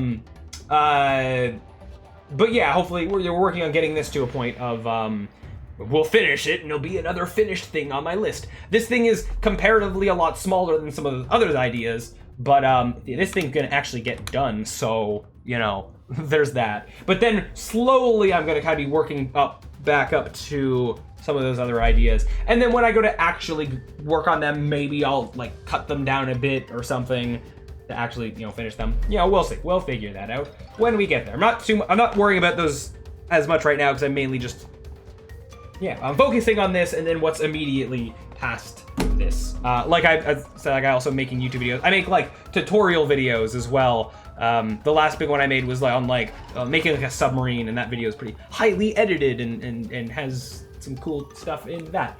So making more stuff like that is also on my to-do list. It's such a mood. Got like 3 VS Code windows open right now for projects that are various degrees of completion. It's hard to resist the pull of inspiration sometimes. Yeah, I know, right? Yeah, it's hard. No, I mean, so recently, in the last couple years, the reason why I've started new things and haven't finished them was almost mandatory. I was working on an abstract adventure until I started the tag game because I had to for a school project. I mean, I guess it didn't have to turn into something where I'm like, oh, I want to keep working on this, but that did happen.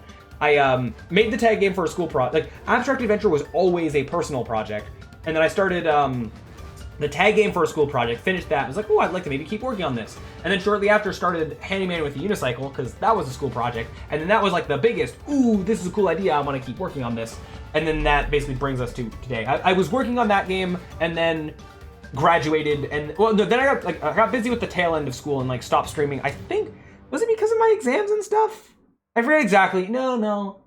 I think I stopped at first when I was busy with, exams and just finishing off school, finishing off all the because I was streaming, working on some of those games, the Unity project things, because it was like just making games. I had, plenty of other stuff that wasn't really streamable. It was, actual schoolwork. Finishing that, then doing exams. Then I moved and had to like do a bunch of stuff with that. And I think I had like 1 or 2 more streams, but then just got super busy because I got a full-time job now, and then had that. And then, that was like a year ago, and then getting back to now. That wasn't a year ago. My last stream before when I stopped was 10 months ago, which is a long time, but I looked at that, I was like, has it really been that long? Jeez. But yeah, now hopefully I'm back for good. Still got some things keeping me busy, so there's definitely going to be some days that I'm missing just being too busy, but mostly some of my work stuff is being really extra busy right now, but we'll be getting less busy by next month, I think. But yeah, I was going somewhere with that sentence. I forget. Oh, we're saying why I keep starting so many new things. So some of the more recent ones was just because school project where I was making a new thing, and then that thing was cool that I wanted to keep working on it. But yeah. So eventually the idea is, and then I stopped working on the Handyman with the Unicycle because I'm like, some of the things I want to do in that game, I feel like I'm not skilled enough to do. So I want to work on super small stuff to specifically work on some of the skills of things that I know I'm not as good at. And then once I kind of get more skilled in some of that stuff, then go back to working on that game with newfound skill. Or more so, things that I can then just copy over into that project. Like, as an example, I've used this example already twice this stream, but ledge grabbing. I want to potentially have the unicycle character, ledge grab on stuff. And even if I don't fully go with that, I still just want to experiment with doing that in general, because it's just something I've never done in Unity that I want to learn how to do just for funsies. So I want to just have start a new Unity project where we don't make a game. Literally all it is I get a character to ledge grab, and that's it. Then it's done. And then I want to do a few things like that. And once I've done that, I could then, when I go back to working on Handyman with the Unicycle, if I'm like, okay, I want to ledge grab, I could potentially literally just copy a bunch of that code over and then maybe it'll work.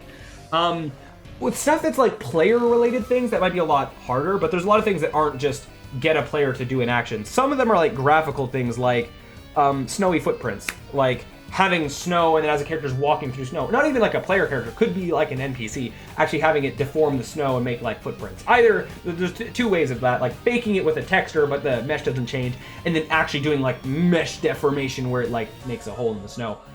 If I do that and I get that working, then hypothetically, if the Handyman with the Unicycle has a snow level, then I could copy some of that over, in theory. I want to have experiment more with Unity's VFX system and make clouds. Clouds, not just in the distant sky clouds, going through clouds. And I know that that's a thing that I want in the Handyman with the Unicycle. When you're on that airship thing, when you're going from one level to another, I want to mask that loading by just you go through a bunch of clouds that you can barely see what's around you, and then ta-da, you're in the next level. So that's so there are some things where I'm this is a thing I know I want in this game, so how about I make that thing in isolation where it's easier, and then once it's working, then I can copy it over. So I have a couple things like that I want to do. That is kind of me both learning new Unity things, making some cool stuff that hopefully be cool to see on stream, and then also working towards kind of getting back to working on that game. That all makes sense. Also making me realize how many little details of games I forget exist. I know, right? Even with all my crazy ideas of all the stuff I want in this game, there's so many little things that with taking a game from just it barely works to being super polished. Even this game, that happened a lot with just oh, it's just a grid and you just move around a grid. How hard can that be? But there's so many little things that even made this complicated. Just all the different interactions we needed between 2 different types of objects. And well, not, I guess it wouldn't necessarily happen in any game with a grid, but it is the case where you can have 2 things on the same grid space. For the turn when a player is on top of a spring and then we launch them to spaces. Then there's like the fact that two things can occupy one space, that just like made the rules a lot more complicated. But yeah, I wish you all the best and have fun while training yourself for bigger things. Yeah.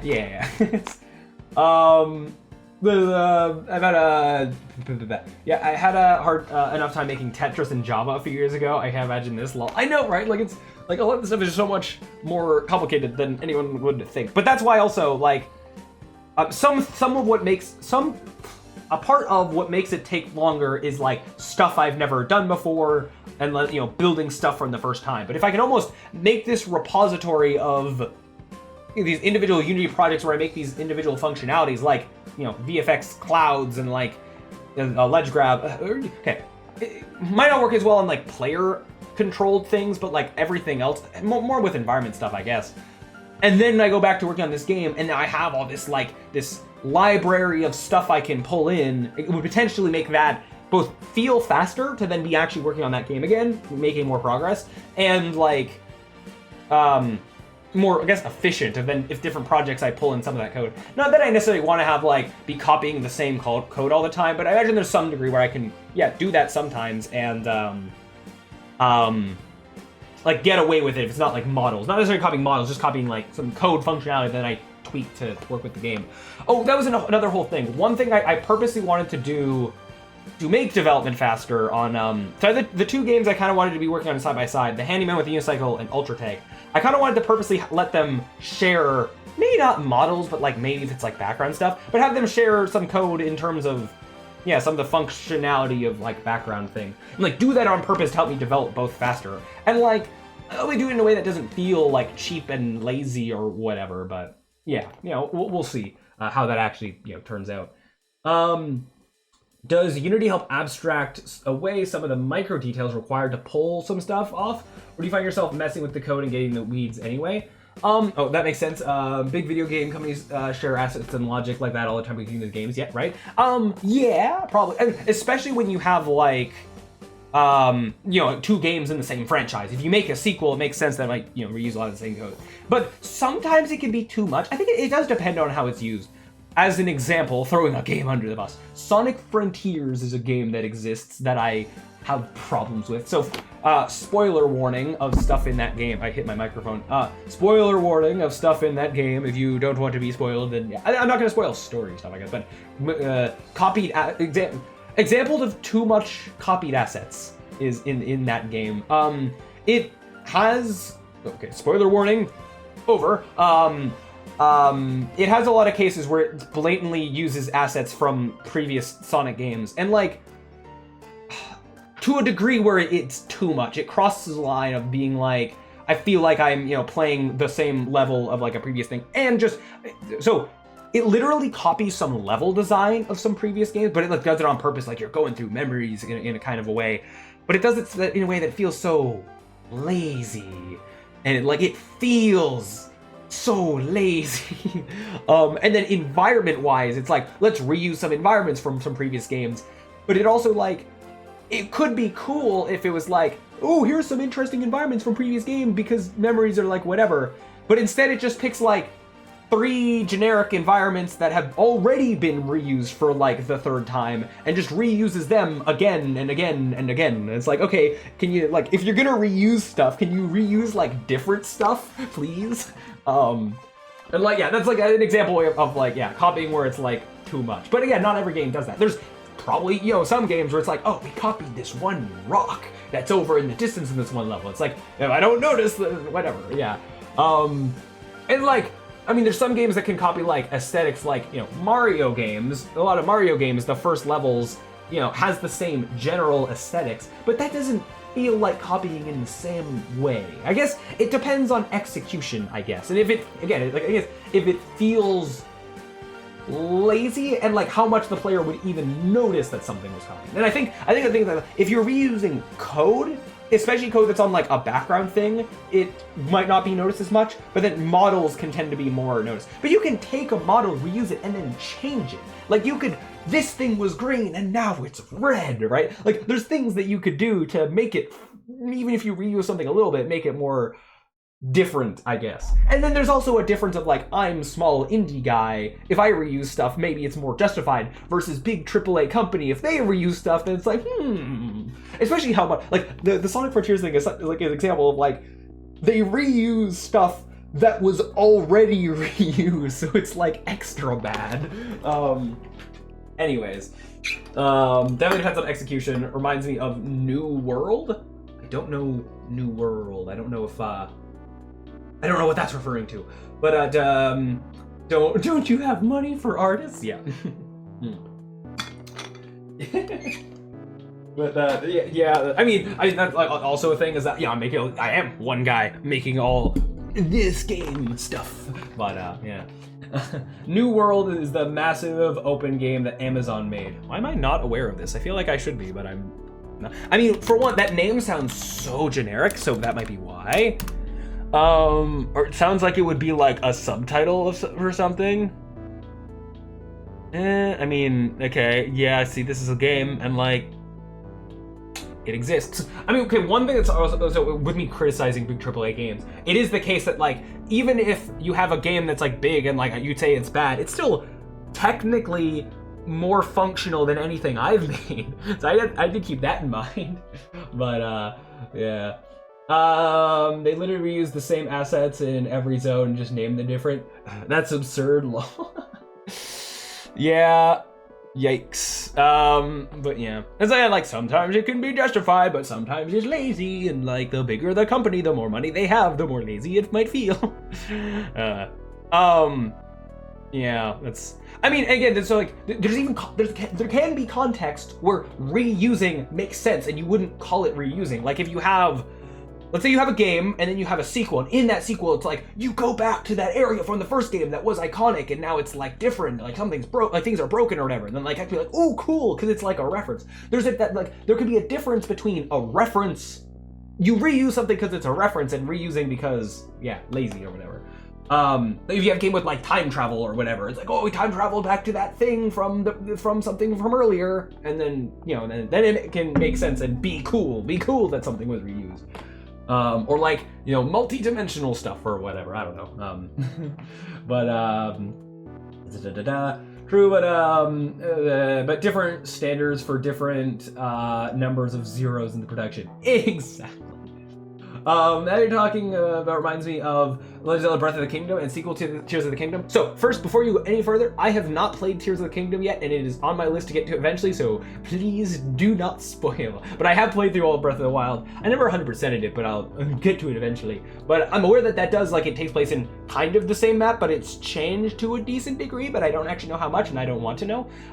So spoiler free, but yeah, I'm aware of some stuff of that game. But yeah, that's, but then, I think that's a case. I think I've heard the overall thing when people first heard that the map was basically be the same. They're like, "Oh, really? That's not good." But I think in execution, I think people are saying that it's really good, so it's like fine or whatever. But I guess, but don't answer. They did it really well. Yeah. So like, that's an example where it doesn't feel as reusy. Because I imagine it's like samey but differently is better than exactly the same. I guess. Like, cool example, I guess, Portal and Portal 2. Portal 2, spoilers for a game that's made, like, over a decade old. Portal 2, at the very beginning, actually, so you start out in a new area and you go through, it's effectively like an intro cutscene, but it's cool, a lot of stuff breaks and whatever. And then when you go to the first bit of, like, real gameplay, you're in an area from the beginning of the first game, and it's like that is like cool. It's like, oh, whoa, it's, you know, this area, it's cool. But in that case, it's not just the same, it is different, because the main thing is like, it's more in the future, a lot of time has passed, so everything's all broken. So it's like, here's this environment, but it's extremely damaged, and there's like a lot of plants growing everywhere and all that. So it has the, like, it's a thing where it's like, it doesn't feel reused, it feels like, here's almost a callback, here's like a reference, or like showing how much time has passed by, here's this familiar thing, but look how broken and how different it is. And in general, it's a general game design thing that making broken stuff is a lot harder than making fixed stuff. Like making all little cracks and like, or little plants growing up, it's a lot more details, and so therefore a lot harder than making something that's perfectly clean. Because then that, yeah, I mean, that can also be hard in some contexts, but like, yeah. But that's a case where it doesn't feel lazy, and it doesn't even take up that much of the game to do that. So like, it's not even like, look, there's still plenty of like completely new stuff in that, but yeah, and then, yeah. Anyway, but anyway, so I don't know where I was going with any of that, but yeah, rambling about game dev stuff and design and reusing stuff or whatever. Yeah, so feels more like a natural aesthetic that's harder to mentally model in how it forms, but that might be just me, or that might just be me. Yeah, I mean, different things can be harder to make to different people, and even just in different gameplay contexts, like this, like top-down kind of game versus I mean, in general, 2D versus 3D. But then, I mean, 2D, you're making like complicated like pixel art and all that. That can also be super complicated. Yeah, but like, I mean, yeah, I guess it can be harder to make super clean look good. Making stuff broken and dirty can be a way to make things look more detailed, and like maybe potentially an easy way to conceptually make something more detailed, but making something look super clean and crisp, but also look good visually, I guess can be hard on its own, right? So yeah. But yeah, I think depends on the game, depends on the genre, depends on like it's hard to take any like thing about game dev and generalize it to all games, because there's always going to be games where like that doesn't apply, I think, and there's always things where you'd and try to have any like rules of like this is how a game should and shouldn't be. There'll always be some game that kind of breaks that and has justification to break that and like whatever, but that's just how game dev is. Anyways, it's been fair, clean can feel artificial, and like all art, there's probably a way to make any combination of things work. Yeah. One idea I had, I closed the hand of the unicycle. One thing I wanted to do with just the design of like this airship thing that or this airship fleet. It's not just one plane, it's like a bunch of planes. And in theory, different types of planes that all kind of look different, like it's all haphazardly mashed together. Is I wanted to design it like you had like a plane that doesn't have the aesthetics of the Carnival, like as if they just built one or got it from somewhere else. It has some different aesthetics, but then it's like they took it after the fact and then painted over a bunch of stuff to be the branding of the Carnival, put up their like stickers and logos and banners and all that. That's in my head how I kind of want it to look. So, and then I think that has its own interesting aesthetic of like, so the main colors of the Carnival were going to be a red and yellow, because those are kind of circusy colors. Sometimes circus colors are like red and white, but sometimes they can be red and yellow. I'm going with red and yellow for this, just because it's not just generic Carnival colors, it's also like the colors of this Carnival brand that I guess I'm having. So the hub world aesthetic colors aren't just red and yellow, it's like whatever colors are the sort of underneath, with lots of red and yellow, like looking like it's painted and hammered and signed up over it. Which, very specific, weird example. And this is also stuff in my noggin. Well, I haven't actually built any of that yet, but like an example of stuff that I thought about with with that game, that very specific environment. I don't know. Anyways, with this game, it didn't quite happen. Maybe it'll happen when I get to the more polished phase of this. The initial idea for this and it being a grid was that it was gonna look like paper, like old parchment paper was gonna be what the background this would kind of look like, that you're moving across paper. And then the goal was going to be like a tear in the page that you're falling through, almost falling to the next page of like a book. Which, in the super polished version of this, maybe we get there. But we'll see. We'll see. Again, there's a huge difference between me saying an idea and then being able to actually physically construct such a thing in Unity. But that's just how that is. So the best I can do is try to get better at my skills so that that's less of a problem. But yeah. Anyways, it's been like, I don't know how many hours it's been since we've actually been last working on this, but to catch people up who may have not be like what we're doing here, this game. One thing that comes with streaming that one thing that comes with when I'm live streaming that I don't know if it's annoying to some people, I repeat myself a lot every little bit, especially as I see the numbers fluctuate of viewership or whatever, just so people actually know what's going on and whatever. So we're making a game in 9 days is the challenge. Actually, I'll finish my sentence, but then I'll say another thing I wanted to say in regards to this game itself. Because let's start to turn back into actually working on this, I guess. So this is like a game where you're just a cube and you move around in a grid-like manner. We're making levels, we're designing levels to then actually build them, although with the way that we've kind of constructed things. I can sort of rough out levels and then go into play mode and basically see how they'll function.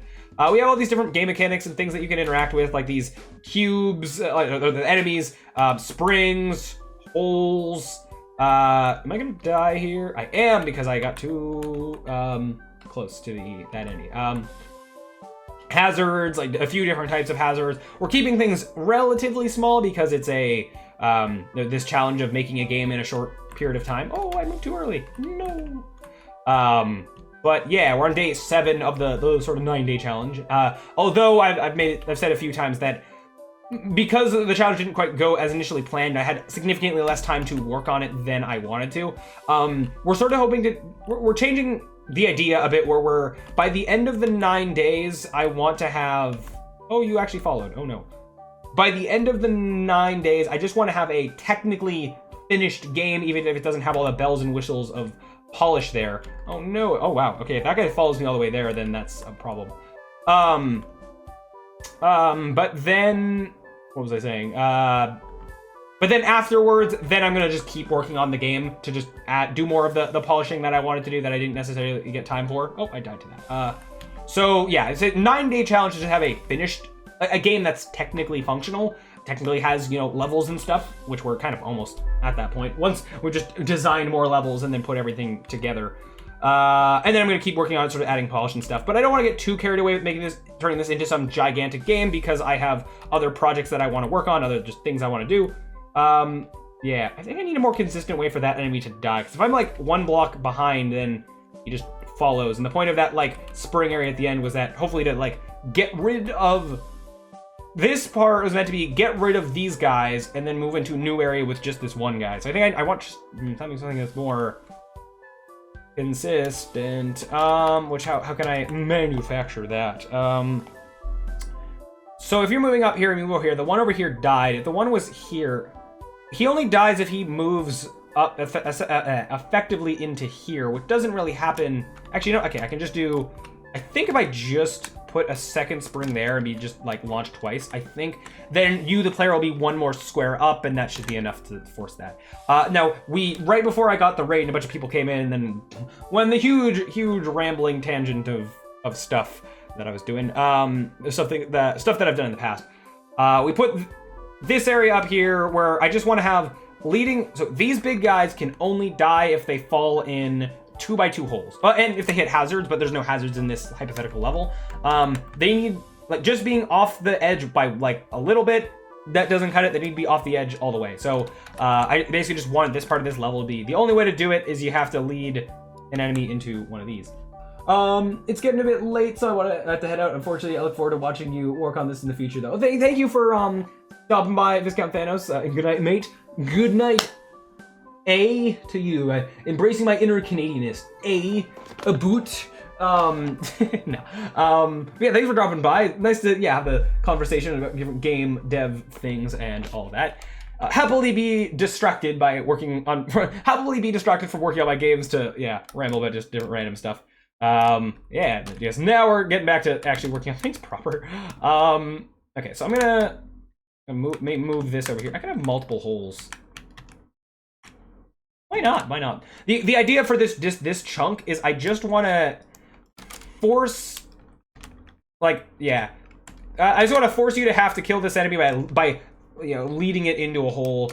You know what? I'm gonna, just for the funsies, move you down 1 because whatever. So I guess I'm just setting up this environment that you can run around a bit. Although I might have put a wall there and there, so you just have a little bit more leeway for actually getting away from enemies. Or enemy singular, because there's only the one. Let me just get the walls around here. These don't really need to be too wide, but whatever. I've already put them in, so they're gonna just be that way. Put you there. And we're saying that up here would be some path that leads to the goal. Well,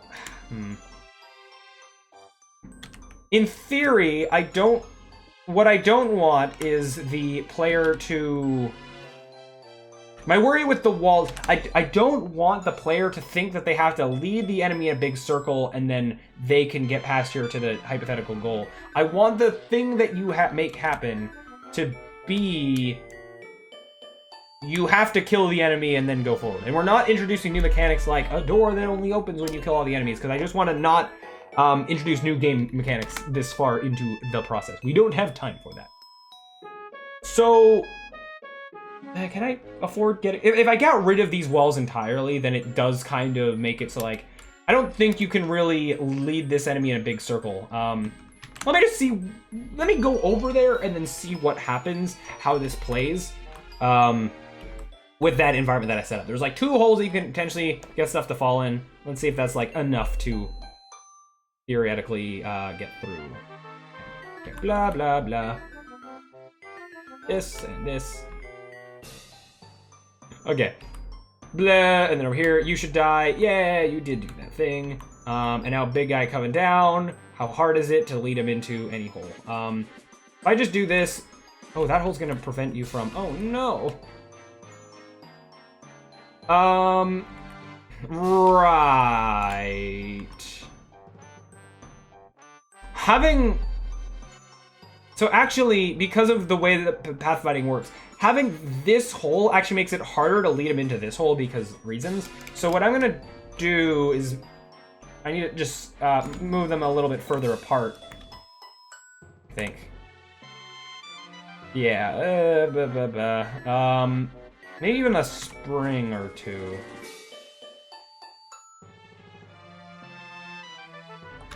Or block here so he doesn't move down like as quick, I guess. Or something like that. Slight tweaks for better level design. Also, FYI, I'm not great at level design. It is something that I struggle with when it comes to game stuff, so... By practicing, you potentially get better at the skill. That's how that works. Yeah, so we're attempting to design some levels based on the mechanics that we have, and then we'll start actually building them. Yeah. Okay, so we got that enemy over there. I mean, one thing I can do is just if I just hold right and then stay here, you'll die. Wow. Okay, I guess I'm fine with that. I guess I don't... I mean, the other holes don't get used as much, but does show more of that, hey, they're not gonna die to anything other than... Okay. Okay, I guess I'm... fine with that? Sure. I'd say it's probably good enough. Okay. So let's say that's another level chunk that we have designed. So we have... Is that our biggest one? Yeah. I was just accounting for the double enemy. Like, yeah, we have... Yeah, so we have quite a few just... So these aren't each levels in and of themselves. Again, I don't even remember what this was supposed to be. I think I did just start some idea like I was gonna do something and then I forgot about it and moved somewhere else and just never moved back to it. I don't know what this is. Was this gonna have an enemy? I don't know. Whoa. I was like quickly make this like, whoa. Dodge the hazards. Like the end of a level. I don't know. Not super important. Okay, so we have all these basically different chunks of levels that we're gonna kind of stitch together, I think, is the idea. Yeah, blah, blah, blah. And then just from some of the different game mechanics that we've come up with, sort of combining them in different ways. Yeah.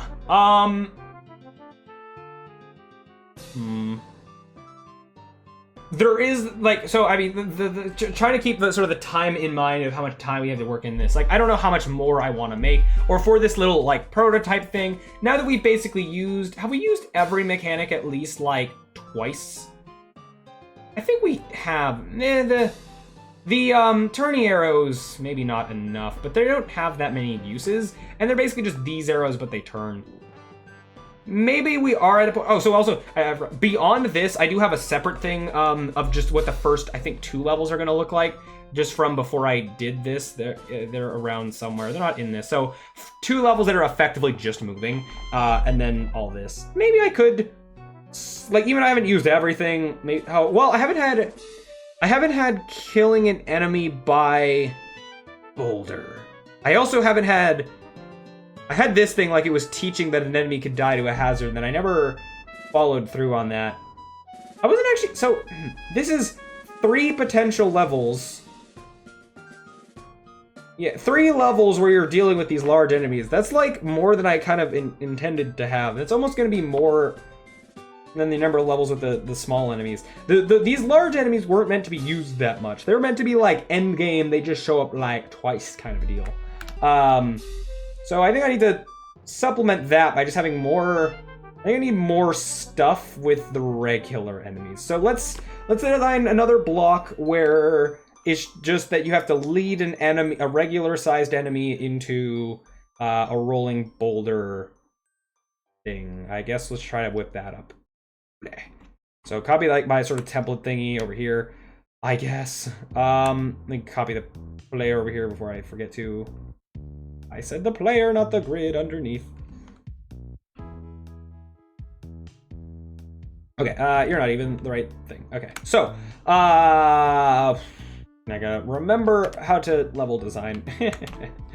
How do I do this? Let me actually, okay, since I'm saying level with some specific, not restrictions, but like requirements of like having certain things. Let me just copy one of each of those things over here real quick.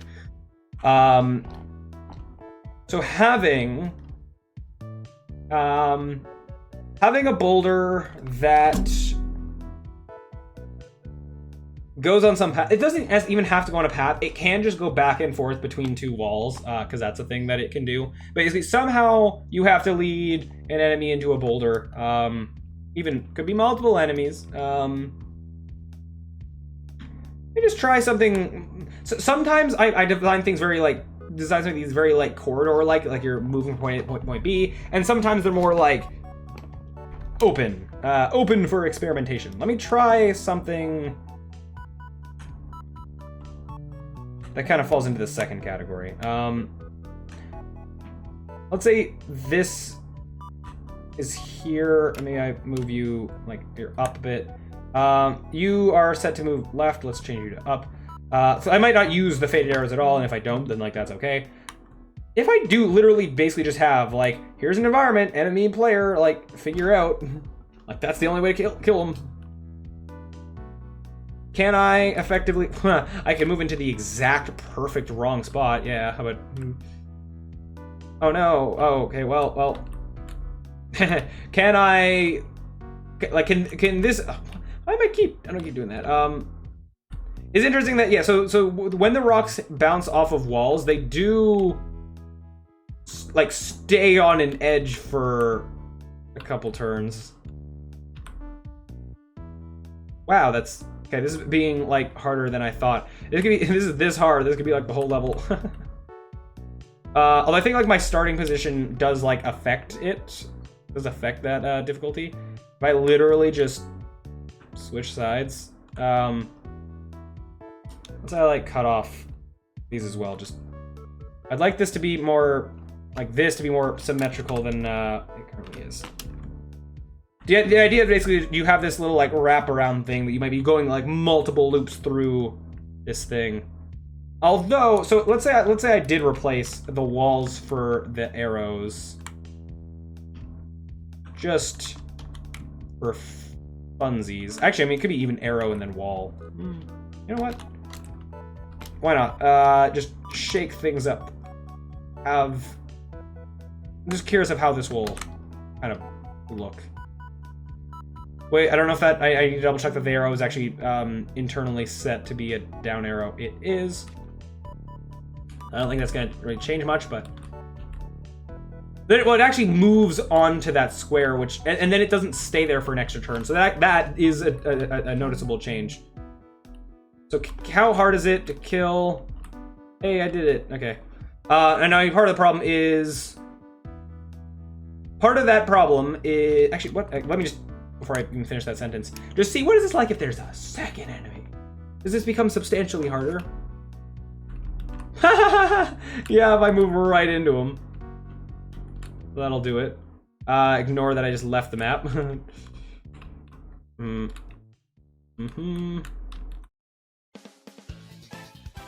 don't know. It does force me to have to move. I mean, well, with the other enemy there, I have to move clockwise. I don't know if you do anything with springs here. Okay, that's pretty, like, consistent if I can find that that's what I have to do. The problem is then if I supplement that with, like...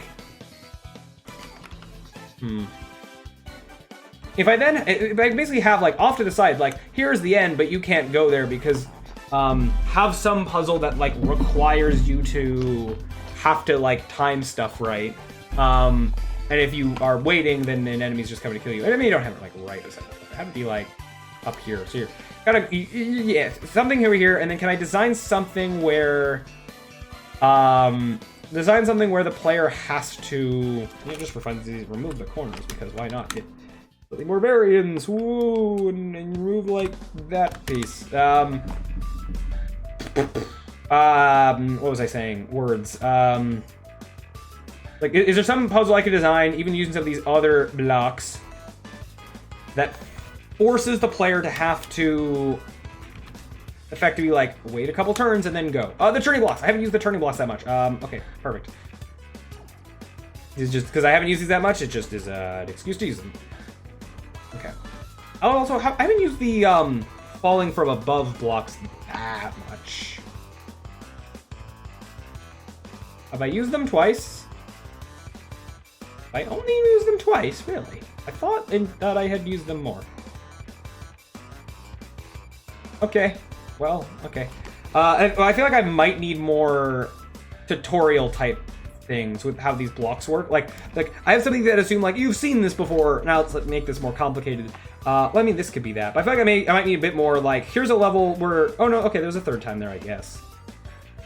Here's a level where it is basically just the block, and that's kind of it, so that you can learn how to deal with it. But, yeah, okay, we'll get there. Actually, so well, you here... Whoa. I have you here, and then, just have, like, death on all sides. And you know what? I just said that I haven't used these enough, so the death can be from these. How about you move down, and then down, safe block, and then, another...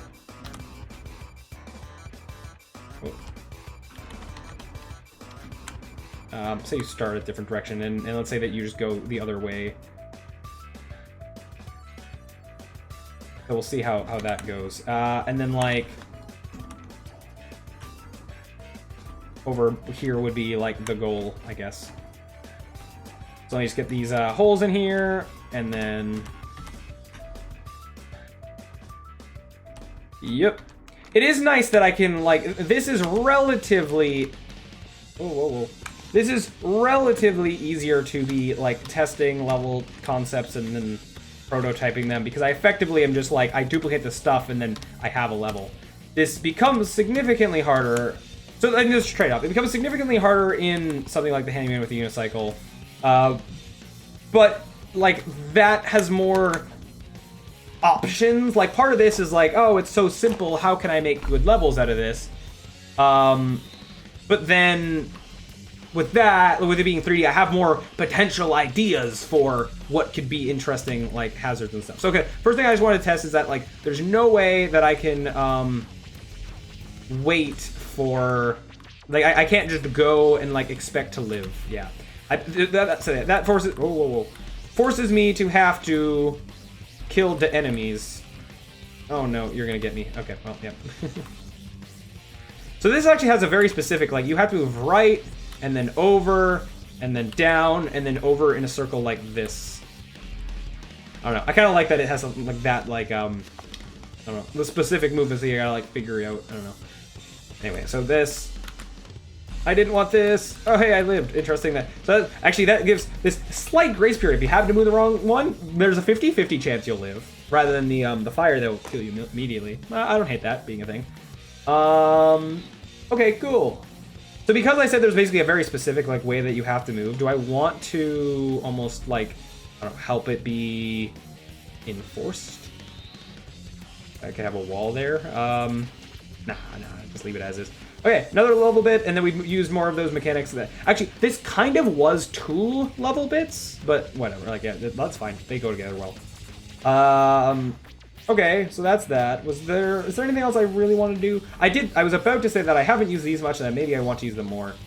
But, you know, now I just did that. And there's another... So, like, this is a pretty good level that's, like, using, like... Because it uses a few of the different mechanics. Anything else I really want to do? Or... I mean, I kind of... Like, I wanted lots of, you know, enemy things. Can we have... Maybe just... another... big open level that's about leading... regular-sized enemies. I don't have any regular-sized enemies interacting with... Let me kill 2 birds with 1 stone and say, have a level that's pretty, like, big and open, where you're mainly just leading enemies big and small into a lot of fire. Let's say... well, this big? You know what? Why not? Go big or go home. So I probably won't use most of this space, but let's just, you know, have it be there. And let's just say I don't know how well this is gonna work, but let's just, you know, mess around with it and see if cool ideas can form. Let's just say I have this big environment that the player is in, like, the middle of, and you would have some of the big guys, and just... Can I then set up a bunch of hazards? And basically, the enemy... How is fire being beneath... Oh, because I didn't copy the fire. That would do it. Can I then just have a whole bunch of fire? And maybe even some of the rocks. I could fill this with basically... Just fill this with, like, all of the hazards, potentially. But, maybe this could work as a decent, like, final level. I don't know. I just fill it with fire. I don't know how much they'll automatically walk into this fire, but... Like, this is a very big, just throwing stuff at the wall and seeing what sticks kind of situation. I want any holes? I almost don't. I almost want to just be like, yeah, it's just you, them, and fire. Good luck. I don't know. Let's see. Let's see what happens. Can I effectively kill all these enemies without just getting immediately killed by everything? Oh, God. What do I even do? Like, focus on big guy over there. Oh, no. Got him. Got that guy. Oh, no. I should have moved left. Or I should have moved, yeah, left there instead of right. Ooh. Okay, I mean, so the question is, if this is currently way too hard, how do we fix this? Is this fixed by less enemies, better spawning, or more hazards? I am getting a few of them,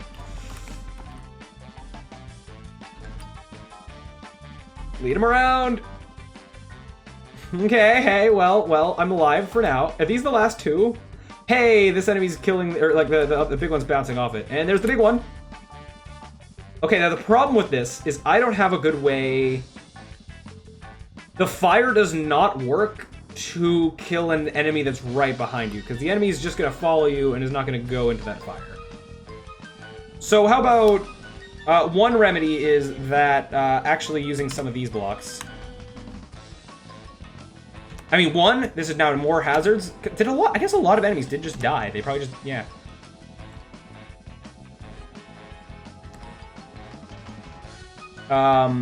Just have a couple of these around. I mean, this solves, yeah, more enemies potentially dying. But this is something that you can, if you can time that you move under it 1 frame, and then it falls when the enemy following you is there, then that would kill that. And let's just say, for the funsies, we have 1 spring somewhere. Maybe, in the, like, this spot, 3, like, away from all the corners, just because we can do that. And that's another thing that I guess if you move over there, if there's an enemy right behind you, you can use that, and then you'd be 1 away. And let's say we move this guy, whoops. Oh, and then there would need to be a goal. So I'd assume that like somewhere like off the top or something there'd be a goal. So that could also be a thing. Like if you've killed most of them and then you can just run to the goal, I would, I guess, allow that. We'd have to figure out where that even is. What was I trying to grab? I was trying to grab this enemy and just move him one further away. Let's see what happens. Should I have more fire near the center? Maybe. I don't know. We're gonna do basically the same thing I did, where I just kind of move haphazardly and hope for the best. Which, I mean, is game. Okay, so, wow, okay, really did... Okay, do I have too many hazards? Because it feels like I personally saw very few enemies compared to how many died. Yeah, I don't know. I'm gonna use this as an example of like, haha, I'm like further away. Yeah, okay. Maybe I remove more hazards on the edges. Or I make more enemies. Along the edges, so more likely, there are more that are more likely to make it to the center. I kind of want more small enemies. Imagine I just line this entire thing, line the entire edge with enemies, and be like, yeah, they're coming. Have fun with that. So I said that idea as a joke. I'm now curious to see what happens if I do. So here's also my plan of just copying these over faster. Technically, these guys are off the edge right now, but if I can easily copy them without copying the blues underneath.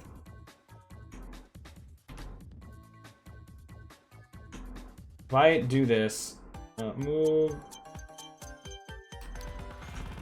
Remember when I said, like, oh, I'm probably not going to use all of this space? And then I did.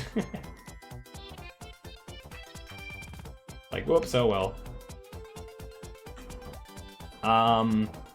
Now, copying up the side, I'd rather not turn the enemies, because their eyes will mess up. The player's not rotated, is it? Wasn't sure from just the different stuff I'd copied around and whatever. Technically, actually, this shouldn't have one on that edge. Okay. Blah, and then blah, and then blah, and then copy this over here. This either will go well, or it won't. And I could do this and then delete some of the enemies that are actually, like... I guess I will delete some of these guys, and I'll move you up.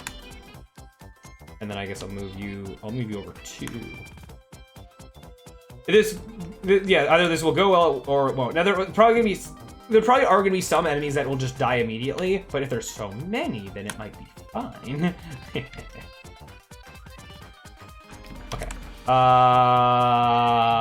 I'm gonna expect this won't go super well. All right, how's this gonna look? I'm just gonna go straight to the edge just so I can see. Oh my god, that's so many of them. Oh no! Can I do... Okay. So, like, the question is, can I survive this? Okay, that might be... that might be too much. Oh no! I mean, I could make it every other square, but does that really even matter? Can I make a bit of a gap? Can I strategically be like look at where they're gonna die from... like fire like that? I don't think I can live this. Oh no. The question is, do I supplement this with more fire? And springs, potentially, because springs can launch you over enemies. Maybe I like the idea of, like, rather than cutting down on the enemies, I like the idea of filling up more stuff to deal with the enemies, because it's just chaos, and chaos can be good. I think also, actually, I think I potentially just need more stuff, like, at the center. Like, more stuff actually around the player. That almost, like, rather than this being, like, more hazard, and the player has to not walk onto them themselves, but it does kind of feel like it gives more for the player to actually work with and potentially create more openings. And then it's also just going to kill more enemies before they actually get to the player. Which be a thing. I'm just going to keep copying, and I mean, yeah, I'm potentially killing a lot of enemies, but, you know. I mean, right now, if it's too much, I guess I just keep... in theory, the idea is I keep copying until there is... until it's not too much. And then we'll go from there. Yeah! Oh, no! Like, what have I done? What have I done? It's a dun-dun-dun. Oh, no, here they come. Oh, can I? Okay, is it... If it's still too much, then, Oops, okay. I'm just dying to that enemy. We gotta focus on the inner ones, and then go... I feel like... Do I basically just need to line up with, like, a spring before I get killed? That enemy over there is not making getting to that spring easy, so if I just can, like... Not like that I don't. Okay, I need to strategically kill that enemy early, and then I can, escape to the outside. Ooh, no, because of those guys. I move around, oops.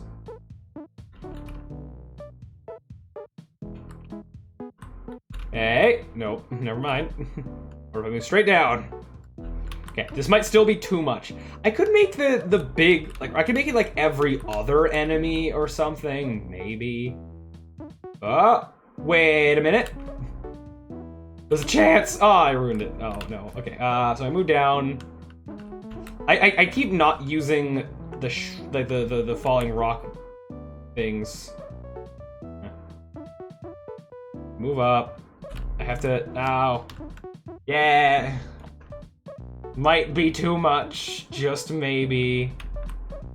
Because I guess they are, the diagonal ones do kind of move around the fire rather than dying to it.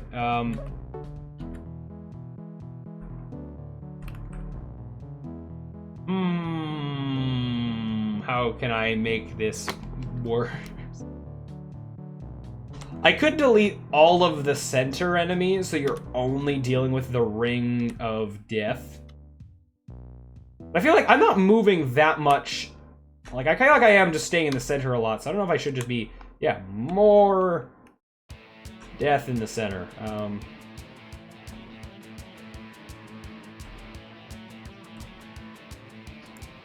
don't know. I could make some holes. I don't know if I want to use walls. Ideally, I just want this, like, playground of just nonsense.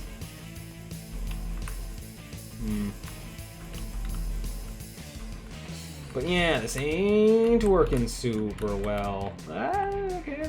Well, I'm gonna move on that because, like, ooh, shiny spring. That didn't work super well.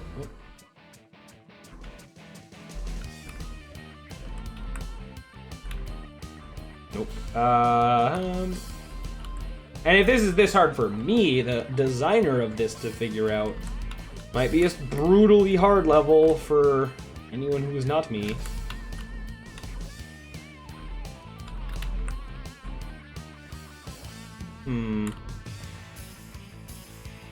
I guess if I do have a goal around somewhere, it doesn't necessarily have to be the case that I do have to kill all these enemies. It could be more that I just have to find, like, survive just long enough to get to the goal that's somewhere hidden in this mess. But, like, I don't know, I feel like most of the enemies should die.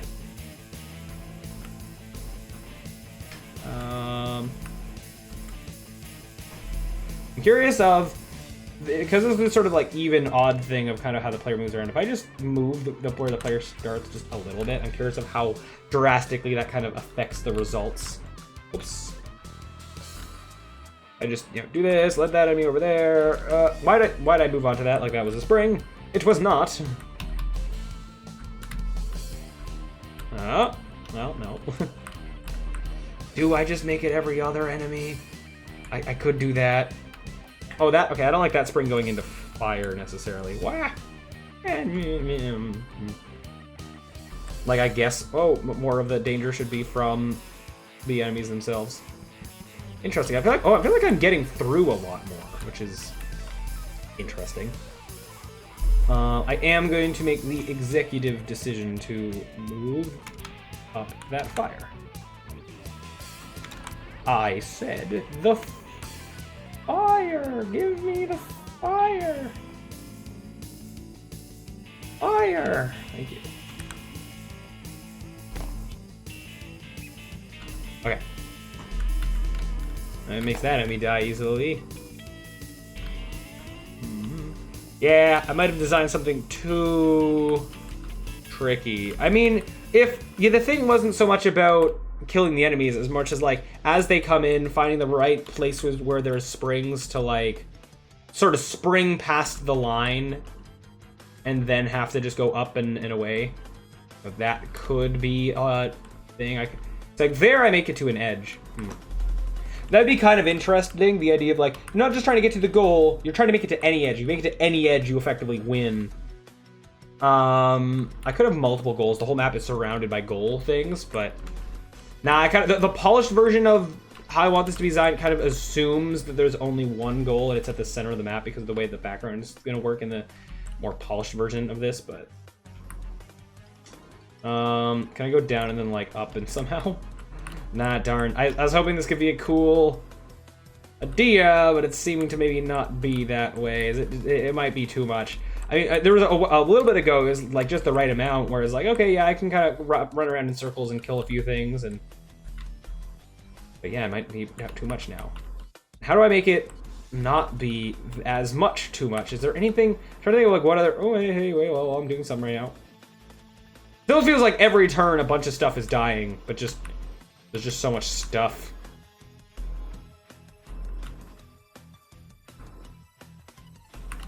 Whoops. Oops, not even, like, I'm not even trying. But even then, right now, I'm, like, messing around with my own level that I'm struggling to beat. If I'm taking this many attempts to even go around and try to find a way of beating it, then, like, that's not necessarily a good sign. Okay, maybe as a start, I go... Oh no, even doing this is gonna be tough. I go every other one's an enemy, and hopefully I can get that to at least be slightly more manageable. Because then there's at least like a line that you can break through, even if it's still hard. Because yeah, I mean, it doesn't have to be the thing that you have to kill all the enemies. Maybe like just getting to an edge is enough.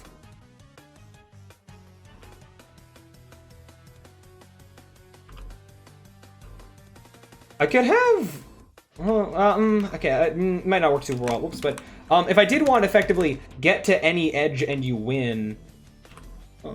If I just had the edge lined with springs that the enemies can't use, but the player can, and it just launches you over line of holes into ground, and then had that wrap around all the way to like the top to some goal, like, yeah, that could be a thing, I guess. But then that like feels very... It would take a long time to go all the way around to the top.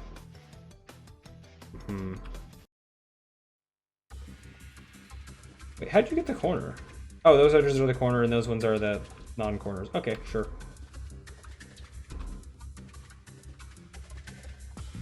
Okay, almost there.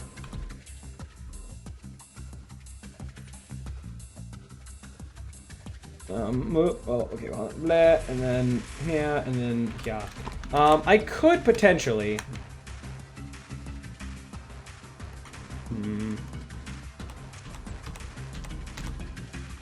If I did this.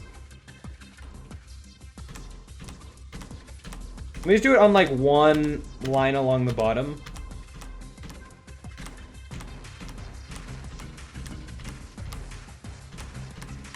And then this is all holes, and then over here is like round. I mean, if I could speed it up with springs. If the whole... but I can't like do that too much. Hold on. If this whole bottom is... But then you could easily like launch, die. Ideally, like this is meant to be kind of like you're safe.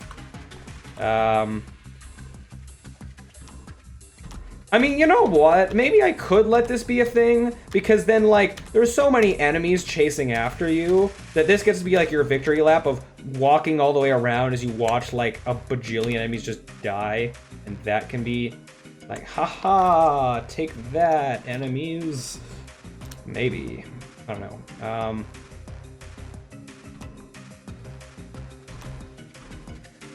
Okay. Blah, and then let's say you along the top, and then let's make it vertical, and I don't want to rotate it.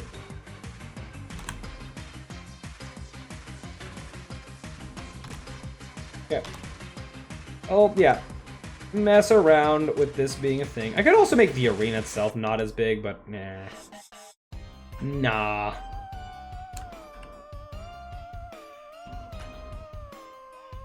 Okay. Maybe I could combine this outer wall thing with springs, and there's a way I could like make that make sense. Oh, you're 1-2 over, so you like delete one of you, and then copy you in. And then let's say like there's along the top. So I mean, it could be like if you happen to go at the top, then you got a goal waiting right there for you. Yeah, popping all these along the bottom is tricky. Well, but because the enemies along the top are like the other way, so I can't as easily do that. But if I had just the row of springs, then I could. And you know what? I'm gonna commit to this idea. We're just gonna quickly commit to copying this. If I've accidentally duplicated 2 springs on the same place, hopefully that's not gonna catastrophically break things. We're gonna see. Yeah. Almost there. I can't really see if the ones under the enemies are like, if I'm accidentally missing any and making any gaps. Wow. Almost there. It's fine, don't worry about it. I still also have to put in all the holes. Okay, that's that. And then, I guess if I'm committing to this, I'm just gonna put in the holes now. Just get in all that. This will be easier to like copy. Wait, did I just put an extra one there? I did. Oh, okay, it's harder to copy because I have to like. I just kind of go like blah, and then say good enough.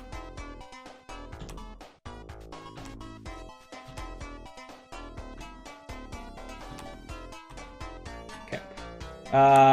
Can I get all of this? I got all of it, but the bottom one, that's fine. And then I need the whole bottom. Bah.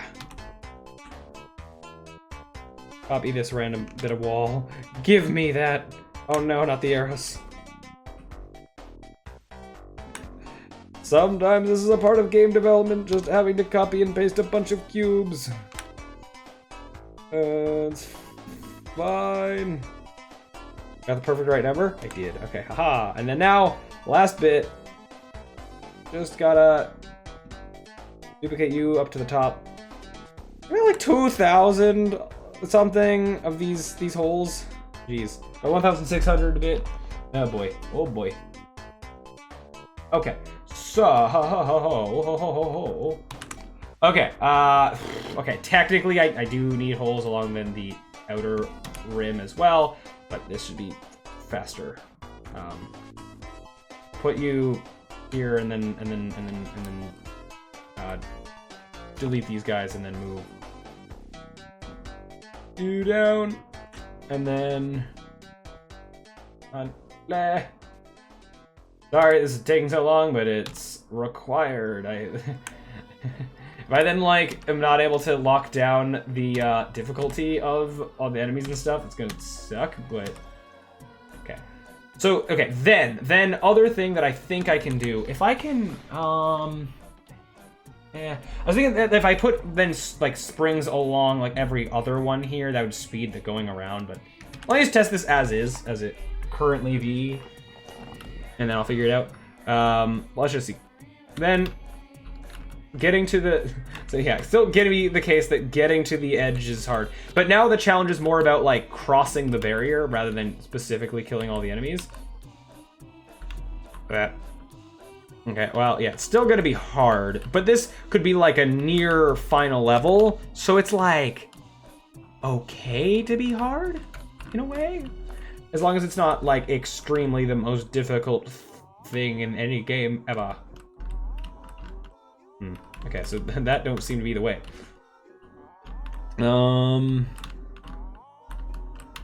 Yikes. I don't know what like other modifications I could make. Like I've been putting things around randomly. If I was a bit more sensical about it and almost like planned out a path, that might be a little bit better. But I don't know. I'm gonna just still do a little bit of randomness. Maybe, okay, do it more like moving around the circle. Let everything come to you. Whoops, not like that though. Let me try that again, because the solution be like let stuff come to you is interesting. Blah, blah, blah. Let everything come to you, but also be prepared on a spring. Kill that, yeah, kill that. Kill like some things as kind of they're coming towards you. Yeah, why did I move down? That's not the way I wanted to move. No. Okay, no. So that enemy's a big problem. I need to make sure I kill that enemy early. Otherwise, yeah, he's a problem. Yeah, and then I move over, and then I'm good. Okay, I mean, that works. So that's like... And haha, you get to just see everything die as you're slowly moving up. Can I? Oh yeah, I didn't check that. Yeah, so I can't. Good that I've made sure that that can't happen. If I move where an enemy's going, then yeah, this is like it's a little slow, but then you win. Woo! I didn't block off the top of this, but maybe that's okay for like a. Yeah, I could put springs here and then you could move twice as fast. But if you spring and then die, that I don't think I want that to happen. But what I could do potentially to make it, I could do it without completely doing it that way. If the springs were on every other square and then you spring and then you're in like one of these and then it's every other one that's a spring here, then you spring and then you're definitely not dying and then you're moving up, and then since you're moving up you're way less likely to accidentally move to the side, and then if you do, it's your own fault. And then don't put springs in the corner. I could do that. That requires a lot more setup though. Do I even bother? Do I? The way I just left, that was off of this spring and then holding right, so it was like here. I'm gonna hate, you know, we're doing it because it's better level design. I'm gonna delete the ones where the enemies are, so then the ones where there's no enemies, that there be springs. Actually, you know what? Let's make this, I could actually do this in a way that's a little bit faster. Is, if I'm specifically moving these ones out, I can specifically just, shift select these, make sure I don't select the enemies or the holes underneath in here, and then I can just move them over. And ta-da, 2 bits done at once.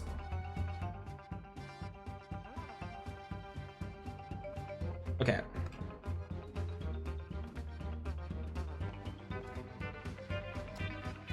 Okay, and then blah, and then I mean, since I'm here, I could duplicate and go over that side, and then oh wait, you're different. Well, does that throw things off? Because it's like the gridded the other way. I'm gonna try to see if I can make it work with it. Oh, whoa, there was a double here. Now I know that. Any other doubles? I think I'm gonna try to make this system work. I'm gonna try doing this anyway, and then we'll see. Like, if the corners are gonna play nice or not.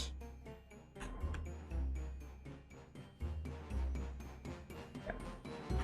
And then I think, once we've done this, we've now, like, just the fact that I've used more of the, like, other mechanics. Oh, I also probably won't have, in this, like, center bit. That's fine. Once we've done this, this is like just another level where we're using like a lot of the mechanics. I think I am then maybe fine with this being the so-called, well, I don't know if this would be the final level or one of the other. This actually might be final level territory for its like demo thing. I might be fine to then say like levels designed, let's then move on to actually turning this into like constructing these levels. Or well, I have to take the level chunks and then decide like what's actually going to be levels, but yeah. I think I'd be fine to move on to that step and say like this is good enough for now, and then if I really want to like design more levels later, then we can. For people who are here in previous streams, I did say that one thing I wanted to do with the final level was have it be like a mini boss fight type deal where you have just this one massive 5x5 enemy, and then that would be just a thing you'd have to deal with. But I think for this, trying to just finish the game, even if it's not fully as complete as we want it to be, for that thing, I want to okay, you're there. Hold on. To meet that, I think we're gonna not have that guy, because even programming that 5x5 enemy is gonna be really tough. We did some of that work with just making the 2x2. There's some stuff with there that we can copy and then just turn some 2s into 5s in some places, but these being like 3 and these being like 5, like I'm fine with this, I think. This would launch you off, and I'll leave the corners completely free, so you're more free to turn around. Okay, doing that just means that this big walk around is just a little bit less tedious. I'm also actually gonna get rid of the one there, I guess. Okay, let me now just double check that I can still win. That's all good. Yeah. Oh wait, where did you? Oh, I wasn't even paying attention to that guy. Oh no. Okay, good. Yep. Okay. So I mean, I have my strategy for how I can escape. Aha. So now this is now just feels way faster, and then yeah, I think I prefer that. Glad that I did it. Ooh. So then I'm gonna like let it be that there are potentially other ways to sort of escape this, but like this is, I found one that's like consistent enough. Although it mostly relies upon this spring here. Although if you could get on this spring at the right and then launch up, it could in theory be similar. Or if I just put like a little bit more on this side just to like help balance it out or not, but we'll say I put one more spring. That's not the spring. But one more spring like there and like there. Now I just want to double check. One thing to make this slightly more in the player's favor, I'm just gonna move any spring that's gonna like go immediately into death. Because I'll let it be like the springs are around here are always safe. Yeah, this area feels a little bit less going on. So let's just change that. Maybe over here, because this is still a brutally hard level. So like each additional like thing that I copy around seems like it'll make things just that little bit easier. So now that I made those changes, I do just want to double check that I didn't somehow break anything with my current way that I can win. Whoa. Okay, gotta still have to do it. So still kill that enemy. That's like easier than that guy's coming. He died. No, wait a minute. No again. Kill that guy. Let the big guy die over there. And then as things come in, then I launch over and then I just go. Okay, so I still can win from that. And then I assume that there are then other ways of still winning. So also I wait here, I can also just wait and let everything come to me and slowly fall off and be like, also the checkering back and forth aesthetically looks pretty neat. Pretty nifty. Yeah, cool. Did that. There was something else I was something I was in the middle of saying and I forgot what it was. Oh well. Yeah. So, okay. That's done. I can leave these over here. I said that I was gonna have a big 5x5 enemy as like a final thing, but I think we're gonna sort of save that, or we're gonna turn maybe like this will be the final level. I think that so what feels final level worthy on its own is either this big thing that's combining so many elements. Like this is just like having to outsmart just some of these guys that are hard to get by. Now, I think this is our best candidate for what could be like the so-called final level of this like demo thing. But then in the real thing, I want to have the big 5x5 enemy, and then it moves 2 spaces at a time, so it's extra hard to get away from, and designing a whole thing around that. But I'm gonna say that for now we're gonna go without it, and then if we kind of finish everything else, then we have extra time, then we do it, and then well, if we run out of time at the 9 days, then it becomes part of the sort of bonus game content that I want to do. So Yeah, and I could just keep trying to make more of these little level concepts, but I think I'm gonna say I'm good for now. What time is it? It's 11. I can maybe go for another like hour. I'm hungry though, I want food, but I'm gonna get that out of the stream, I think. I am gonna. Yeah, this is empty. I'm gonna real quick fill this up and go to the bathroom, and I'll be right back, and then can continue now to. I guess the next thing we're gonna do is, yeah, now start to mostly with there's a few that we designed that's like, yeah, this can just be a whole level, but then there's a few of these like level chunks. I gotta figure out. Then I think that's what we can start to do is figure out how we want to combine some of these, and then get a proper level order, because some so-called restrictions on these is some of these need to happen before others. Just like, you know, I don't want this complicated spring thing before I've introduced like a simple idea of springs just being a thing that exists, right? So we'll, and then we might have to design like a few more level chunks if I don't have any good cases of like, here's the first time you're seeing this mechanic in isolation where it's like easy enough to deal with. So maybe that's the first thing I'll do is I'll actually like arrange these level chunks like from top to bottom of like almost easy to hard, and then also thing dependent on other things. And then maybe we'll see if we can then get some levels out of that, and then actually get a proper count of like, okay, how many levels are we talking about? And I can also see if I end up cutting any of these, but I think for now we're gonna assume that we'll use all of these somewhere. But yeah. Anyways, so I will be right back in 2 seconds.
All right, I'm back.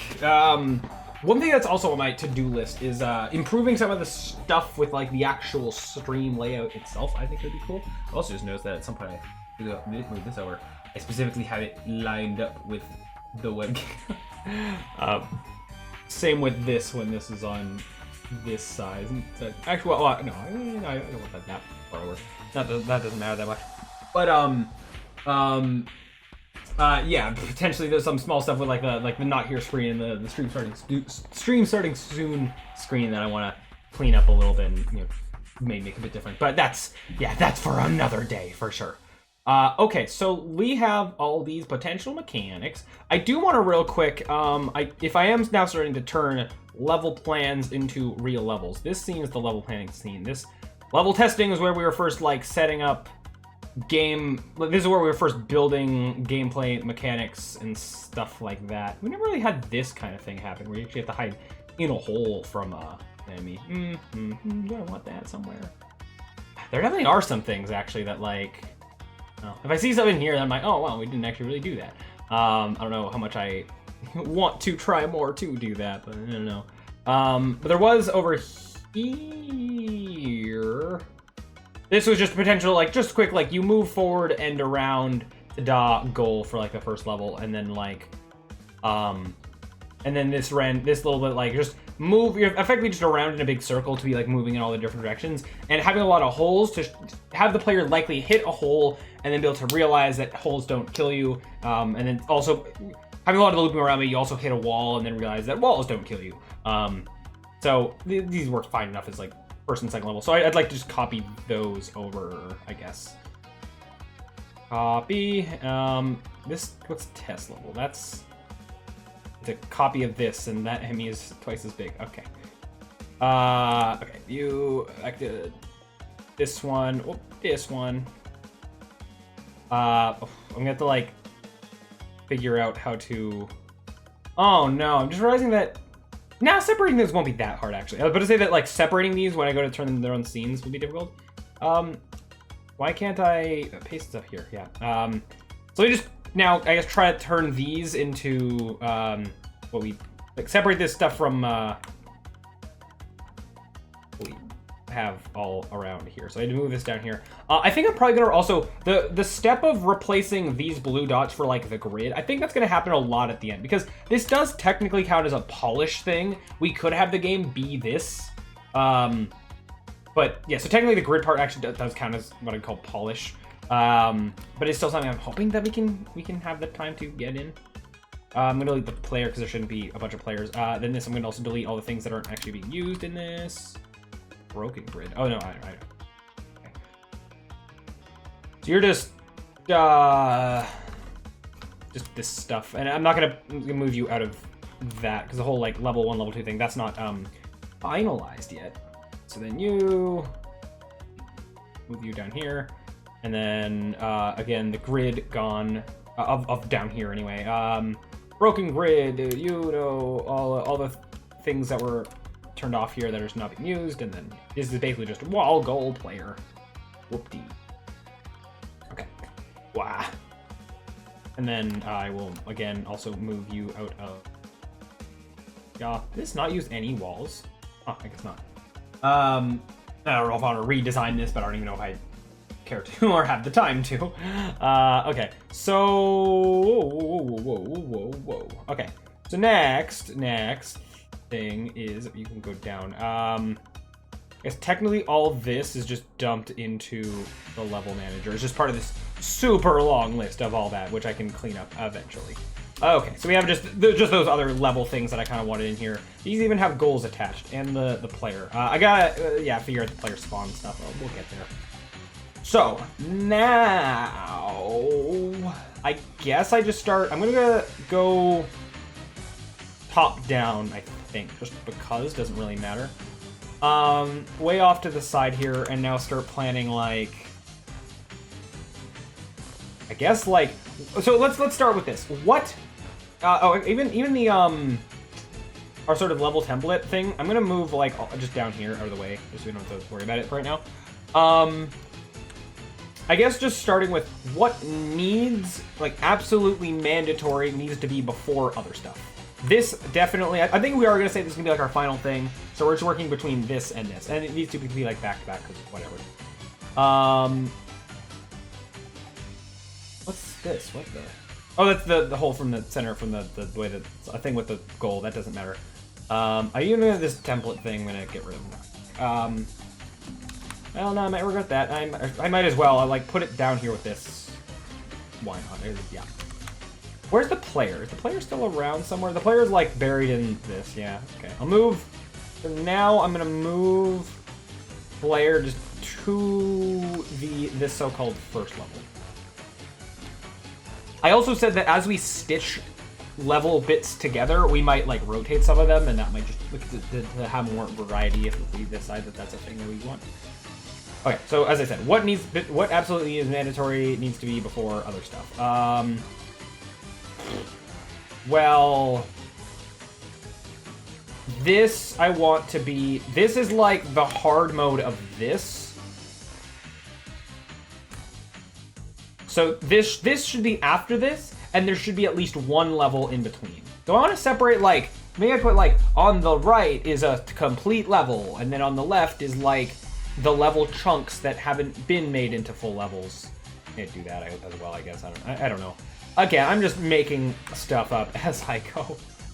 And well, there are some things that are like, this might be a complete level, but then there might be something small at the beginning or end. So I guess it's hard to say concretely that something's a complete level or not. With some of them. With some of them, it's more like, yeah, that probably will be.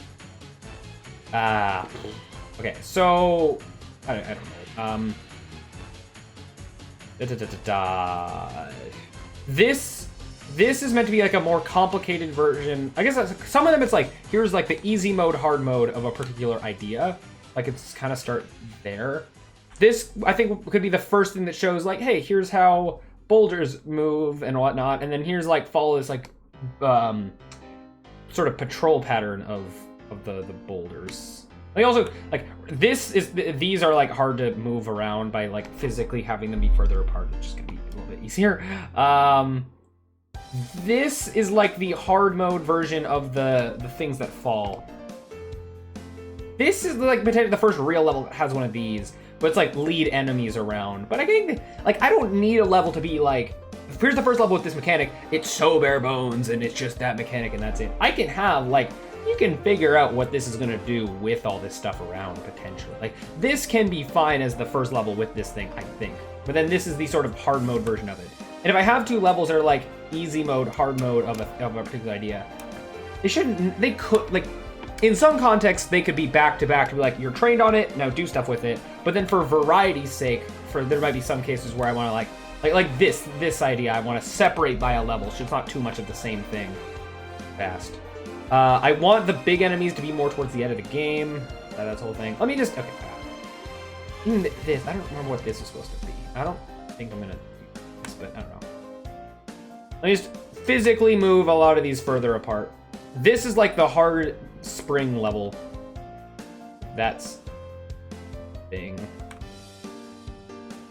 This is the idea. This is forcing you to know the idea that springs don't have to launch you in the direction that you enter them on. Because the idea is you start here, you get on this, and you have to turn and then launch that way. That's forcing that player can learn that that's a thing. This can be the introduction to springs just in general, like spring launch over hazard, and that's how that works. Which means I'd probably want to introduce hazards first or earlier. This is the idea that with enemies that springs also launch you over enemies. That would be a thing. I mean, I could combine these. Like, if you start here moving up, you're going to launch over the enemy, move up, launch over this. But these are too samey. I don't know if I want to, like, use these corridors as the beginning or end of some other level. Might be a thing that I want. I mean, there's some of these level chunks require them to be beginning chunks, and that's mainly whether enemies are involved. Because if you start here, I said you like move up and around and then do all that stuff. If this was at the end of some other chunk, then these enemies are going to move all towards you. Because I never put in a thing for enemies to be like, oh, sleep, and then they wake up when you get close to them. And we're not doing that at this moment in time. There's the arrow maze. This should not be... Yeah, it shouldn't be the introduction to... Oh, I'm gonna do that. This shouldn't be the introduction to arrows being a mechanic. This could be, yeah, this works fine as an introduction to, whoa, make sure everything stays on the grid, please, otherwise it'll be a mess to clean up later. Yeah. This is just the messy move everything, shuffle everything around and hope I can, yeah, figure stuff out. This was use a spring to land on an arrow at the right time. This is like a kind of a medium thing. This is like the this is fine as the introduction to the arrows being a thing, the turning arrows. But this needs to be after normal arrows are a thing. But it could be before or after the arrow maze. This could be this, then goes to this. We'll see. This is just using the turning arrows to deal with an enemy. So this needs to be after this and after this, I guess. This is very messy, but like, you know, oh well. There's the fact that enemies can be led into hazards, enemies being led into holes, and these. This is the fact that enemies can die to hazards at all can also be the introduction to just enemies existing in the first place. You learn that enemies can, like, that's a thing.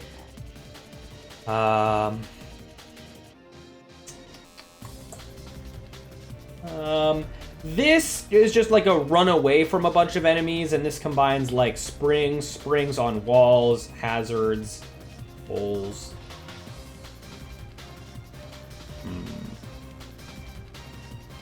Okay, so I sort of spread everything out, but I didn't really do the thing that I said I was gonna do of, like, I want everything to relatively, like, be this spider web of, you know, higher if it's mandatory, lower if it's not. And to be able to see this on the background, I'm just gonna temporarily just have more space to work with. This is the model that is the background. I'm just gonna make it bigger.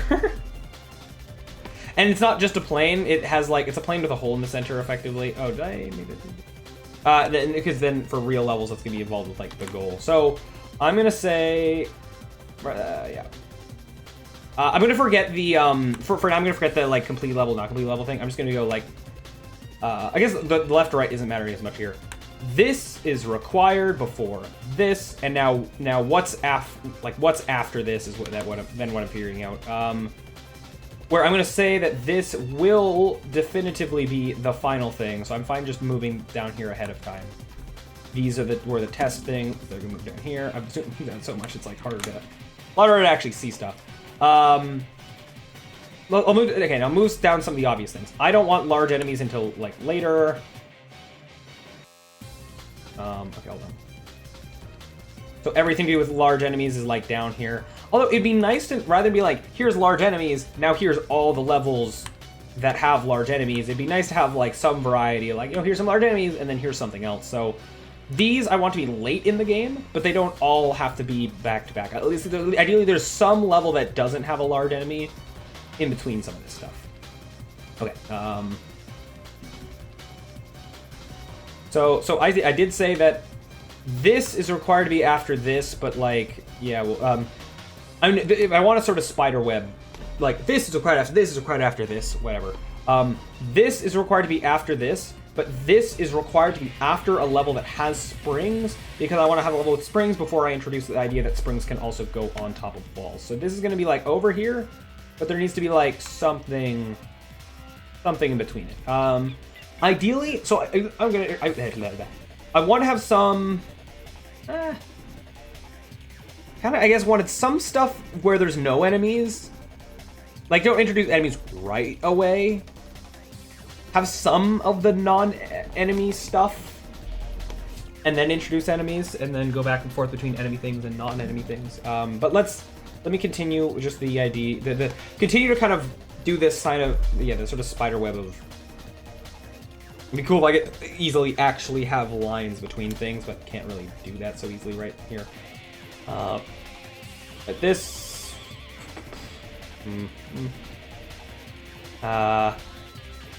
here, let like, if I can find all the levels that don't need something before it, and then we just line them all up here. This enemy needs something. This needs something before it. This I might like modify this to be like just here's the introduction to that hazards are a thing that can kill you. We'll say that's what that is, and then maybe I'll modify it. This could be the introduction to springs. This requires hazards, but it doesn't require anything else. It's gonna be kind of like that.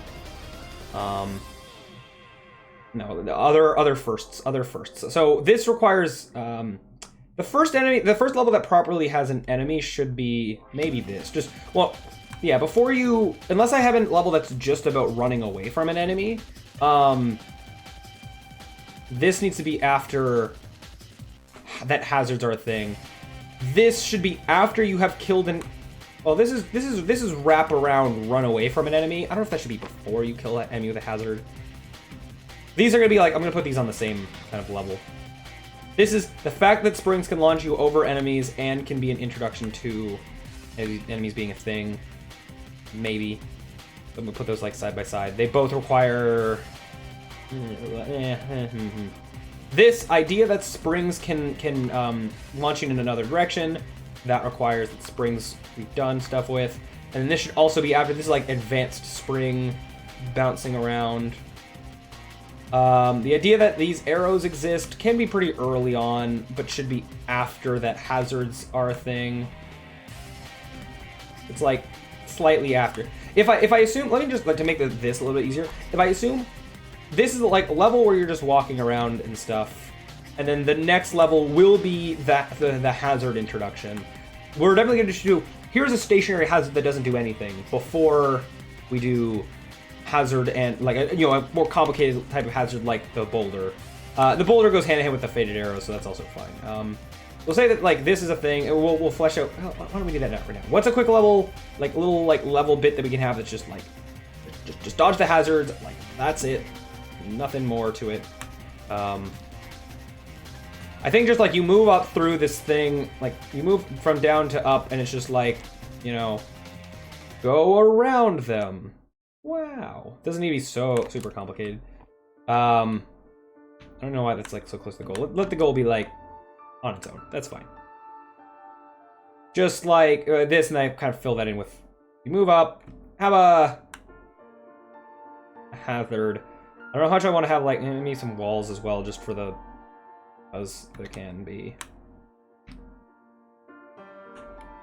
Maybe you go here, here's a wall, then you just hit that, and then you go around the hazard. Well, meh. Wait, I need to not actually block off the path. I don't know, walls, they're not really adding much, but it's just more like aesthetic, I guess. Do I even care about the wall? Yeah, I don't care about the wall. If you aren't moving, you'll move up into the hazard and then you'll die. But then you'll know what the hazard does.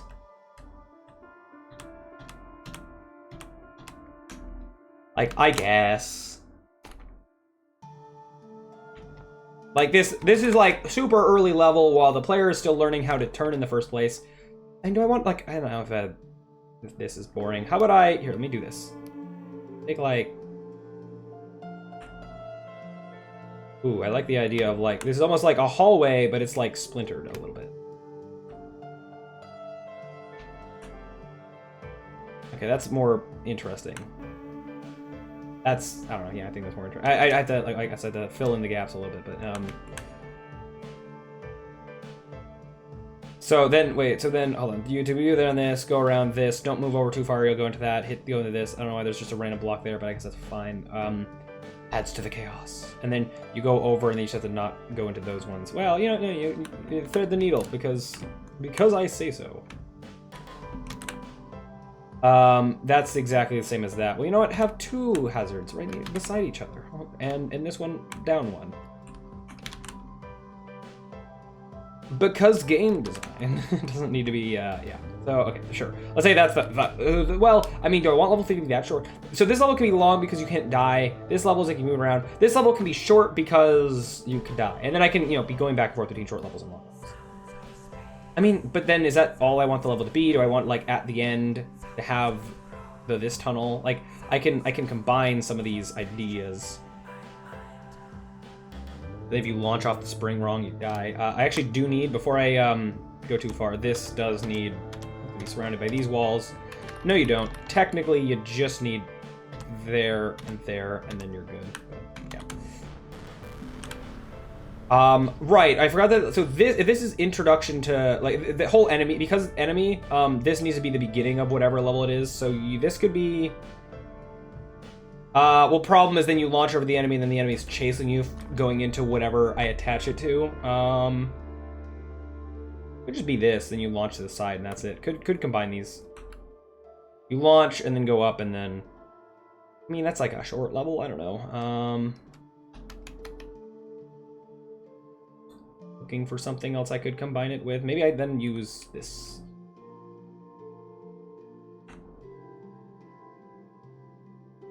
So, like, you just go blah, blah, blah, and then go, like, whatever. It's like introduce a few mechanics. Well, and do I want to introduce that mechanic? I mean, that many mechanics that fast? I don't know. And I'm just looking at, like, I have so much stuff down here. Don't combine too many things too early because I need to, like, because then some of these might not be able to combine, and I don't want to be stuck with a super short thing. Right. I wasn't done putting together all the mandatory stuff. Before I even consider combining some of this stuff, let's actually finish off what I was doing a second ago, which was get all this stuff in line of what needs to be before other things. What time is it? 11:34. Okay. What's this? This was wrap around and then arrows. So this shouldn't be the introduction to the turning arrows or these falling blocks, but it could be the second level, like immediately after they're introduced. So what other level has the turning arrows? Or is there one at all? This has the turning arrows. Yeah, I'm fine with that being after this, I guess. Am I?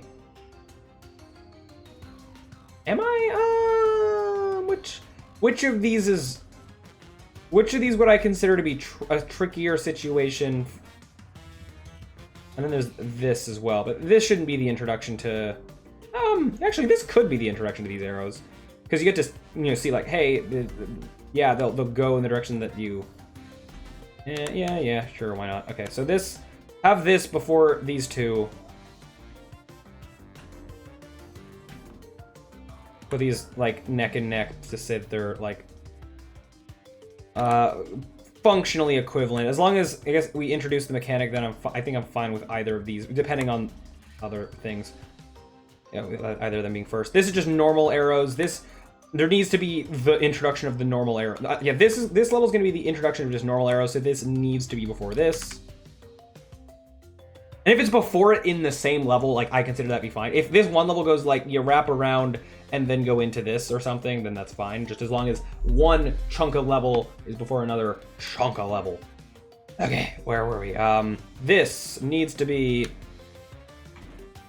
This is on the same level of this, effectively. Probably ideally this is, like, after this, but it's pretty much like... Yeah, this should be after introducing arrows as a concept.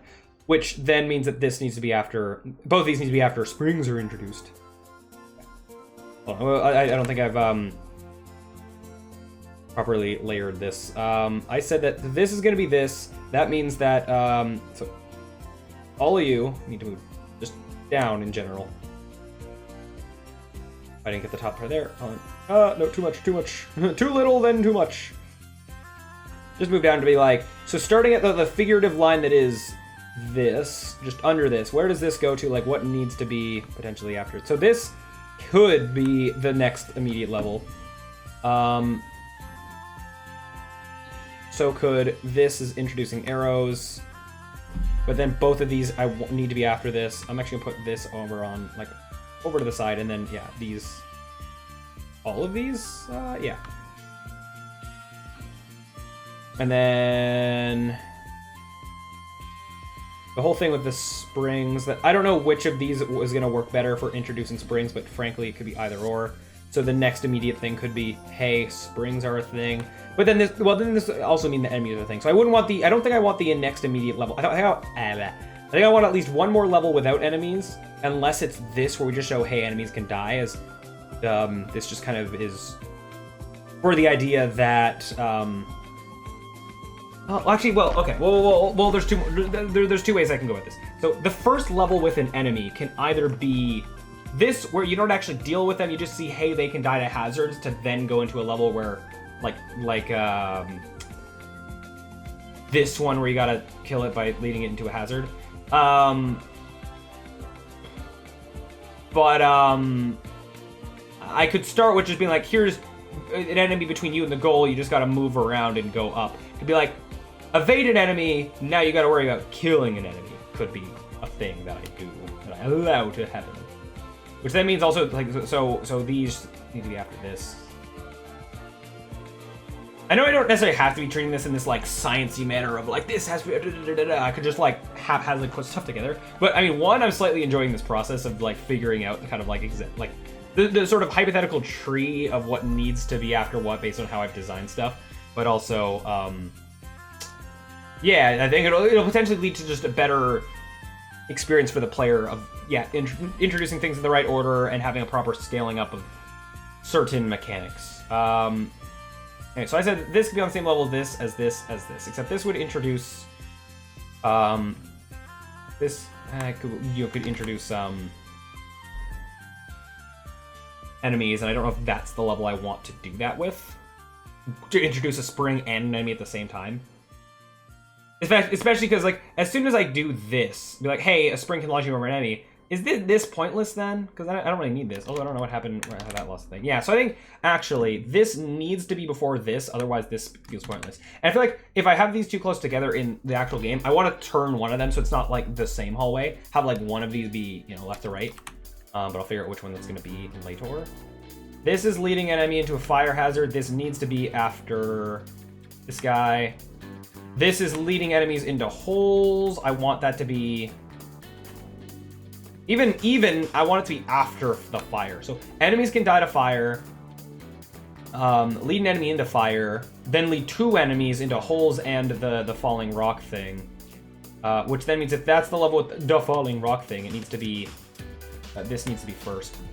This is going to be this needs to be after we've introduced a lot of the mechanics, which means it doesn't need to be super late, but just later than be after that. It doesn't actually, I think this could be before this in theory, because this you're not really killing enemies, you just gotta move up and over, you're more escaping, where then this is having to strategically lead them into something. So I'd consider these to be on the same level. And I probably want you to do this after you've dealt with enemies for a level or two, like with this. And then this can be like after, but like it's considered to be this after this, but these two could be in either order, I think. This is effectively the hard version of this. So this is probably going to be pretty early, and then this just needs to be after this. So I think this works as a good, like, I'm going to call it cleanser level between, like, if I have too many levels that have similar mechanics, dump this one in between, so that's less of an issue. So, oof. Let me move this to the other side, and then this is after this, but like further down, I think. We'll figure that out. What other? And then the 3 levels with the big enemies, which so if these are 4 levels in and of themselves, they without anything at the beginning or ends, these should not be 4 levels back to back to back to back. I mean, okay, this level works as a good, another good so-called cleanser. Well, okay, let me first say, whoa.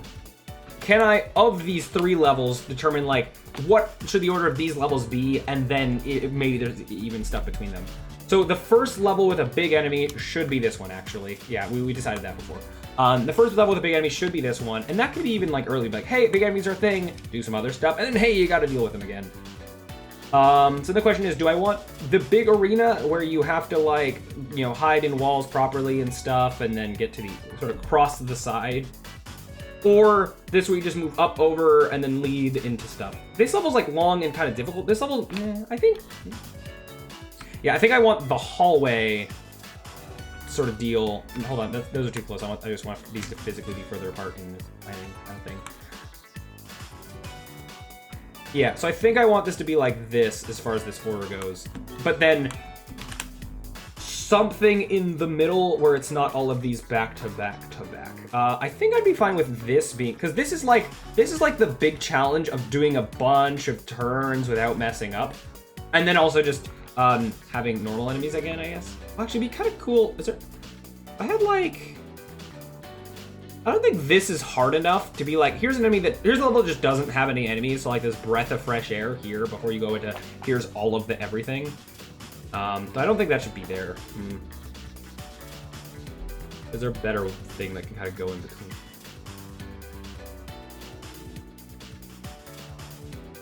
I don't think so. Maybe this could be like here. Maybe the order is kind of like, yeah, do this and then go into the big arena. I guess that's fine. This just splits up like the two. Oh no, I put these too close together, didn't I? Okay, that's fine.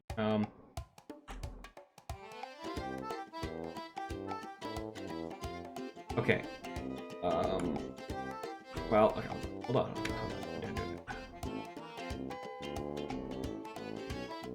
Okay.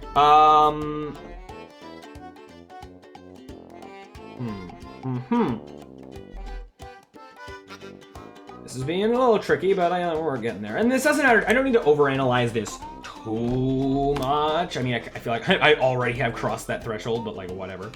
Let me just move you down here. Just a little bit more. Get a little bit more space to work with. If I can't box select the entire level without crossing anything else, then that means that I've put them too close together.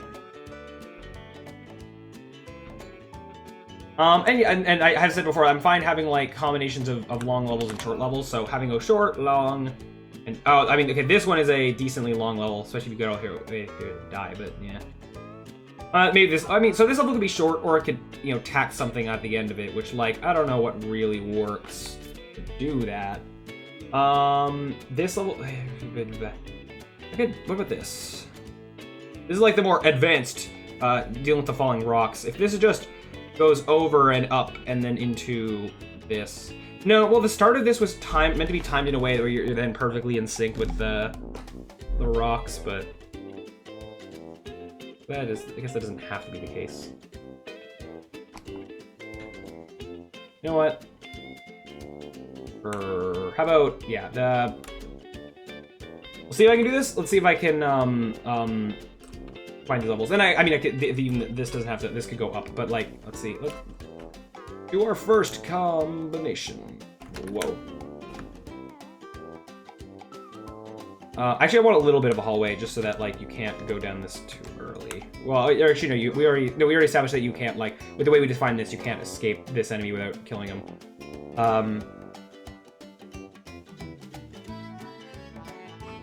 Oops. Well, no, not like that. Like this. Say that. I mean, if I have this long hallway, does that feel too much like I've just separated two levels? I don't know.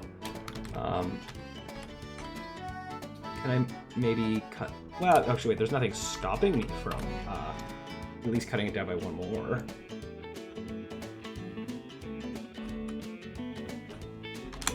Yeah, blah blah blah, and then you get to move up into that. So yeah, sure. That's like good enough, I guess. Okay, so should I also start placing goals just to represent? I was gonna use goals as a way to represent this is a complete level if it has a goal in it.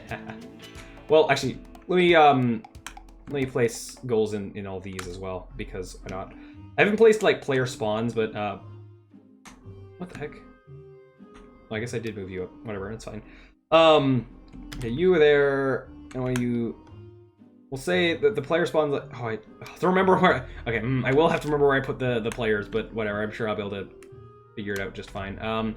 This little like end thing, I kind of want to be like not look so as it was. I think the goal doesn't need to be in the center. It can be like, hey, it's just up to the side because it can be. If you moved up and over, I'm gonna have it be on the other side because why not? And then like remove you, and then yeah. You know, remove you as well. Because it can. Whatever, it doesn't matter that much. Okay, goal, let's say, then over here, you were gonna be here. Do I want that small level, like, maybe I move you up a little bit more.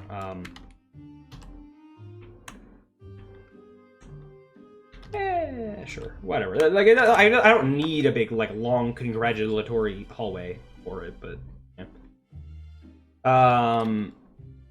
Actually, I actually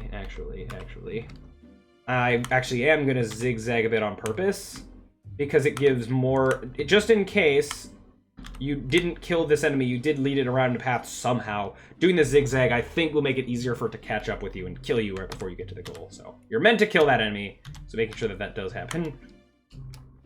And then I will, I guess I think I'd be more careful with the surrounding holes in the big levels. But okay, or in levels with the big enemies is what I was trying to say. Okay, that's there.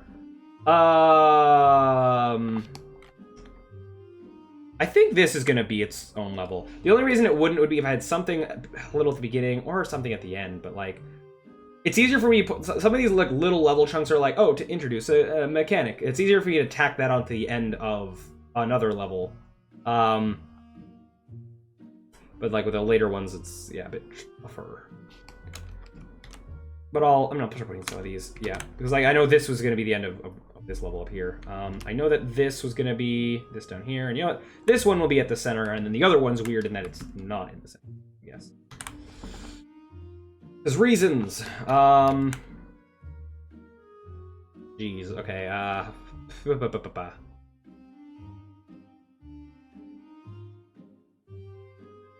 okay, so maybe I do say that, like, maybe I do actually, like, move completed levels, like, I put it, like, off to the side so I just have more room up and down. A level that I've decided that I've, like, sort of confirmed the order of. Move over.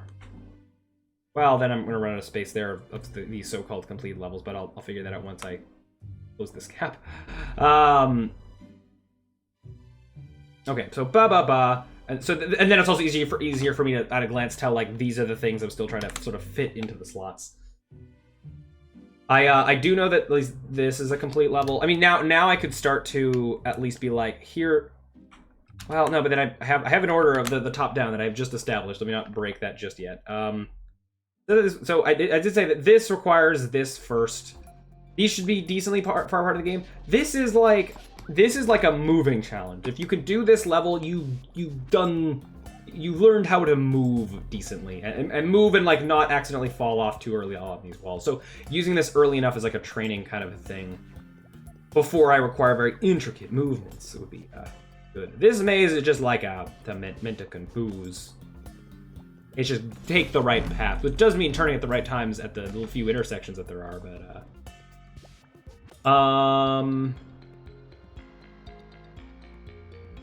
I'm thinking, in terms of the question of if I'm going to rotate this, rotating this and then having to correct all the blocks, the boulders is a lot trickier. Rotating this, which is just like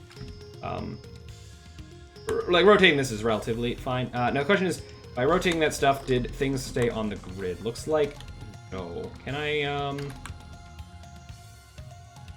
I do anything to quickly remedy that? If I just kind of like did this and then copy, now your like pivot points slightly better. Yeah, things look like they've perfectly. They're in grid spots that I want them to be. Oh yeah, cheating kind of. We'll say that you're like a left to right level just because, which also means I get to squish you up here, but that was that much of a concern. I never put holes around this. We're gonna take a quick detour to do this. Did I accidentally delete the holes here? I thought I had done stuff with that, but maybe not. I guess maybe not. Still low. Ooh, so far so good. We've got like some of the level orders decided, and it means that I think that we're gonna have a decent amount of levels. I was a bit worried, like, oh no, will we have all the levels we want? But no, it looks like it'll be like fine enough for this kind of demo sort of thing. And hopefully now we can just like, when I go back to looking at the other ones, we can just kind of slap together. Like, they won't matter. The order won't matter that much. Whoa. Okay. Okay. All right, there's that. Oh, and then okay, we either do it now or we do it later. I gotta just put the holes around all of this.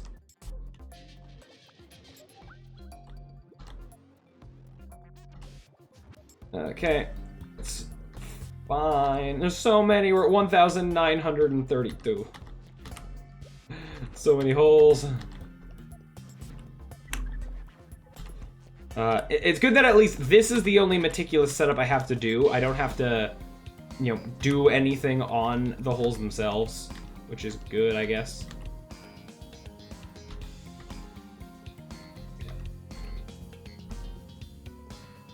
This is just, move around and stuff. This is not super complicated, but like, use the fact that you can't die at all in this first level to let the level be decently long and let the player grasp the mechanics before throwing them into the deep end.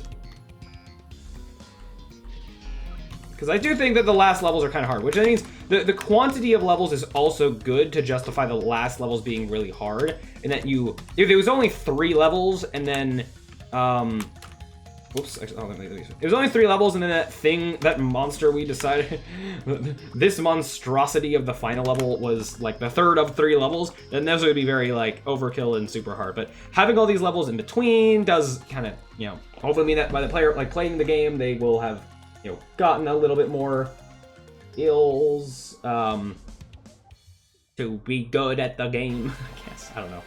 Anyways, okay, so we got this. How many total chunks do we have left? 1, 2, 3, 4, 5, 6, 7, 8, 9, 10, 11, 12, 13, 14, 15, 16, 17, 17. And how many confirmed levels do we have? 1, 2, 3, 4, 5, 6, 7, 8. I feel like this could have something at the end. I mean, why not? Introduce hazards and then have like the spring thing at the end. Like, why not? I need to start like making actual decisions. So just put this at the end, I guess. In terms of like rotating, I'm gonna go. You'll go down, I guess. Why not? I'm gonna say that like. I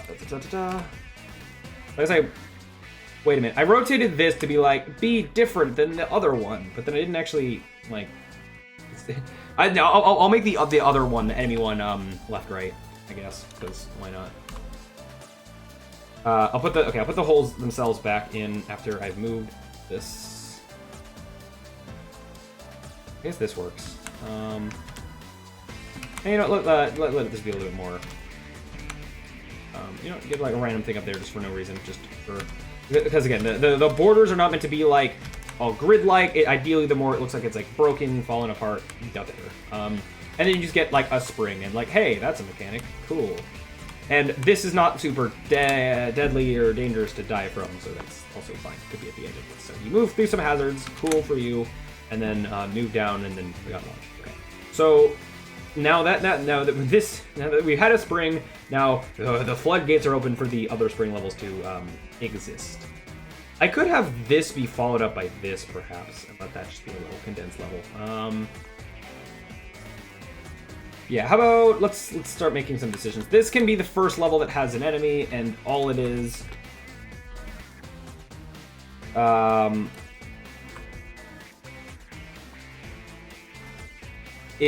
you get launched. So if I spawn the player in a certain spot, they'll move up they're going to be moving up automatically. Oh wait, that means that this one should remain being up because it just is better for the way the player. So this moves up, and then this you launch to the side. Goal being here. I mean, I could combine that with another little thing. You know what? I can combine it with this. Introduce enemies, the fact that enemies go to the side and stuff, and then be like introduce. But that means I'm introducing the turning arrows before normal arrows. I actually don't think I want to do that. I'd rather introduce the normal stationary arrows first. Right. Where's the. I mean, is that too much for one level? To be like spring to the side, and then arrows are a thing. Nah, because this is not going to be that hard to get around. No, but then the player, I want the player. No, this should be like the beginning of a level, or close to it, because I want the player to be able to see a spring and almost experiment with like, hey, what happens when I get on it? Maybe I have some. Okay, so actually, let me connect this to this, but with a little bit more in between of just some forced arrows, like arrows that aren't leading you into death. Okay. Well, okay, then I need like. I mean, I don't want one to be forced like the way that the player's going. Just be like, hey, look, you want to go this way, but like, what if I said no? Or something like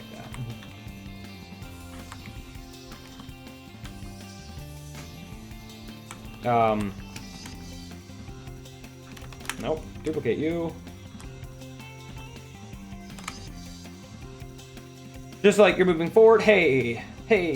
Well, I guess you're gonna be moving up out of that. Ideally, I kind of wanted the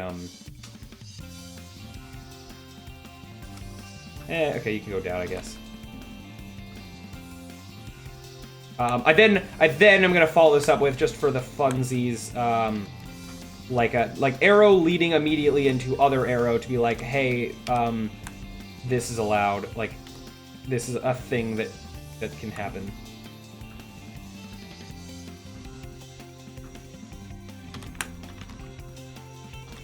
Okay. And then this can like lead into this somehow.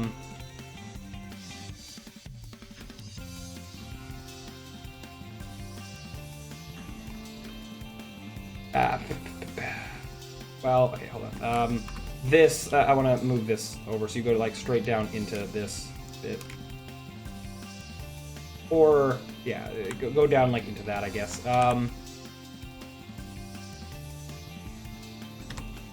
So then, but then still having, yeah, some of these janky bits just because.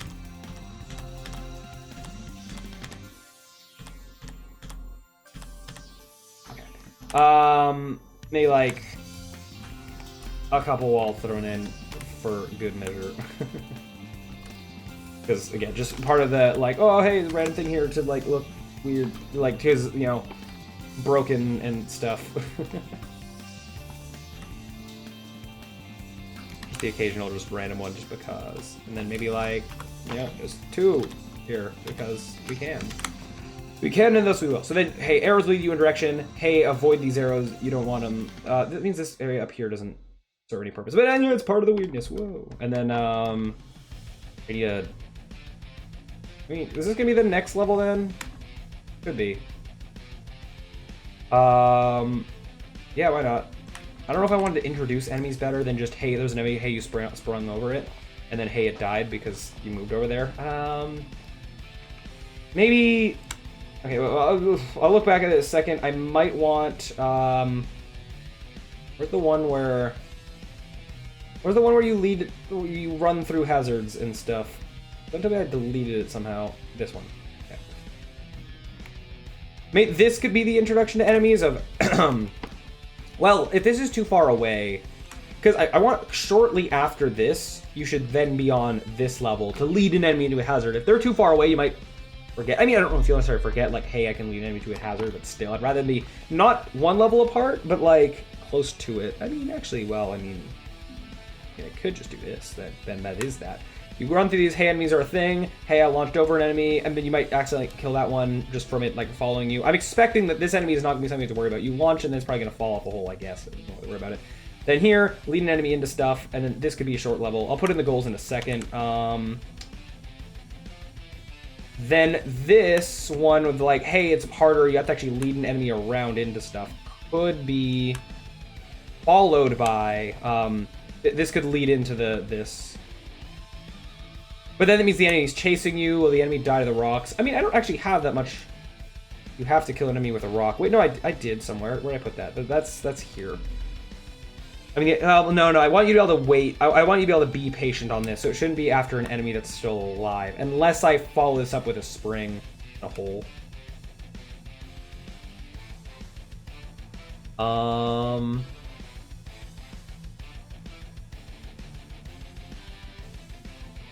And this needs to be after this. These are the turning arrows.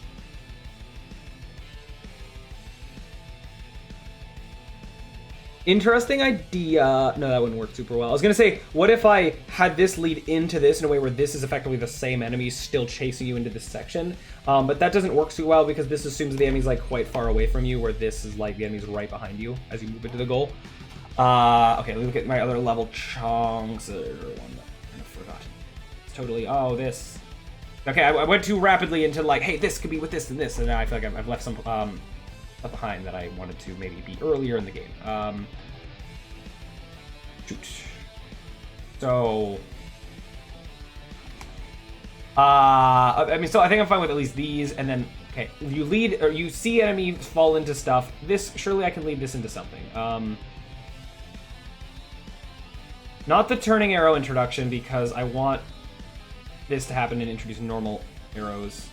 Not the complicated spring thing because I haven't had much with springs yet. Not this because this requires also having more spring stuff.